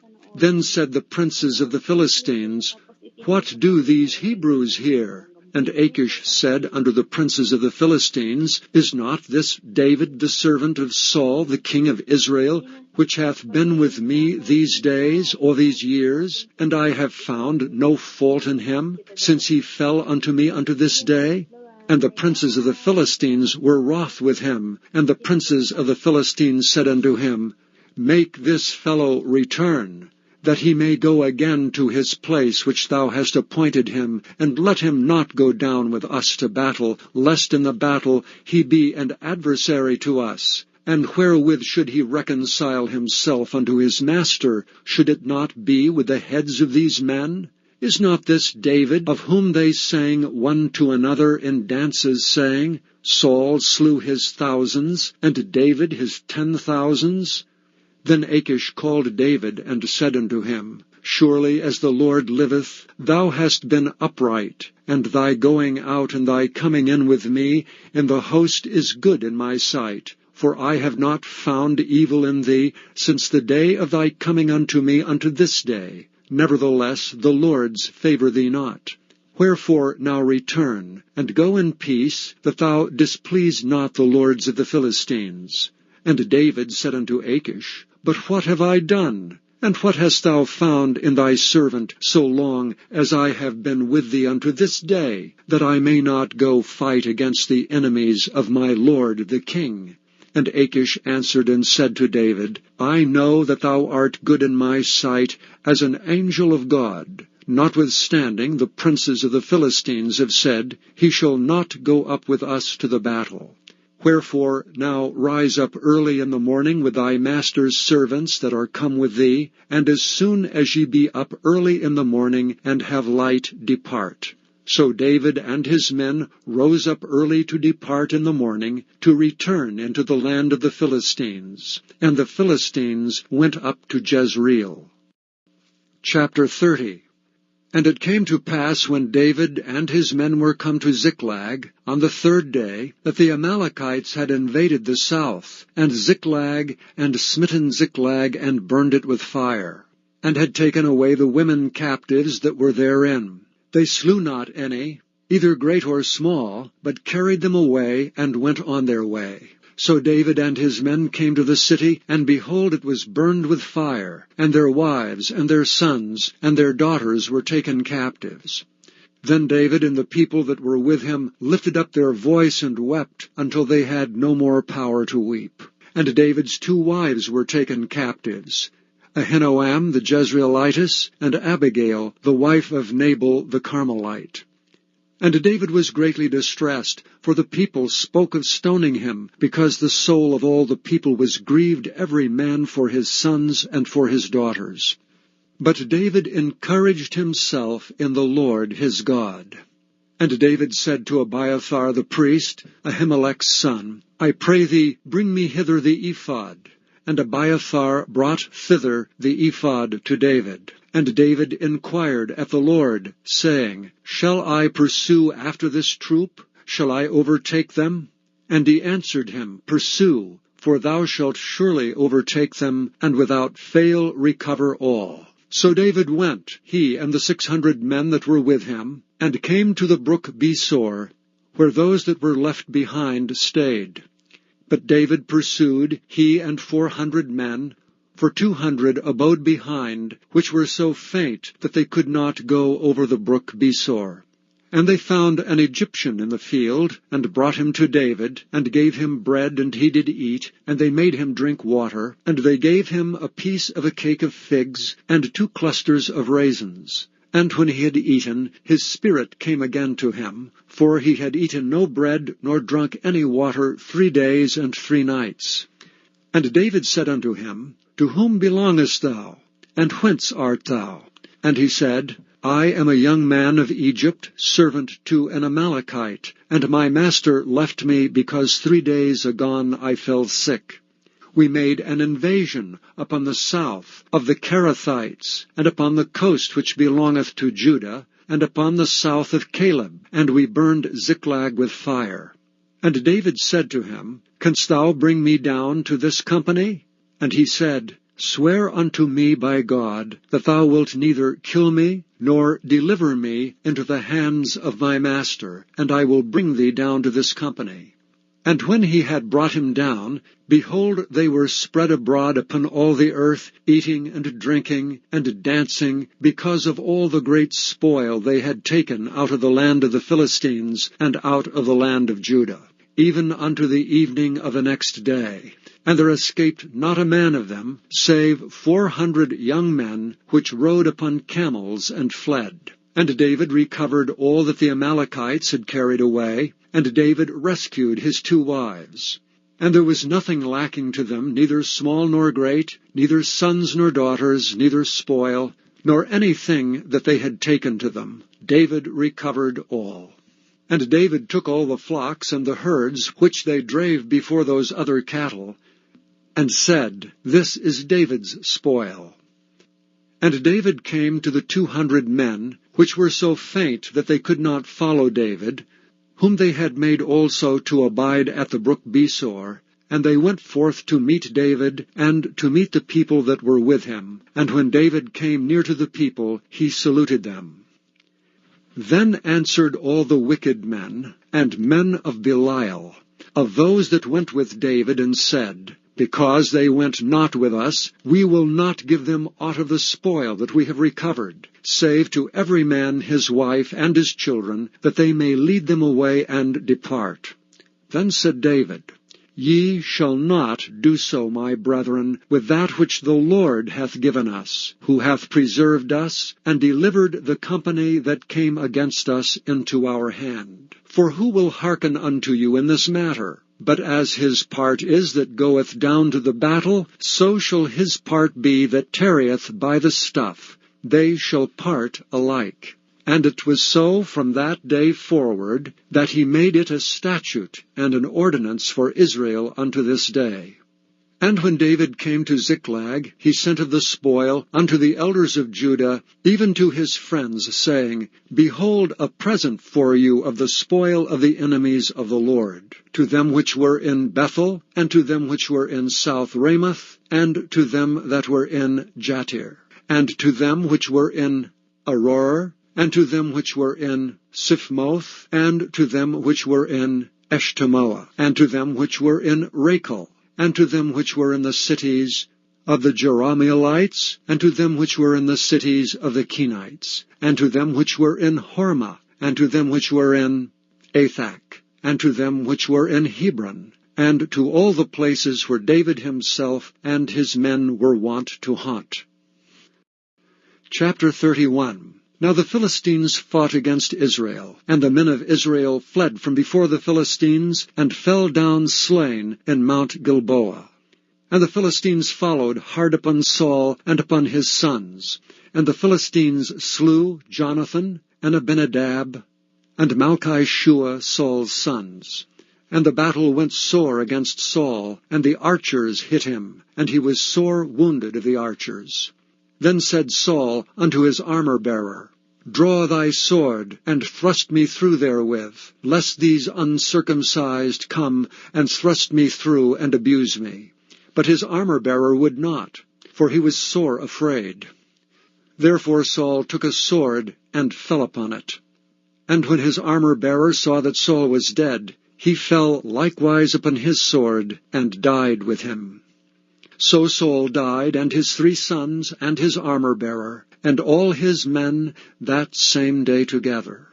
And when the men of Israel that were on the other side of the valley, and they that were on the other side of Jordan, saw that the men of Israel fled, and that Saul and his sons were dead, they forsook the cities and fled, and the Philistines came and dwelt in them.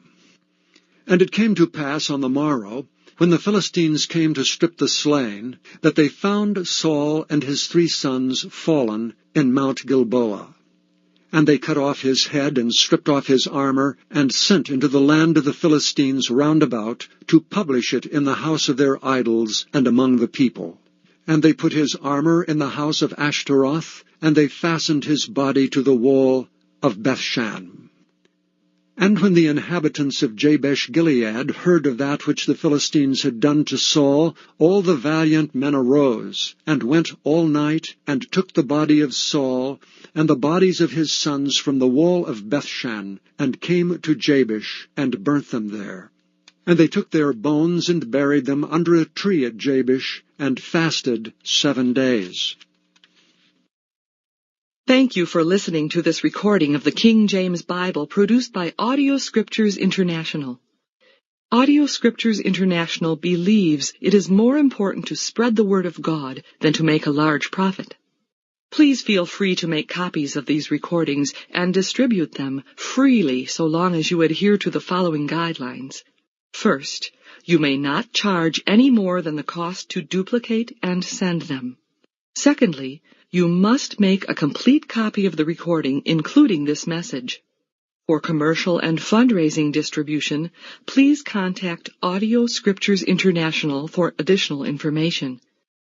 The second book of Samuel, otherwise called the second book of the Kings, chapter 1. Now it came to pass after the death of Saul, when David was returned from the slaughter of the Amalekites, and David had abode 2 days in Ziklag, it came even to pass on the 3rd day, that behold, a man came out of the camp from Saul, with his clothes rent, and earth upon his head. And so it was, when he came to David, that he fell to the earth and did obeisance. And David said unto him, From whence comest thou? And he said unto him, Out of the camp of Israel am I escaped. And David said unto him, How went the matter? I pray thee tell me. And he answered, That the people are fled from the battle, and many of the people also are fallen and dead, and Saul and Jonathan his son are dead also. And David said unto the young man that told him, How knowest thou that Saul and Jonathan his son be dead? And the young man that told him said, As I happened by chance upon Mount Gilboa, behold, Saul leaned upon his spear, and lo, the chariots and horsemen followed hard after him. And when he looked behind him, he saw me, and called unto me. And I answered, Here am I. And he said unto me, Who art thou? And I answered him, I am an Amalekite. He said unto me again, Stand, I pray thee, upon me, and slay me, for anguish is come upon me, because my life is yet whole in me. So I stood upon him, and slew him, because I was sure that he could not live after that he was fallen. And I took the crown that was upon his head, and the bracelet that was on his arm, and have brought them hither unto my Lord. Then David took hold on his clothes, and rent them, and likewise all the men that were with him. And they mourned and wept, and fasted until even for Saul, and for Jonathan his son, and for the people of the Lord, and for the house of Israel, because they were fallen by the sword. And David said unto the young man that told him, Whence art thou? And he answered, I am the son of a stranger, an Amalekite. And David said unto him, How wast thou not afraid to stretch forth thine hand to destroy the Lord's anointed? And David called one of the young men and said, Go near and fall upon him. And he smote him, that he died. And David said unto him, Thy blood be upon thy head, for thy mouth hath testified against thee, saying, I have slain the Lord's anointed. And David lamented with this lamentation over Saul and over Jonathan his son. Also he bade them teach the children of Judah the use of the bow. Behold, it is written in the book of Jasher. The beauty of Israel is slain upon thy high places. How are the mighty fallen? Tell it not in Gath, publish it not in the streets of Askelon, lest the daughters of the Philistines rejoice, lest the daughters of the uncircumcised triumph. Ye mountains of Gilboa, let there be no dew, neither let there be rain upon you, nor fields of offerings. For there the shield of the mighty is vilely cast away, the shield of Saul, as though he had not been anointed with oil. From the blood of the slain, from the fat of the mighty, the bow of Jonathan turned not back, and the sword of Saul returned not empty. Saul and Jonathan were lovely and pleasant in their lives, and in their death they were not divided. They were swifter than eagles, they were stronger than lions. Ye daughters of Israel, weep over Saul, who clothed you in scarlet, with other delights, who put on ornaments of gold upon your apparel. How are the mighty fallen in the midst of battle? O Jonathan, thou wast slain in thine high places. I am distressed for thee, my brother Jonathan. Very pleasant hast thou been unto me. Thy love to me was wonderful, passing the love of women. How are the mighty fallen, and the weapons of war perished? Chapter 2. And it came to pass after this that David inquired of the Lord, saying, Shall I go up into any of the cities of Judah? And the Lord said unto him, Go up. And David said, Whither shall I go up? And he said, Unto Hebron.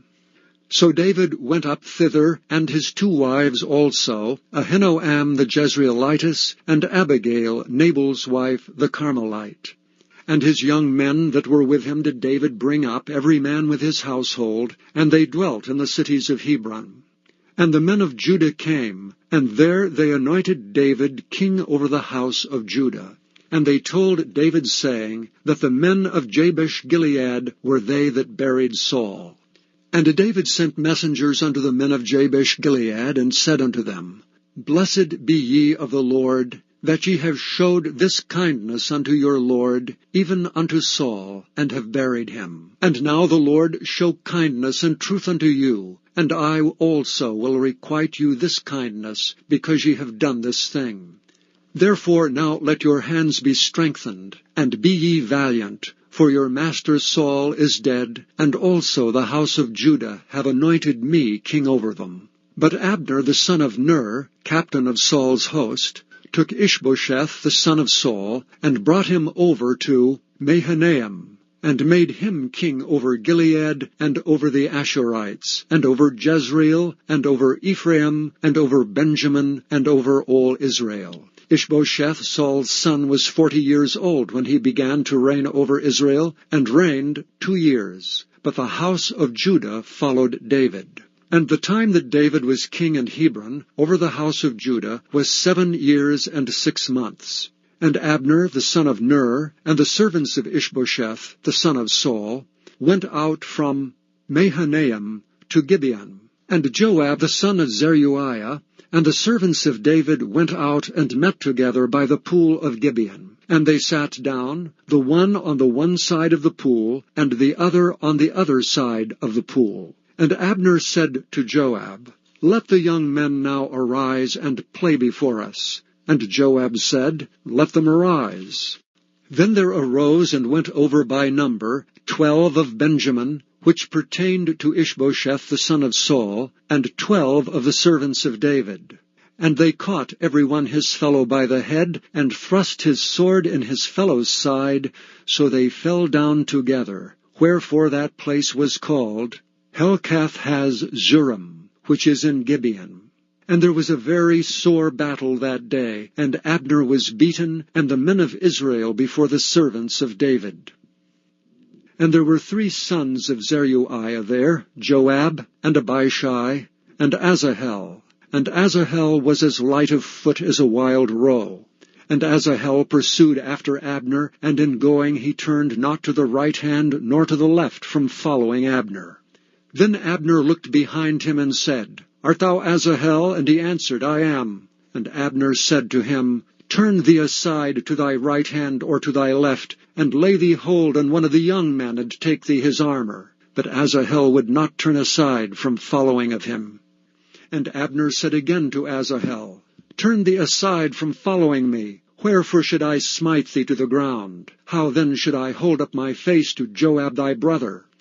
Howbeit he refused to turn aside. Wherefore Abner with the hinder end of the spear smote him under the 5th rib, that the spear came out behind him, and he fell down there and died in the same place. And it came to pass that as many as came to the place where Asahel fell down and died stood still. Joab also and Abishai pursued after Abner. And the sun went down when they were come to the hill of Ammah, that lieth before Jireh, by the way of the wilderness of Gibeon.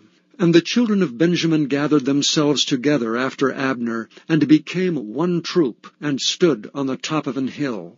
Then Abner called to Joab and said, Shall the sword devour forever? Knowest thou not that it will be bitterness in the latter end? How long shall it be then, ere thou bid the people return from following their brethren? And Joab said, As God liveth, unless thou hadst spoken, surely then in the morning the people had gone up every one from following his brother.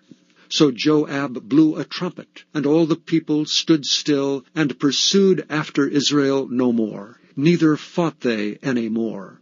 And Abner and his men walked all that night through the plain, and passed over Jordan, and went through all Bithron. And they came to Mahanaim. And Joab returned from following Abner, and when he had gathered all the people together, there lacked of David's servants 19 men and Asahel. But the servants of David had smitten of Benjamin, and of Abner's men, so that 360 men died. And they took up Asahel, and buried him in the sepulchre of his father, which was in Bethlehem. And Joab and his men went all night, and they came to Hebron at the break of day. Chapter 3. Now there was long war between the house of Saul and the house of David. But David waxed stronger and stronger, and the house of Saul waxed weaker and weaker. And unto David were sons born in Hebron, and his firstborn was Ammon, of Ahinoam the Jezreelitess, and his second, Chileab of Abigail, the wife of Nabal the Carmelite, and the third Absalom, the son of Maacah, the daughter of Talmai, king of Geshur, and the fourth Adonijah, the son of Haggith, and the fifth Shephatiah, the son of Abital, and the sixth Ithream by Eglah, David's wife. These were born to David in Hebron. And it came to pass, while there was war between the house of Saul and the house of David, that Abner made himself strong for the house of Saul. And Saul had a concubine whose name was Rizpah, the daughter of Aiah. And Ishbosheth said to Abner, Wherefore hast thou gone in unto my father's concubine? Then was Abner very wroth for the words of Ishbosheth, and said, Am I a dog's head, which against Judah do show kindness this day unto the house of Saul thy father, to his brethren, and to his friends, and have not delivered thee into the hand of David, that thou chargest me today with a fault concerning this woman? So do God to Abner, and more also, except as the Lord hath sworn to David, even so I do to him, to translate this kingdom from the house of Saul, and to set up the throne of David over Israel and over Judah, from Dan even to Beersheba. And he could not answer Abner a word against him, because he feared him. And Abner sent messengers to David on his behalf, saying, Whose is the land? Saying also, Make thy league with me, and behold, my hand shall be with thee, to bring about all Israel unto thee. And he said, Well, I will make a league with thee, but one thing I require of thee, that is, that thou shalt not see my face, except thou first bring Michal, Saul's daughter, when thou comest to see my face. And David sent messengers to Ishbosheth, Saul's son, saying, Deliver me my wife Michal, which I espoused to me for 100 foreskins of the Philistines. And Ishbosheth sent, and took her from her husband, even from Phaltiel the son of Laish. And her husband went with her along, weeping behind her, to Bahurim. Then said Abner unto him, Go, return. And he returned. And Abner had communication with the elders of Israel, saying, Ye sought for David in times past to be king over you. Now then do it, for the Lord hath spoken of David, saying, By the hand of my servant David I will save my people Israel out of the hand of the Philistines, and out of the hand of all their enemies.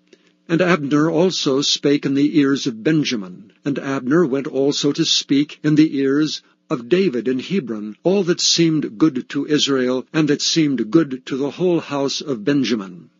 So Abner came to David to Hebron, and 20 men with him. And David made Abner and the men that were with him a feast. And Abner said unto David, I will arise and go, and will gather all Israel unto my lord the king, that they may make a league with thee, and that thou mayest reign over all that thine heart desireth. And David sent Abner away, and he went in peace. And behold, the servants of David and Joab came from pursuing a troop, and brought in a great spoil with them. But Abner was not with David in Hebron, for he had sent him away, and he was gone in peace.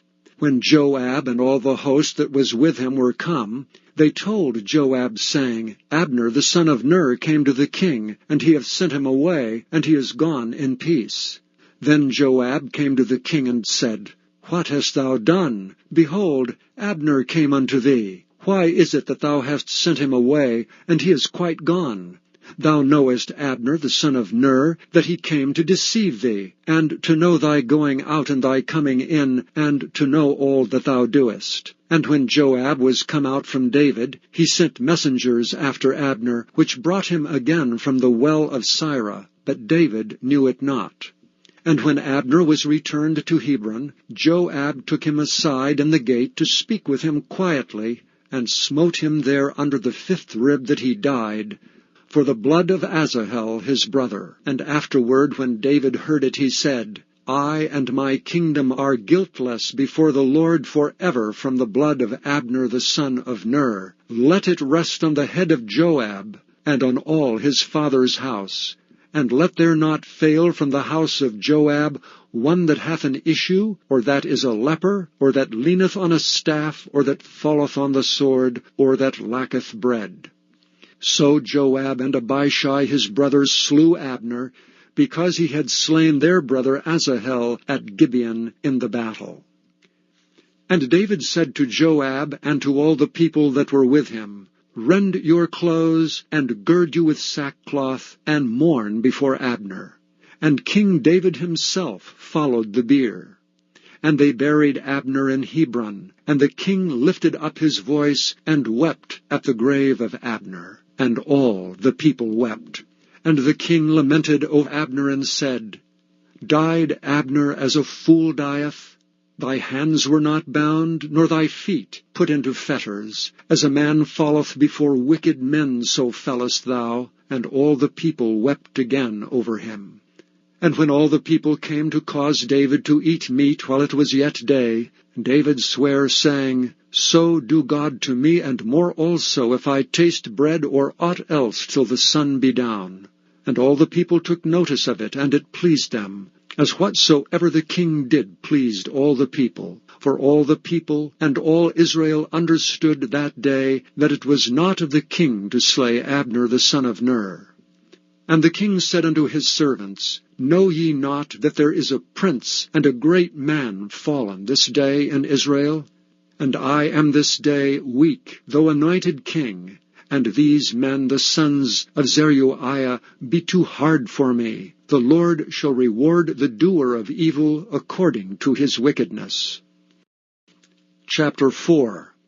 And when Saul's son heard that Abner was dead in Hebron, his hands were feeble, and all the Israelites were troubled. And Saul's son had 2 men that were captains of bands. The name of one was Baanah, and the name of the other Rechab, the sons of Rimmon, a Beerothite of the children of Benjamin. For Beeroth also was reckoned to Benjamin. And the Beerothites fled to Gittaim, and were sojourners there until this day. And Jonathan, Saul's son, had a son that was lame of his feet. He was 5 years old when the tidings came of Saul and Jonathan out of Jezreel, and his nurse took him up and fled. And it came to pass, as she made haste to flee, that he fell and became lame. And his name was Mephibosheth. And the sons of Rimmon, the Beerothite, Rechab, and Baanah went, and came about the heat of the day to the house of Ishbosheth, who lay on a bed at noon. And they came thither into the midst of the house, as though they would have fetched wheat, and they smote him under the 5th rib. And Rechab and Baanah his brother escaped. For when they came into the house, he lay on his bed in his bedchamber, and they smote him, and slew him, and beheaded him, and took his head, and gat them away through the plain all night. And they brought the head of Ishbosheth unto David to Hebron, and said to the king, Behold, the head of Ishbosheth, the son of Saul, thine enemy, which sought thy life. And the Lord hath avenged my lord the king this day of Saul and of his seed. And David answered Rechab and Baanah his brother, the sons of Rimmon the Beerothite, and said unto them, As the Lord liveth, who hath redeemed my soul out of all adversity, when one told me, saying, Behold, Saul is dead, thinking to have brought good tidings, I took hold of him and slew him in Ziklag, who thought that I would have given him a reward for his tidings. How much more when wicked men have slain a righteous person in his own house upon his bed? Shall I not therefore now require his blood of your hand, and take you away from the earth? And David commanded his young men, and they slew them, and cut off their hands and their feet, and hanged them up over the pool of Hebron. But they took the head of Ishbosheth, and buried it in the sepulchre of Abner in Hebron. Chapter 5. Then came all the tribes of Israel to David unto Hebron, and spake, saying, Behold, we are thy bone and thy flesh. Also in time past, when Saul was king over us, thou wast he that leddest out and broughtest in Israel. And the Lord said to thee, Thou shalt feed my people Israel, and thou shalt be a captain over Israel. So all the elders of Israel came to the king, to Hebron, and King David made a league with them in Hebron before the Lord, and they anointed David king over Israel. David was 30 years old when he began to reign, and he reigned 40 years. In Hebron he reigned over Judah 7 years and 6 months, and in Jerusalem he reigned 33 years over all Israel and Judah. And the king and his men went to Jerusalem unto the Jebusites, the inhabitants of the land, which spake unto David, saying, Except thou take away the blind and the lame, thou shalt not come in hither, thinking David cannot come in hither. Nevertheless David took the stronghold of Zion, the same is the city of David. And David said on that day, Whosoever getteth up to the gutter, and smiteth the Jebusites, and the lame and the blind that are hated of David's soul, he shall be chief and captain. Wherefore they said, The blind and the lame shall not come into the house. So David dwelt in the fort, and called it the city of David. And David built round about from Milo and inward. And David went on and grew great, and the Lord God of hosts was with him. And Hiram king of Tyre sent messengers to David, and cedar trees, and carpenters, and masons, and they built David an house. And David perceived that the Lord had established him king over Israel, and that he had exalted his kingdom for his people Israel's sake. And David took him more concubines and wives out of Jerusalem, after he was come from Hebron. And there were yet sons and daughters born to David. And these be the names of those that were born unto him in Jerusalem, Shammua, and Shobab, and Nathan, and Solomon, Ibhar also, and Elishua, and Nepheg, and Japhira, and Elishama, and Eliada, and Eliphalet. But when the Philistines heard that they had anointed David king over Israel, all the Philistines came up to seek David, and David heard of it, and went down to the hold. The Philistines also came and spread themselves in the valley of Rephaim. And David inquired of the Lord, saying, Shall I go up to the Philistines? Wilt thou deliver them into mine hand? And the Lord said unto David, Go up, for I will doubtless deliver the Philistines into thine hand. And David came to Baal-perazim, and David smote them there, and said, The Lord hath broken forth upon mine enemies before me, as the breach of waters. Therefore he called the name of that place Baal-perazim. And there they left their images, and David and his men burned them. And the Philistines came up yet again, and spread themselves in the valley of Rephaim. And when David inquired of the Lord, he said, Thou shalt not go up, but fetch a compass behind them, and come upon them over against the mulberry trees. And let it be so, when thou hearest the sound of a going in the tops of the mulberry trees, that then thou shalt bestir thyself, for then shall the Lord go out before thee to smite the host of the Philistines. And David did so, as the Lord had commanded him, and smote the Philistines from Geba until thou come to Gezer. Chapter 6. Again David gathered together all the chosen men of Israel, 30,000. And David arose and went with all the people that were with him, from Baali of Judah, to bring up from thence the ark of God, whose name is called by the name of the Lord of hosts, that dwelleth between the cherubims. And they set the ark of God upon a new cart, and brought it out of the house of Abinadab that was in Gibeah. And Uzzah and Ahio, the sons of Abinadab, drave the new cart. And they brought it out of the house of Abinadab, which was at Gibeah, accompanying the ark of God. And Ahio went before the ark. And David and all the house of Israel played before the Lord on all manner of instruments made of fir wood, even on harps, and on psalteries, and on timbrels, and on cornets, and on cymbals. And when they came to Nachon's threshing floor, Uzzah put forth his hand to the ark of God, and took hold of it, for the oxen shook it. And the anger of the Lord was kindled against Uzzah, and God smote him there for his error, and there he died by the ark of God. And David was displeased because the Lord had made a breach upon Uzzah, and he called the name of the place Perez Uzzah to this day. And David was afraid of the Lord that day, and said, How shall the ark of the Lord come to me?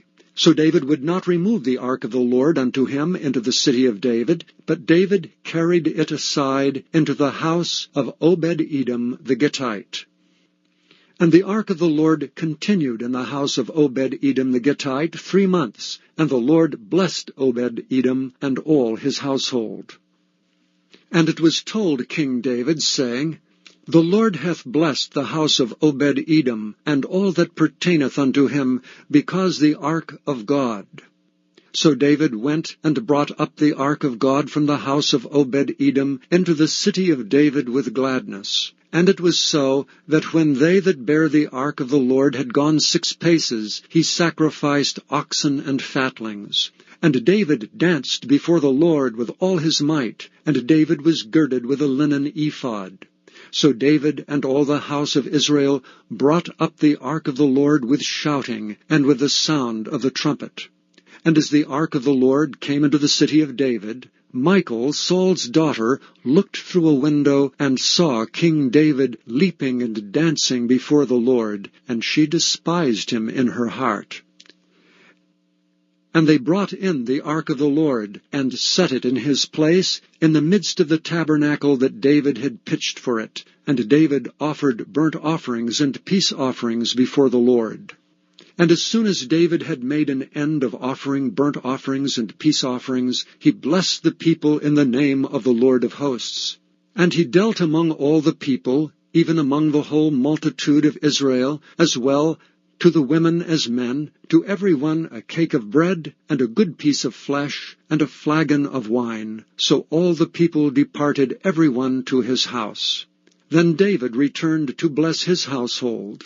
And Michal, the daughter of Saul, came out to meet David, and said, How glorious was the king of Israel today, who uncovered himself today in the eyes of the handmaids of his servants, as one of the vain fellows shamelessly uncovereth himself.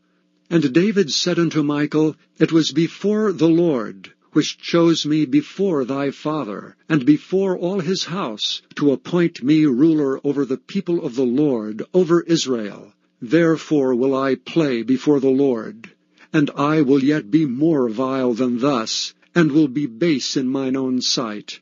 And of the maidservants which thou hast spoken of them shall I be had in honor. Therefore Michal, the daughter of Saul, had no child until the day of her death.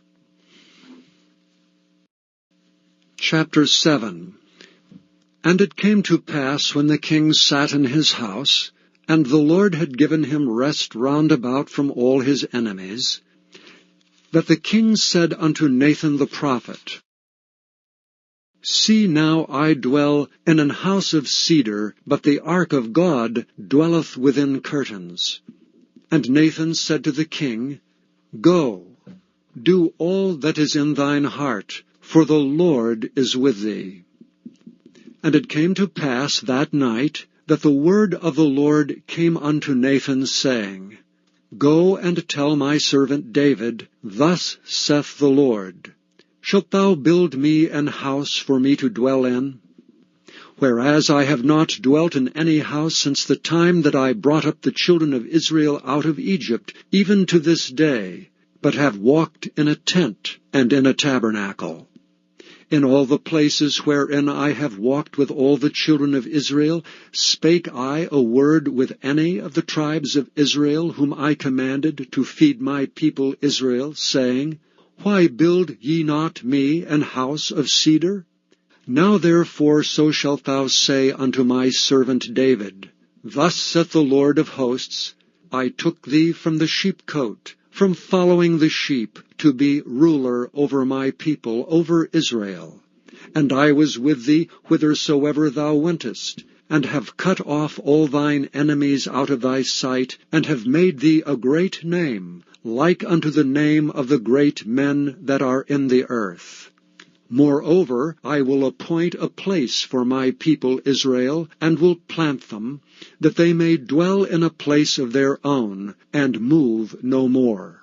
Neither shall the children of wickedness afflict them any more as before time, and as since the time that I commanded judges to be over my people Israel, and have caused thee to rest from all thine enemies. Also the Lord telleth thee that he will make thee an house. And when thy days be fulfilled, and thou shalt sleep with thy fathers, I will set up thy seed after thee, which shall proceed out of thy bowels, and I will establish his kingdom.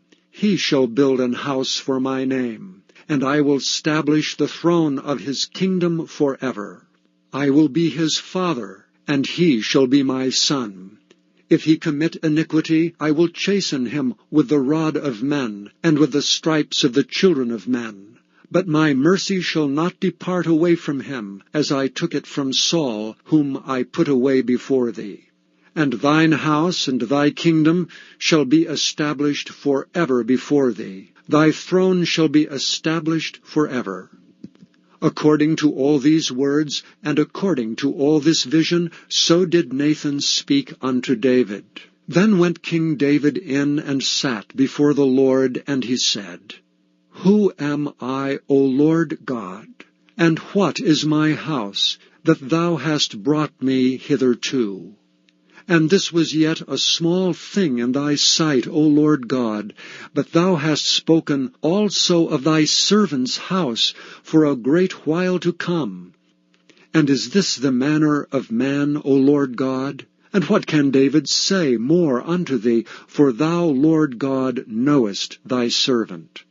For thy word's sake, and according to thine own heart hast thou done all these great things, to make thy servant know them. Wherefore thou art great, O Lord God, for there is none like thee, neither is there any God beside thee, according to all that we have heard with our ears.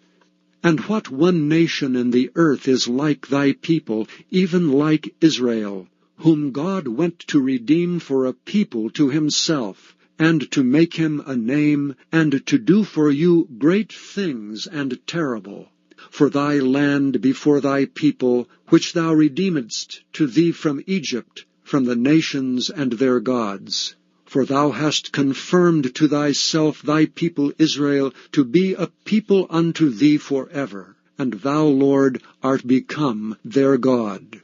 And now, O Lord God, the word that thou hast spoken concerning thy servant, and concerning his house, establish it forever, and do as thou hast said. And let thy name be magnified forever, saying, The Lord of hosts is the God over Israel. And let the house of thy servant David be established before thee. For thou, O Lord of hosts, God of Israel, hast revealed to thy servant, saying, I will build thee an house. Therefore hath thy servant found in his heart to pray this prayer unto thee. And now, O Lord God, thou art that God, and thy words be true, and thou hast promised this goodness unto thy servant. Therefore now let it please thee to bless the house of thy servant, that it may continue forever before thee. For thou, O Lord God, hast spoken it, and with thy blessing let the house of thy servant be blessed forever. Chapter 8. And after this it came to pass that David smote the Philistines and subdued them. And David took Method-Ammah out of the hand of the Philistines. And he smote Moab, and measured them with a line, casting them down to the ground. Even with 2 lines measured he to put to death, and with 1 full line to keep alive. And so the Moabites became David's servants, and brought gifts. David smote also Hadadezer, the son of Rehob, king of Zobah, as he went to recover his border at the river Euphrates. And David took from him 1,000 chariots, and 700 horsemen, and 20,000 footmen. And David hewed all the chariot horses, but reserved of them for 100 chariots.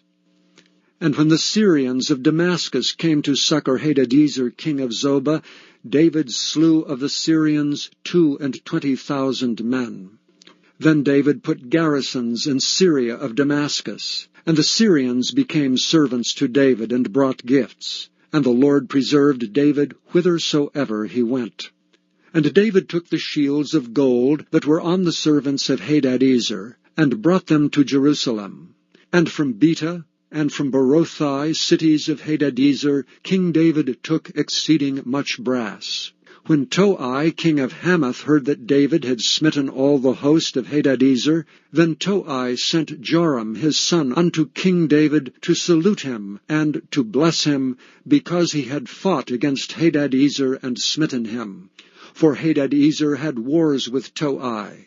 And Joram brought with him vessels of silver, and vessels of gold, and vessels of brass, which also King David did dedicate unto the Lord, with the silver and gold that he had dedicated of all nations, which he subdued, of Syria, and of Moab, and of the children of Ammon, and of the Philistines, and of Amalek, and of the spoil of Hadadezer son of Rehob, king of Zobah.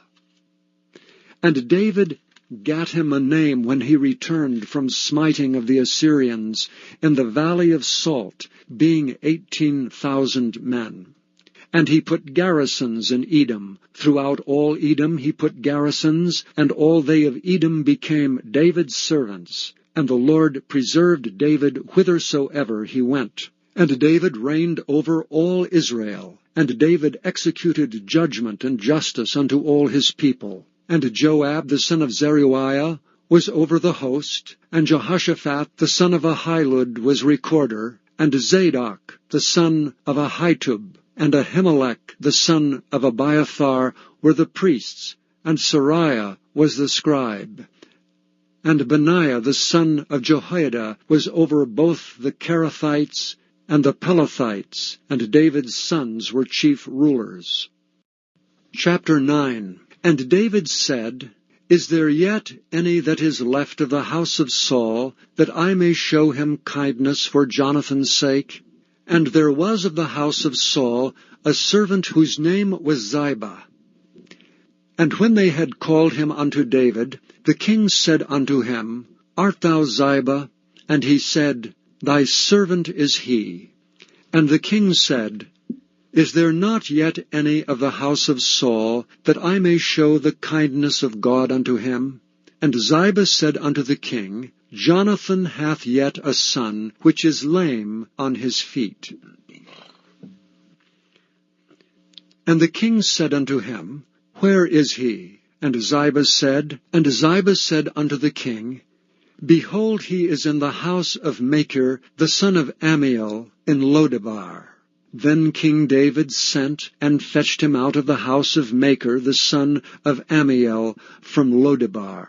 Now when Mephibosheth, the son of Jonathan, the son of Saul, was come unto David, he fell on his face and did reverence. And David said, Mephibosheth. And he answered, Behold thy servant.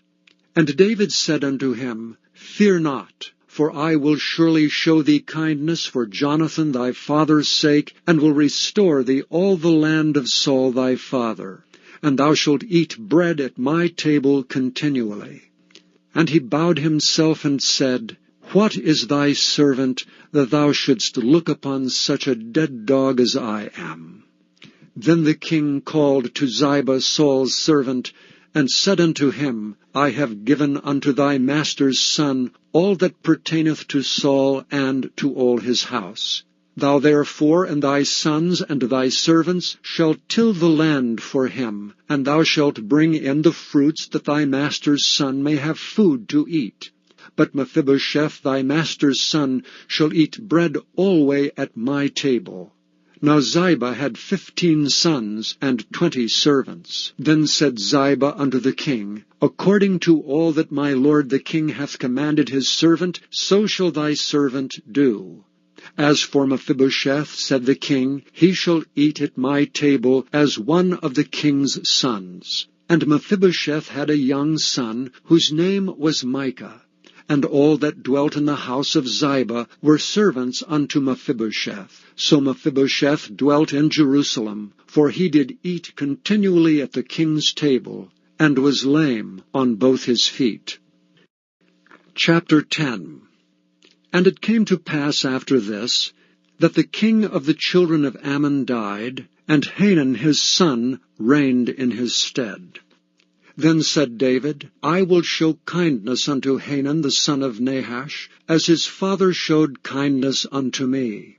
And David sent to comfort him by the hand of his servants for his father. And David's servants came into the land of the children of Ammon. And the princes of the children of Ammon said unto Hanun their lord, Thinkest thou that David doth honor thy father, that he hath sent comforters unto thee?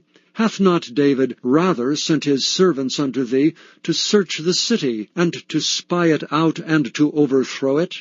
Wherefore Hanun took David's servants, and shaved off the one half of their beards, and cut off their garments in the middle, even to their buttocks, and sent them away.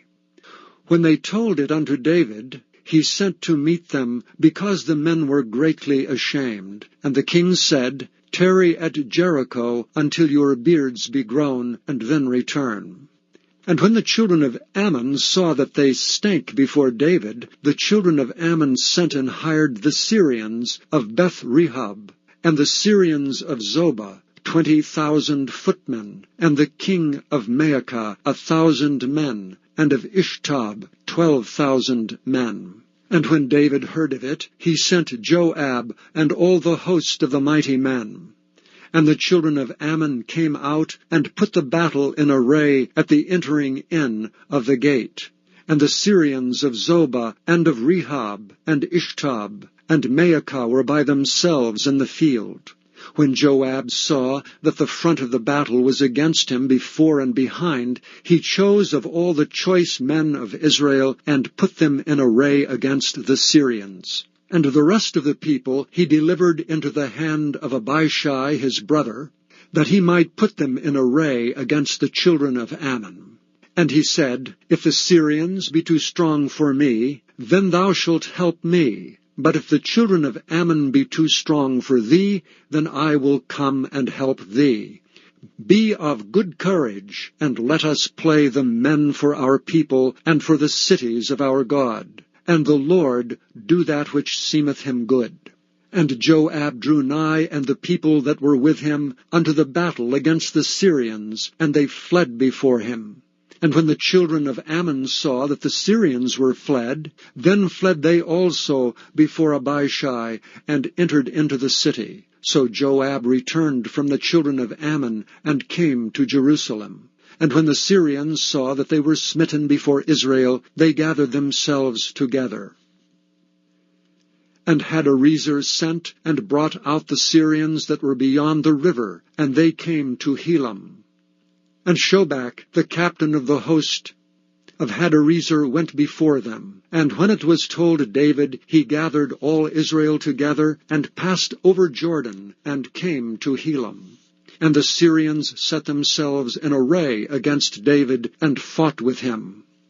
And the Syrians fled before Israel, and David slew the men of 700 chariots of the Syrians, and 40,000 horsemen, and smote Shobach, the captain of their host, who died there. And when all the kings that were servants to Hadarezer saw that they were smitten before Israel, they made peace with Israel, and served them. So the Syrians feared to help the children of Ammon any more. Chapter 11.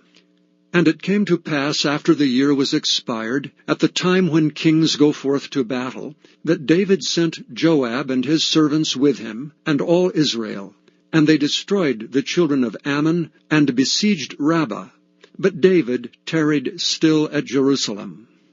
And it came to pass in an evening tide, that David arose from off his bed and walked upon the roof of the king's house. And from the roof he saw a woman washing herself, and the woman was very beautiful to look upon. And David sent and inquired after the woman, and one said, Is not this Bathsheba, the daughter of Eliam, the wife of Uriah the Hittite? And David sent messengers, and took her. And she came in unto him, and he lay with her, for she was purified from her uncleanness, and she returned unto her house. And the woman conceived, and sent and told David, and said, I am with child. And David sent to Joab, saying, Send me Uriah the Hittite. And Joab sent Uriah to David. And when Uriah was come unto him, David demanded of him how Joab did, and how the people did, and how the war prospered. And David said to Uriah, Go down to thy house, and wash thy feet. And Uriah departed out of the king's house, and there followed him a mess of meat from the king. But Uriah slept at the door of the king's house with all the servants of his lord, and went not down to his house. And when they had told David, saying, Uriah went not down unto his house, David said unto Uriah, Camest thou not from thy journey? Why then didst thou not go down unto thine house?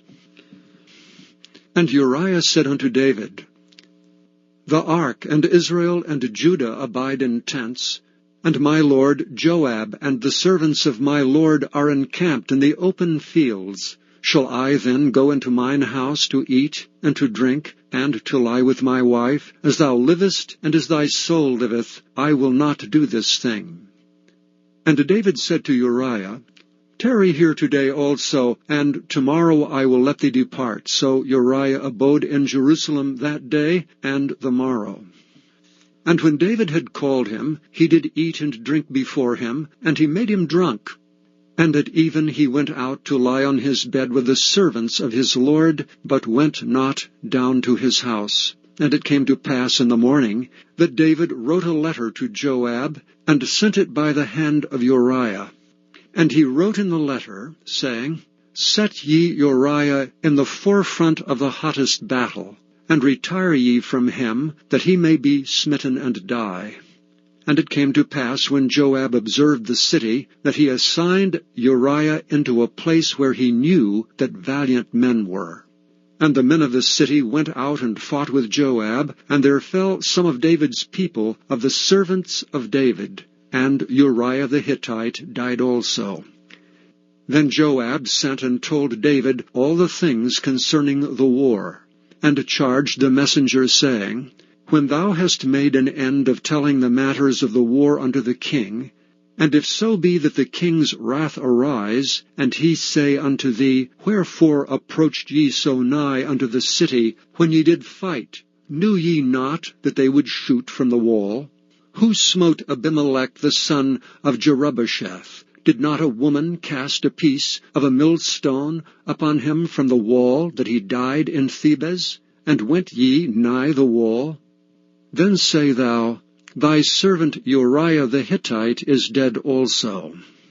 So the messenger went and came and showed David all that Joab had sent him for. And the messenger said unto David, Surely the men prevailed against us, and came out unto us into the field, and we were upon them, even unto the entering of the gate. And the shooters shot from off the wall upon thy servants, and some of the king's servants be dead, and thy servant Uriah the Hittite is dead also. Then David said unto the messenger, Thus shalt thou say unto Joab, Let not this thing displease thee, for the sword devoureth one as well as another. Make thy battle more strong against the city, and overthrow it, and encourage thou him. And when the wife of Uriah heard that Uriah her husband was dead, she mourned for her husband. And when the morning was past, David sent and fetched her to his house, and she became his wife, and bare him a son. But the thing that David had done displeased the Lord. Chapter 12.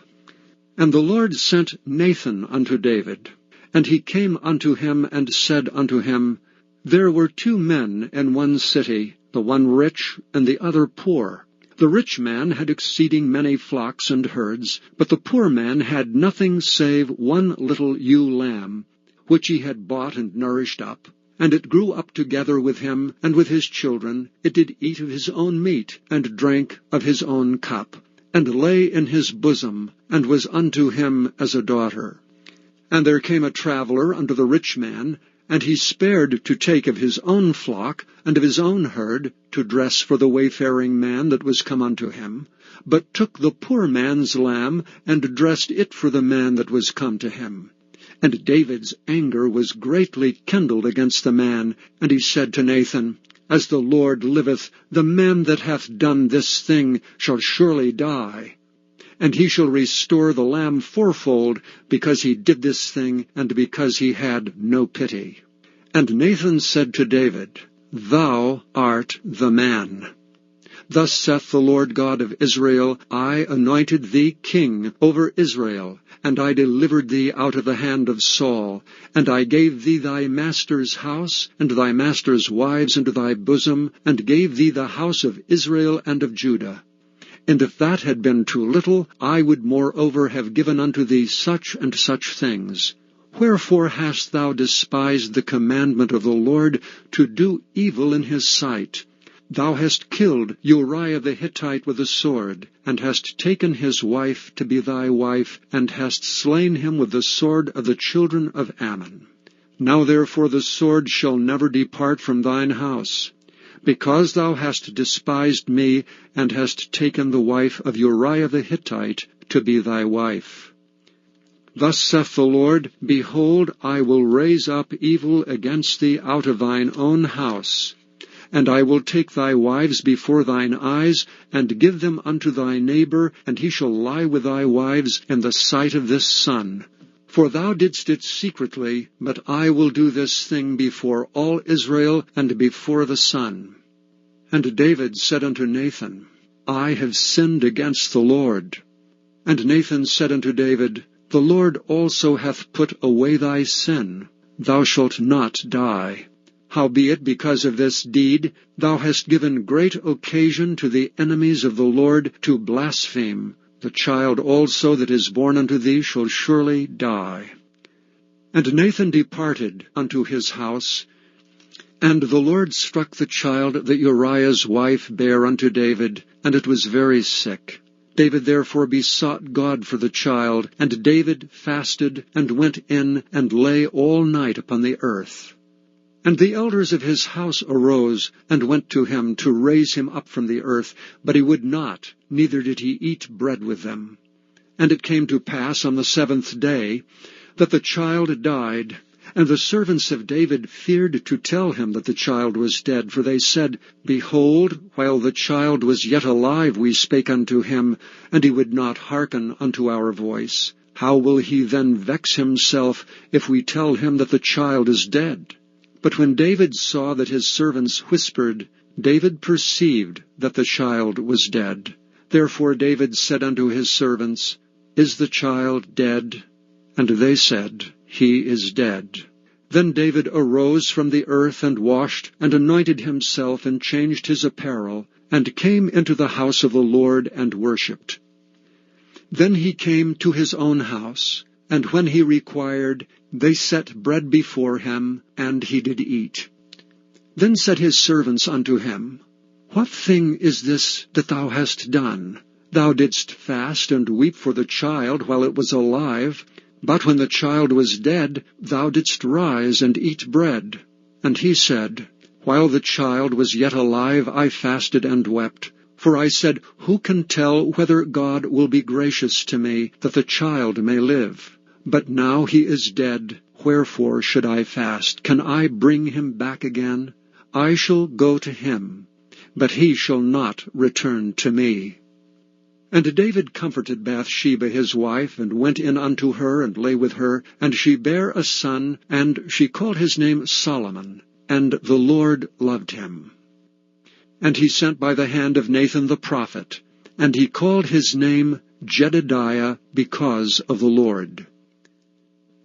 And Joab fought against Rabbah of the children of Ammon, and took the royal city. And Joab sent messengers to David and said, I have fought against Rabbah, and have taken the city of waters. Now therefore gather the rest of the people together, and encamp against the city, and take it, lest I take the city, and it be called after my name. And David gathered all the people together, and went to Rabbah, and fought against it, and took it. And he took their king's crown from off his head, the weight whereof was a talent of gold with the precious stones, and it was set on David's head. And he brought forth the spoil of the city in great abundance.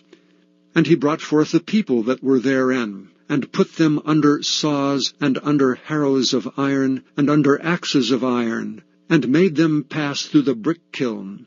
And thus did he unto all the cities of the children of Ammon. So David and all the people returned unto Jerusalem. Chapter 13. And it came to pass after this, that Absalom the son of David had a fair sister whose name was Tamar. And Amnon the son of David loved her. And Ammon was so vexed that he fell sick for his sister Tamar, for she was a virgin, and Amnon thought it hard for him to do anything to her. But Amnon had a friend whose name was Jonadab, the son of Shemiah, David's brother, and Jonadab was a very subtle man. And he said unto him, Why art thou, being the king's son, lean from day to day? Wilt thou not tell me? And Amnon said unto him, I love Tamar my brother Absalom's sister. And Jonadab said unto him, Lay thee down on thy bed, and make thyself sick. And when thy father cometh to see thee, say unto him, I pray thee, let my sister Tamar come and give me meat, and dress the meat in my sight, that I may see it, and eat it at her hand. So Amnon lay down and made himself sick, and when the king was come to see him, Amnon said unto the king, I pray thee, let Tamar my sister come, and make me a couple of cakes in my sight, that I may eat at her hand. Then David sent home to Tamar, saying, Go now to thy brother Amnon's house, and dress him meat. So Tamar went to her brother Amnon's house, and he was laid down. And she took flour, and kneaded it, and made cakes in his sight, and did bake the cakes. And she took a pan, and poured them out before him, but he refused to eat. And Amnon said, Have out all men from me. And they went out every man from him. And Amnon said unto Tamar, Bring the meat into the chamber, that I may eat of thine hand. And Tamar took the cakes which she had made, and brought them into the chamber to Amnon her brother. And when she had brought them unto him to eat, he took hold of her, and said unto her, Come lie with me, my sister. And she answered him, Nay, my brother, do not force me, for no such thing ought to be done in Israel. Do not thou this folly.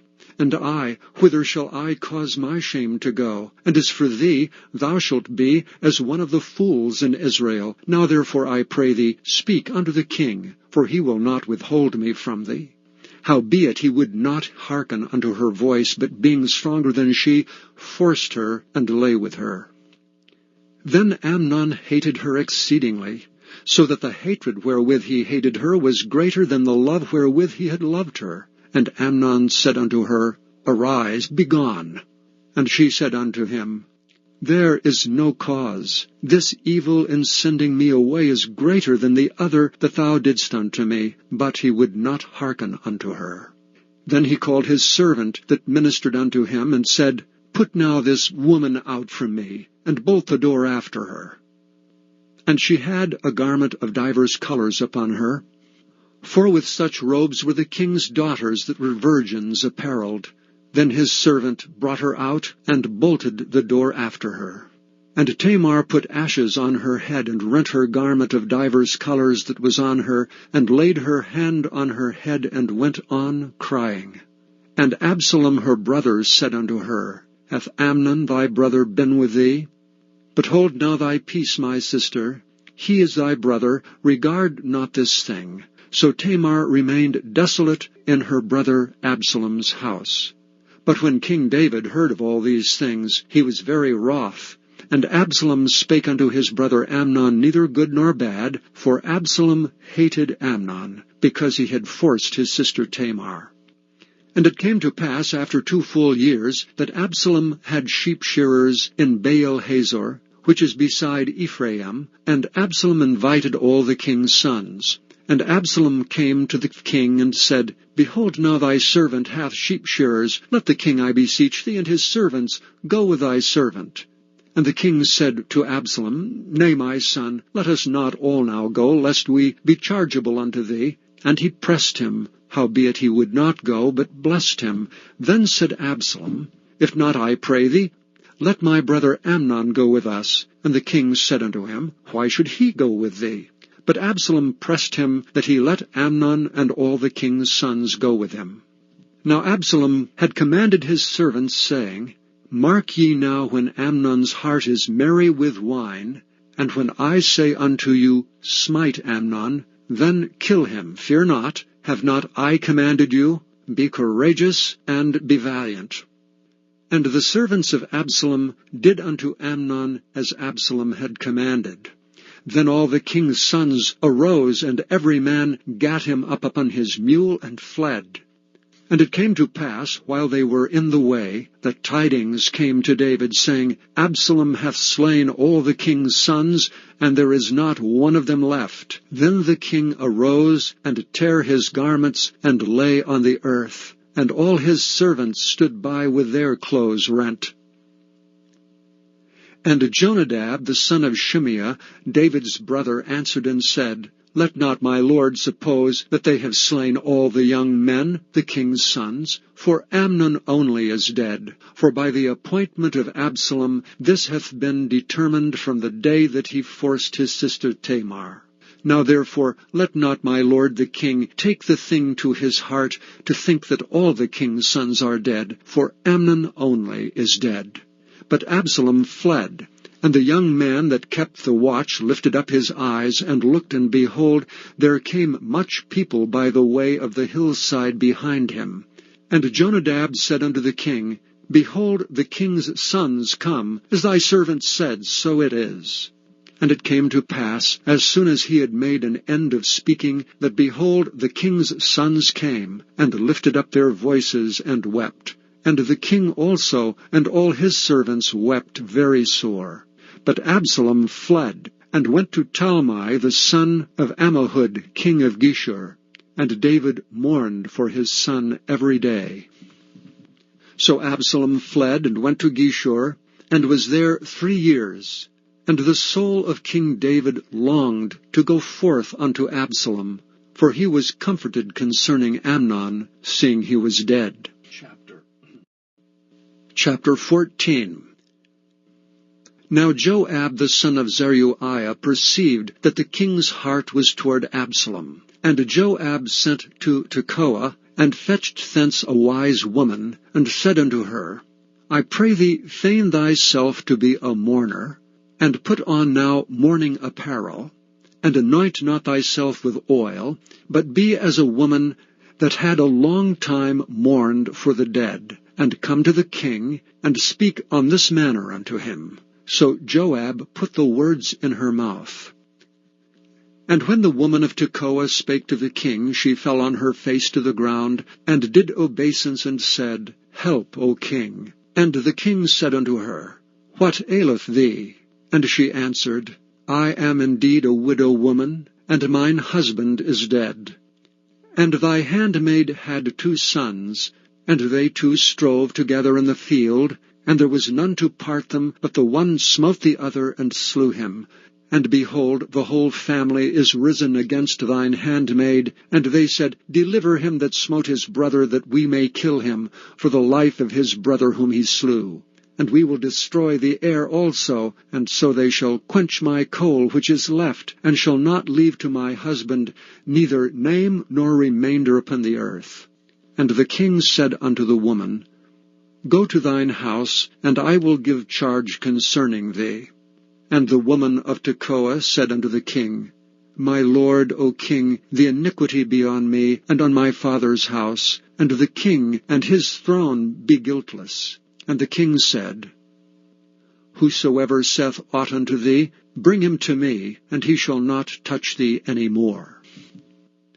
Then said she, I pray thee, let the king remember the Lord thy God, that thou wouldst not suffer the revengers of blood to destroy any more, lest they destroy my son. And he said, As the Lord liveth, there shall not one hair of thy son fall to the earth.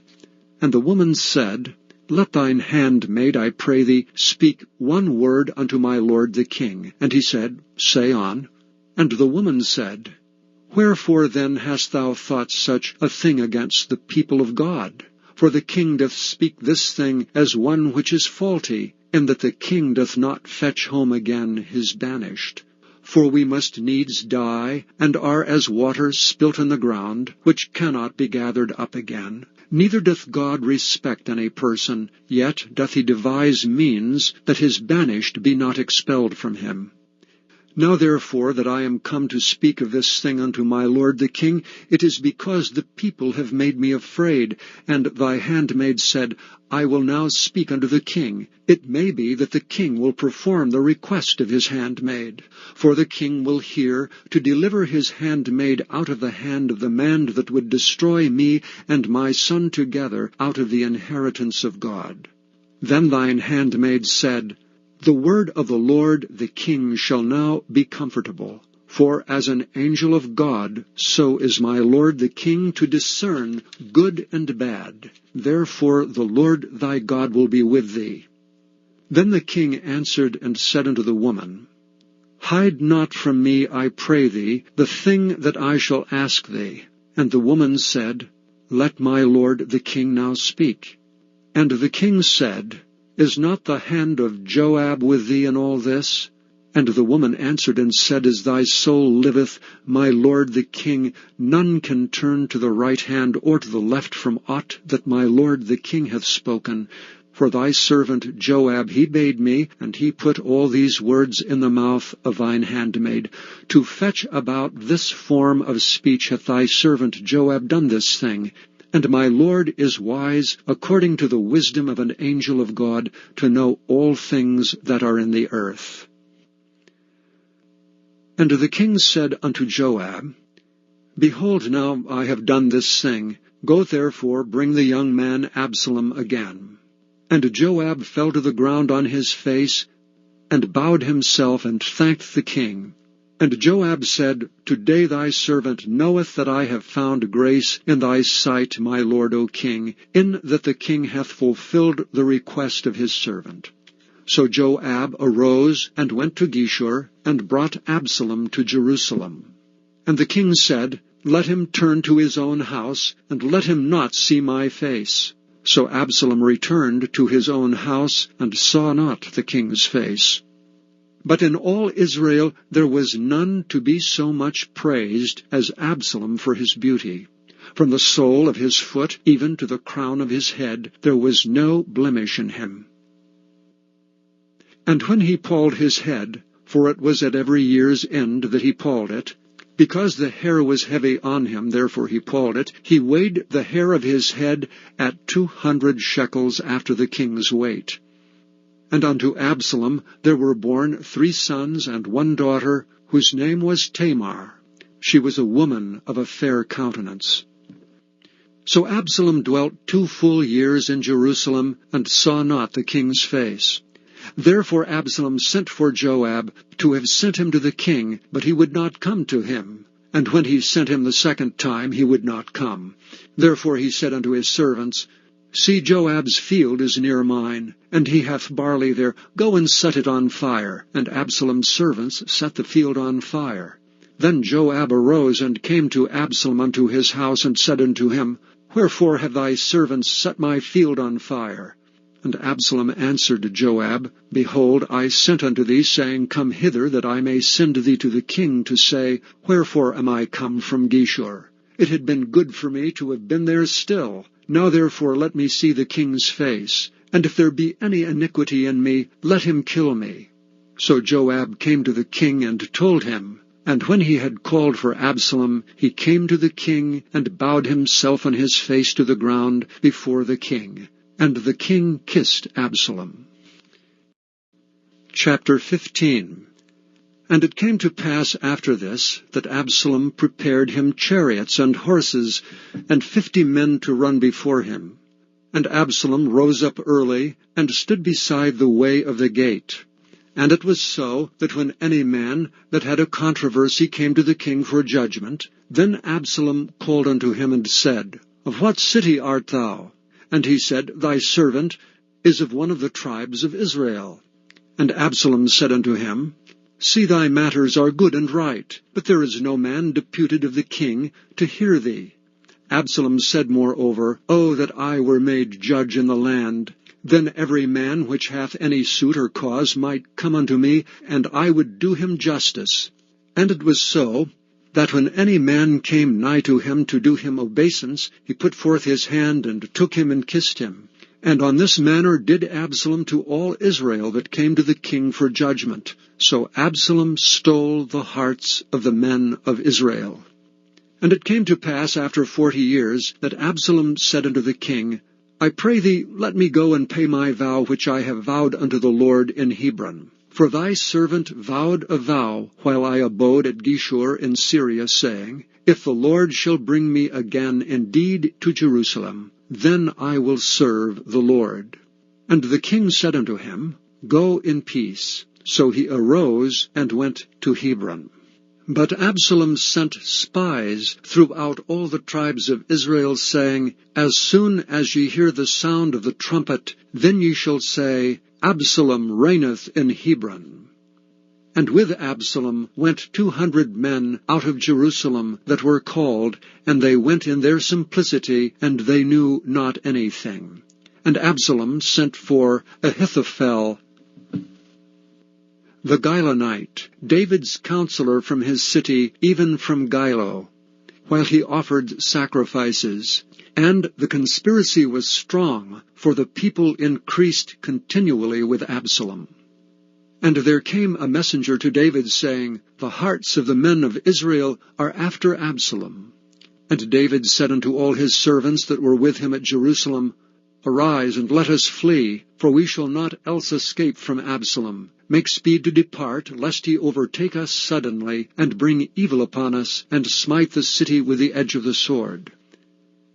And the king's servant said unto the king, Behold, thy servants are ready to do whatsoever my lord the king shall appoint. And the king went forth, and all his household after him, and the king left 10 women which were concubines to keep the house. And the king went forth, and all the people after him, and tarried in a place that was far off. And all his servants passed on beside him, and all the Kerethites, and all the Pelethites, and all the Gittites, 600 men which came after him from Gath, passed on before the king. Then said the king to Ittai the Gittite, Wherefore goest thou also with us? Return to thy place, and abide with the king, for thou art a stranger, and also an exile. Whereas thou camest but yesterday, should I this day make thee go up and down with us? Seeing I go whither I may, return thou, and take back thy brethren. Mercy and truth be with thee. But Ittai answered the king, and said, As the Lord liveth, and as my lord the king liveth, surely in what place my lord the king shall be, whether in death or life, even there also will thy servant be. And David said to Ittai, Go and pass over. And Ittai the Gittite passed over, and all his men, and all the little ones that were with him. And all the country wept with a loud voice, and all the people passed over. The king also himself passed over the brook Kidron, and all the people passed over toward the way of the wilderness. And lo, Zadok also and all the Levites were with him, bearing the ark of the covenant of God. And they set down the ark of God. And Abiathar went up until all the people had done passing out of the city. And the king said unto Zadok, Carry back the ark of God into the city. If I shall find favor in the eyes of the Lord, he will bring me again, and show me both it and his habitation. But if he thus say, I have no delight in thee, behold, here am I, let him do to me as seemeth good unto him.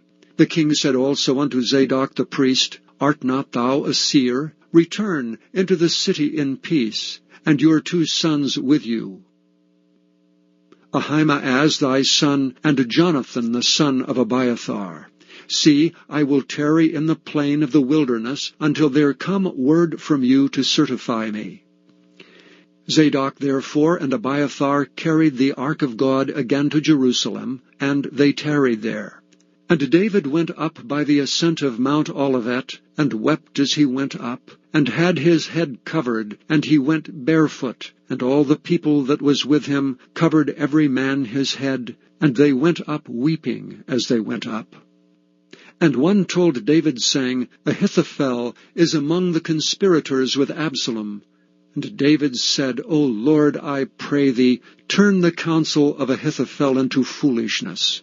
And it came to pass that when David was come to the top of the mount, where he worshipped God, behold, Hushai the Archite came to meet him, with his coat rent, and earth upon his head, unto whom David said, If thou passest on with me, then thou shalt be a burden unto me.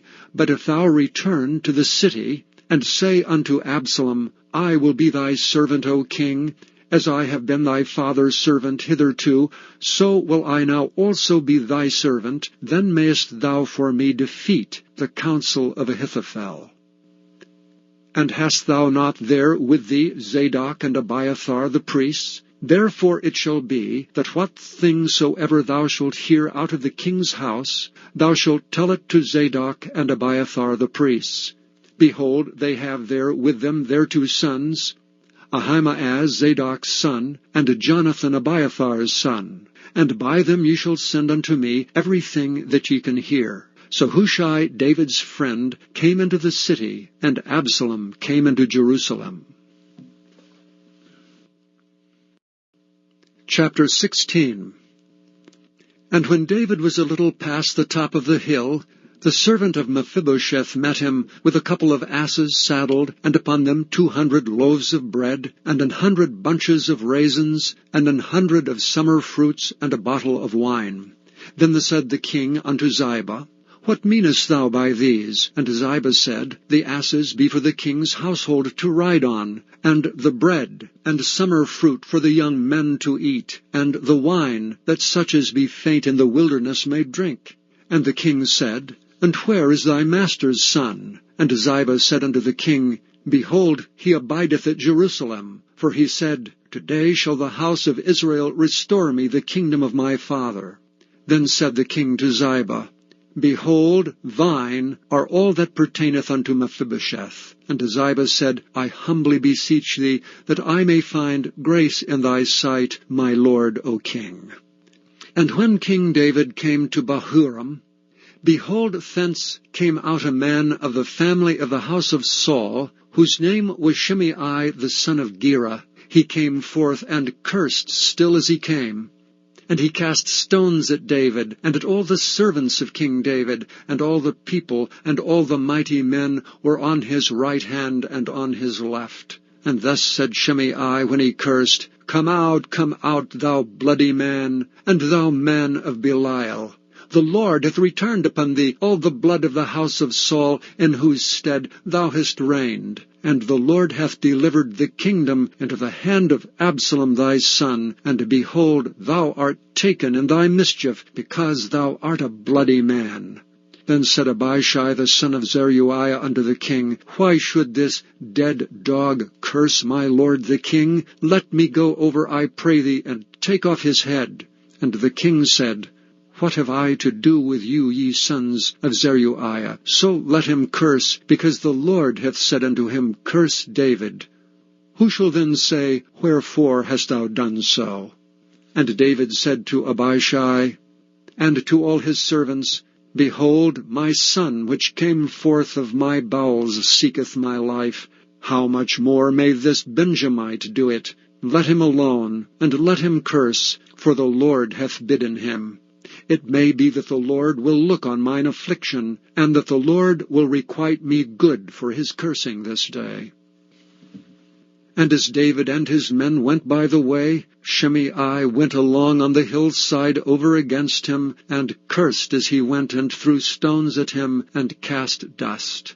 And the king and all the people that were with him came weary, and refreshed themselves there. And Absalom and all the people, the men of Israel, came to Jerusalem, and Ahithophel with him. And it came to pass, when Hushai the Archite, David's friend, was come unto Absalom, that Hushai said unto Absalom, God save the king! God save the king! And Absalom said to Hushai, Is this thy kindness to thy friend? Why wentest thou not with thy friend? And Hushai said unto Absalom, Nay, but whom the Lord and his people and all the men of Israel choose, his will I be, and with him will I abide. And again, whom should I serve? Should I not serve in the presence of his son? As I have served in thy father's presence, so will I be in thy presence. Then said Absalom to Ahithophel, Give counsel among you what we shall do. And Ahithophel said unto Absalom, Go in unto thy father's concubines, which he hath left to keep the house, and all Israel shall hear that thou art abhorred of thy father. Then shall the hands of all that are with thee be strong. So they spread Absalom a tent upon the top of the house, and Absalom went in unto his father's concubines in the sight of all Israel. And the counsel of Ahithophel, which he counselled in those days, was as if a man had inquired at the oracle of God. So was all the counsel of Ahithophel, both with David and with Absalom. Chapter 17. Moreover Ahithophel said unto Absalom, Let me now choose out 12,000 men, and I will arise and pursue after David this night. And I will come upon him while he is weary and weak-handed, and will make him afraid, and all the people that are with him shall flee, and I will smite the king only. And I will bring back all the people unto thee. The man whom thou seekest is as if all returned, so all the people shall be in peace. And the saying pleased Absalom well, and all the elders of Israel. Then said Absalom, Call now Hushai the Archite also, and let us hear likewise what he saith.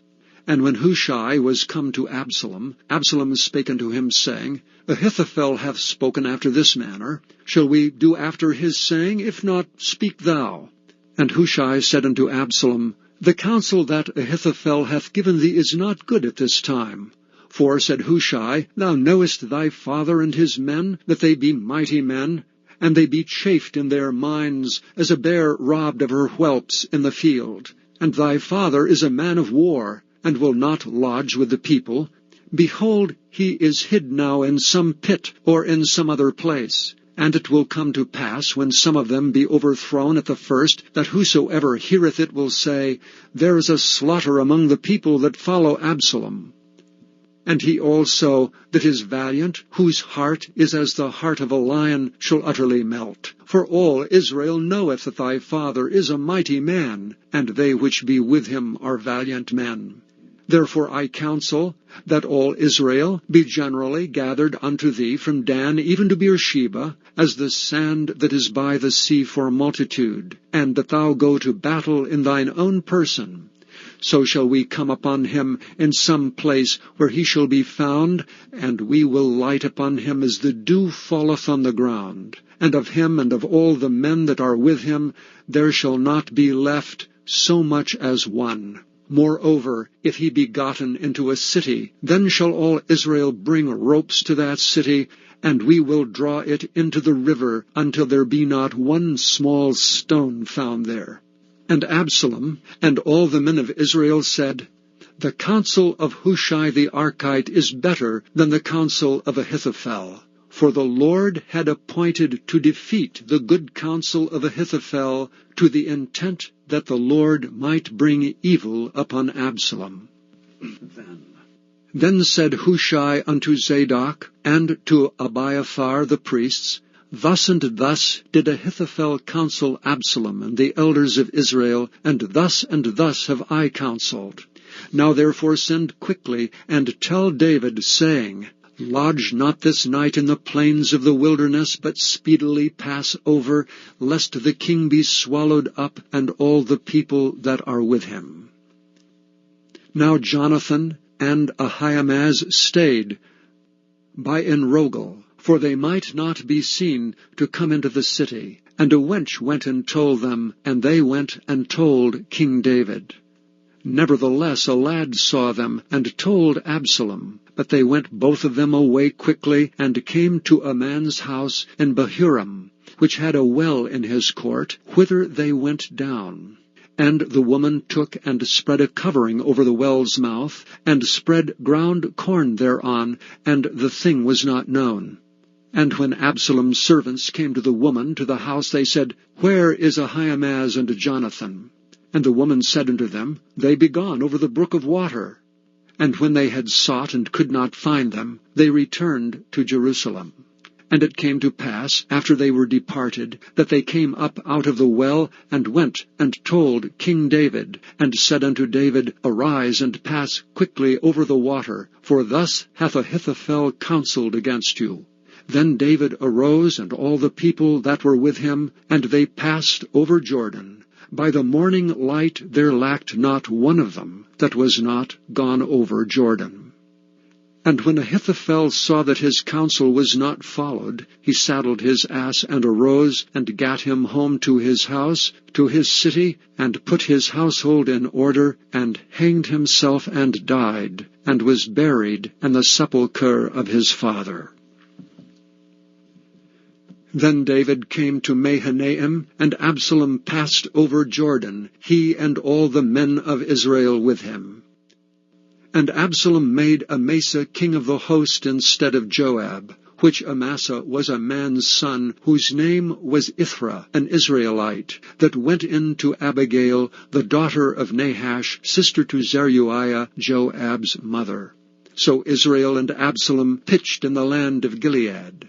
And it came to pass, when David was come to Mahanaim, that Shobai, the son of Nahash of Rabbah, of the children of Amnon, and Machir the son of Ammiel of Lodebar, and Barzillai the Gileadite of Rogelim, brought beds and basins and earthen vessels, and wheat and barley and flour, and parched corn, and beans and lentils, and parched pulse, and honey, and butter, and sheep, and cheese of kine for David and for the people that were with him to eat. For they said, The people is hungry and weary and thirsty in the wilderness. Chapter 18. And David numbered the people that were with him, and set captains of thousands, and captains of hundreds over them. And David sent forth a third part of the people under the hand of Joab, and a third part under the hand of Abishai the son of Zeruiah, Joab's brother, and a third part under the hand of Ittai the Gittite. And the king said unto the people, I will surely go forth with you myself also. But the people answered, Thou shalt not go forth. For if we flee away, they will not care for us, neither if half of us die will they care for us. But now thou art worth 10,000 of us. Therefore now it is better that thou succor us out of the city. And the king said unto them, What seemeth you best I will do. And the king stood by the gate side, and all the people came out by hundreds and by thousands. And the king commanded Joab and Abishai and Ittai, saying, Deal gently for my sake with the young man, even with Absalom. And all the people heard when the king gave all the captains charge concerning Absalom. So the people went out into the field against Israel, and the battle was in the wood of Ephraim, where the people of Israel were slain before the servants of David, and there was there a great slaughter that day of 20,000 men. For the battle was there scattered over the face of all the country, and the wood devoured more people that day than the sword devoured. And Absalom met the servants of David, and Absalom rode upon a mule, and the mule went under the thick boughs of a great oak, and his head caught hold of the oak, and he was taken up between the heaven and the earth, and the mule that was under him went away. And a certain man saw it, and told Joab, and said, Behold, I saw Absalom hanged in an oak. And Joab said unto the man that told him, And behold, thou sawest him, and why didst thou not smite him there to the ground? And I would have given thee 10 shekels of silver and a girdle. And the man said unto Joab, Though I should receive 1,000 shekels of silver in mine hand, yet would I not put forth mine hand against the king's son. For in our hearing the king charged thee and Abishai and Ittai, saying, Beware that none touch the young man Absalom. Otherwise I should have wrought falsehood against mine own life. For there is no matter hid from the king, and thou thyself wouldst have set thyself against me. Then said Joab, I may not tarry thus with thee. And he took 3 darts in his hand, and thrust them through the heart of Absalom, while he was yet alive in the midst of the oak. And 10 young men that bare Joab's armor compassed about, and smote Absalom, and slew him. And Joab blew the trumpet, and the people returned from pursuing after Israel, for Joab held back the people.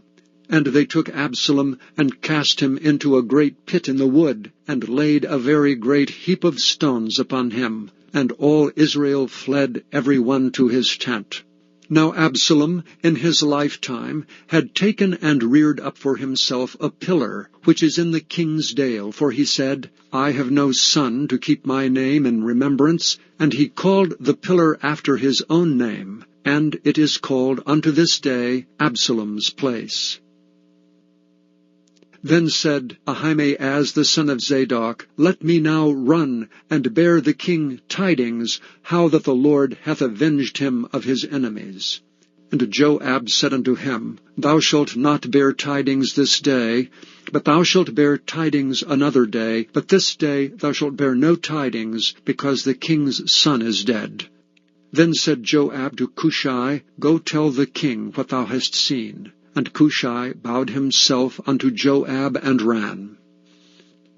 Then said Ahimaaz the son of Zadok yet again to Joab, But howsoever let me, I pray thee, also run after Cushai. And Joab said, Wherefore wilt thou run, my son, seeing that thou hast no tidings ready? But howsoever, said he, let me run. And he said unto him, Run. Then Ahimaaz ran by the way of the plain, and overran Cushai. And David sat between the 2 gates, and the watchman went up to the roof over the gate unto the wall, and looked up his eyes, and looked, and behold, a man running alone.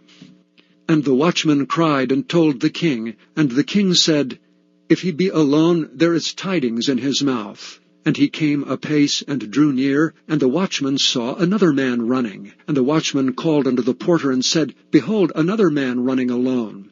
And the king said, He also bringeth tidings. And the watchman said, Methinketh the running of the foremost is like the running of Ahimaaz the son of Zadok. And the king said, He is a good man, and cometh with good tidings. And Ahimaaz called, and said unto the king, All is well. And he fell down to the earth upon his face before the king, and said, Blessed be the Lord thy God, which hath delivered up the men that lifted up their hand against my lord the king. And the king said, Is the young man Absalom safe? And Ahimaaz answered, When Joab sent the king's servant and me thy servant, I saw a great tumult, but I knew not what it was. And the king said unto him, Turn aside and stand here. And he turned aside and stood still, and behold, Cushai came. And Cushai said, Tidings, my lord the king, for the Lord hath avenged thee this day of all them that rose up against thee. And the king said unto Cushai, Is the young man Absalom safe? And Cushai answered, The enemies of my lord the king, and all that rise against thee to do thee hurt, be as that young man is. And the king was much moved, and went up to the chamber over the gate, and wept. And as he went, thus he said, O my son Absalom! My son, Absalom, would God I had died for thee, O Absalom, my son, my son. Chapter 19. And it was told Joab, Behold, the king weepeth and mourneth for Absalom. And the victory that day was turned into mourning unto all the people. For the people heard say that day how the king was grieved for his son. And the people gat them by stealth that day into the city, as people being ashamed steal away when they flee in battle. But the king covered his face, and the king cried with a loud voice, O my son Absalom, O Absalom, my son, my son. And Joab came into the house to the king and said, Thou hast shamed this day the faces of all thy servants which this day have saved thy life, and the lives of thy sons and of thy daughters, and the lives of thy wives, and the lives of thy concubines, in that thou lovest thine enemies, and hatest thy friends. For thou hast declared this day that thou regardest neither princes nor servants. For this day I perceive that if Absalom had lived, and all we had died this day, then it had pleased thee well. Now therefore arise, go forth, and speak comfortably unto thy servants. For I swear by the Lord, if thou go not forth, there will not tarry one with thee this night, and that will be worse unto thee than all the evil that befell thee from thy youth until now. Then the king arose and sat in the gate. And they told unto all the people, saying, Behold, the king doth sit in the gate. And all the people came before the king, for Israel had fled every man to his tent. And all the people were at strife throughout all the tribes of Israel, saying, The king saved us out of the hand of our enemies, and he delivered us out of the hand of the Philistines, and now he is fled out of the land for Absalom. And Absalom, whom we anointed over us, is dead in battle. Now therefore, why speak ye not a word of bringing the king back? And King David sent to Zadok and to Abiathar the priest, saying, Speak unto the elders of Judah, saying, Why are ye the last to bring the king back to his house, seeing the speech of all Israel is come to the king, even to his house? Ye are my brethren, ye are my bones and flesh. Wherefore then are ye the last to bring back the king? And say ye to Amasa, Art thou not of my bone and of my flesh? God do so to me, and more also, if thou be not captain of the host before me continually in the room of Joab. And he bowed the heart of all the men of Judah, even as the heart of one man, so that they sent this word unto the king, Return thou and all thy servants. So the king returned and came to Jordan, and Judah came to Gilgal to go to meet the king, to conduct the king over Jordan. And Shimei the son of Gera, a Benjamite, which was of Bahurim, hasted and came down with the men of Judah to meet King David.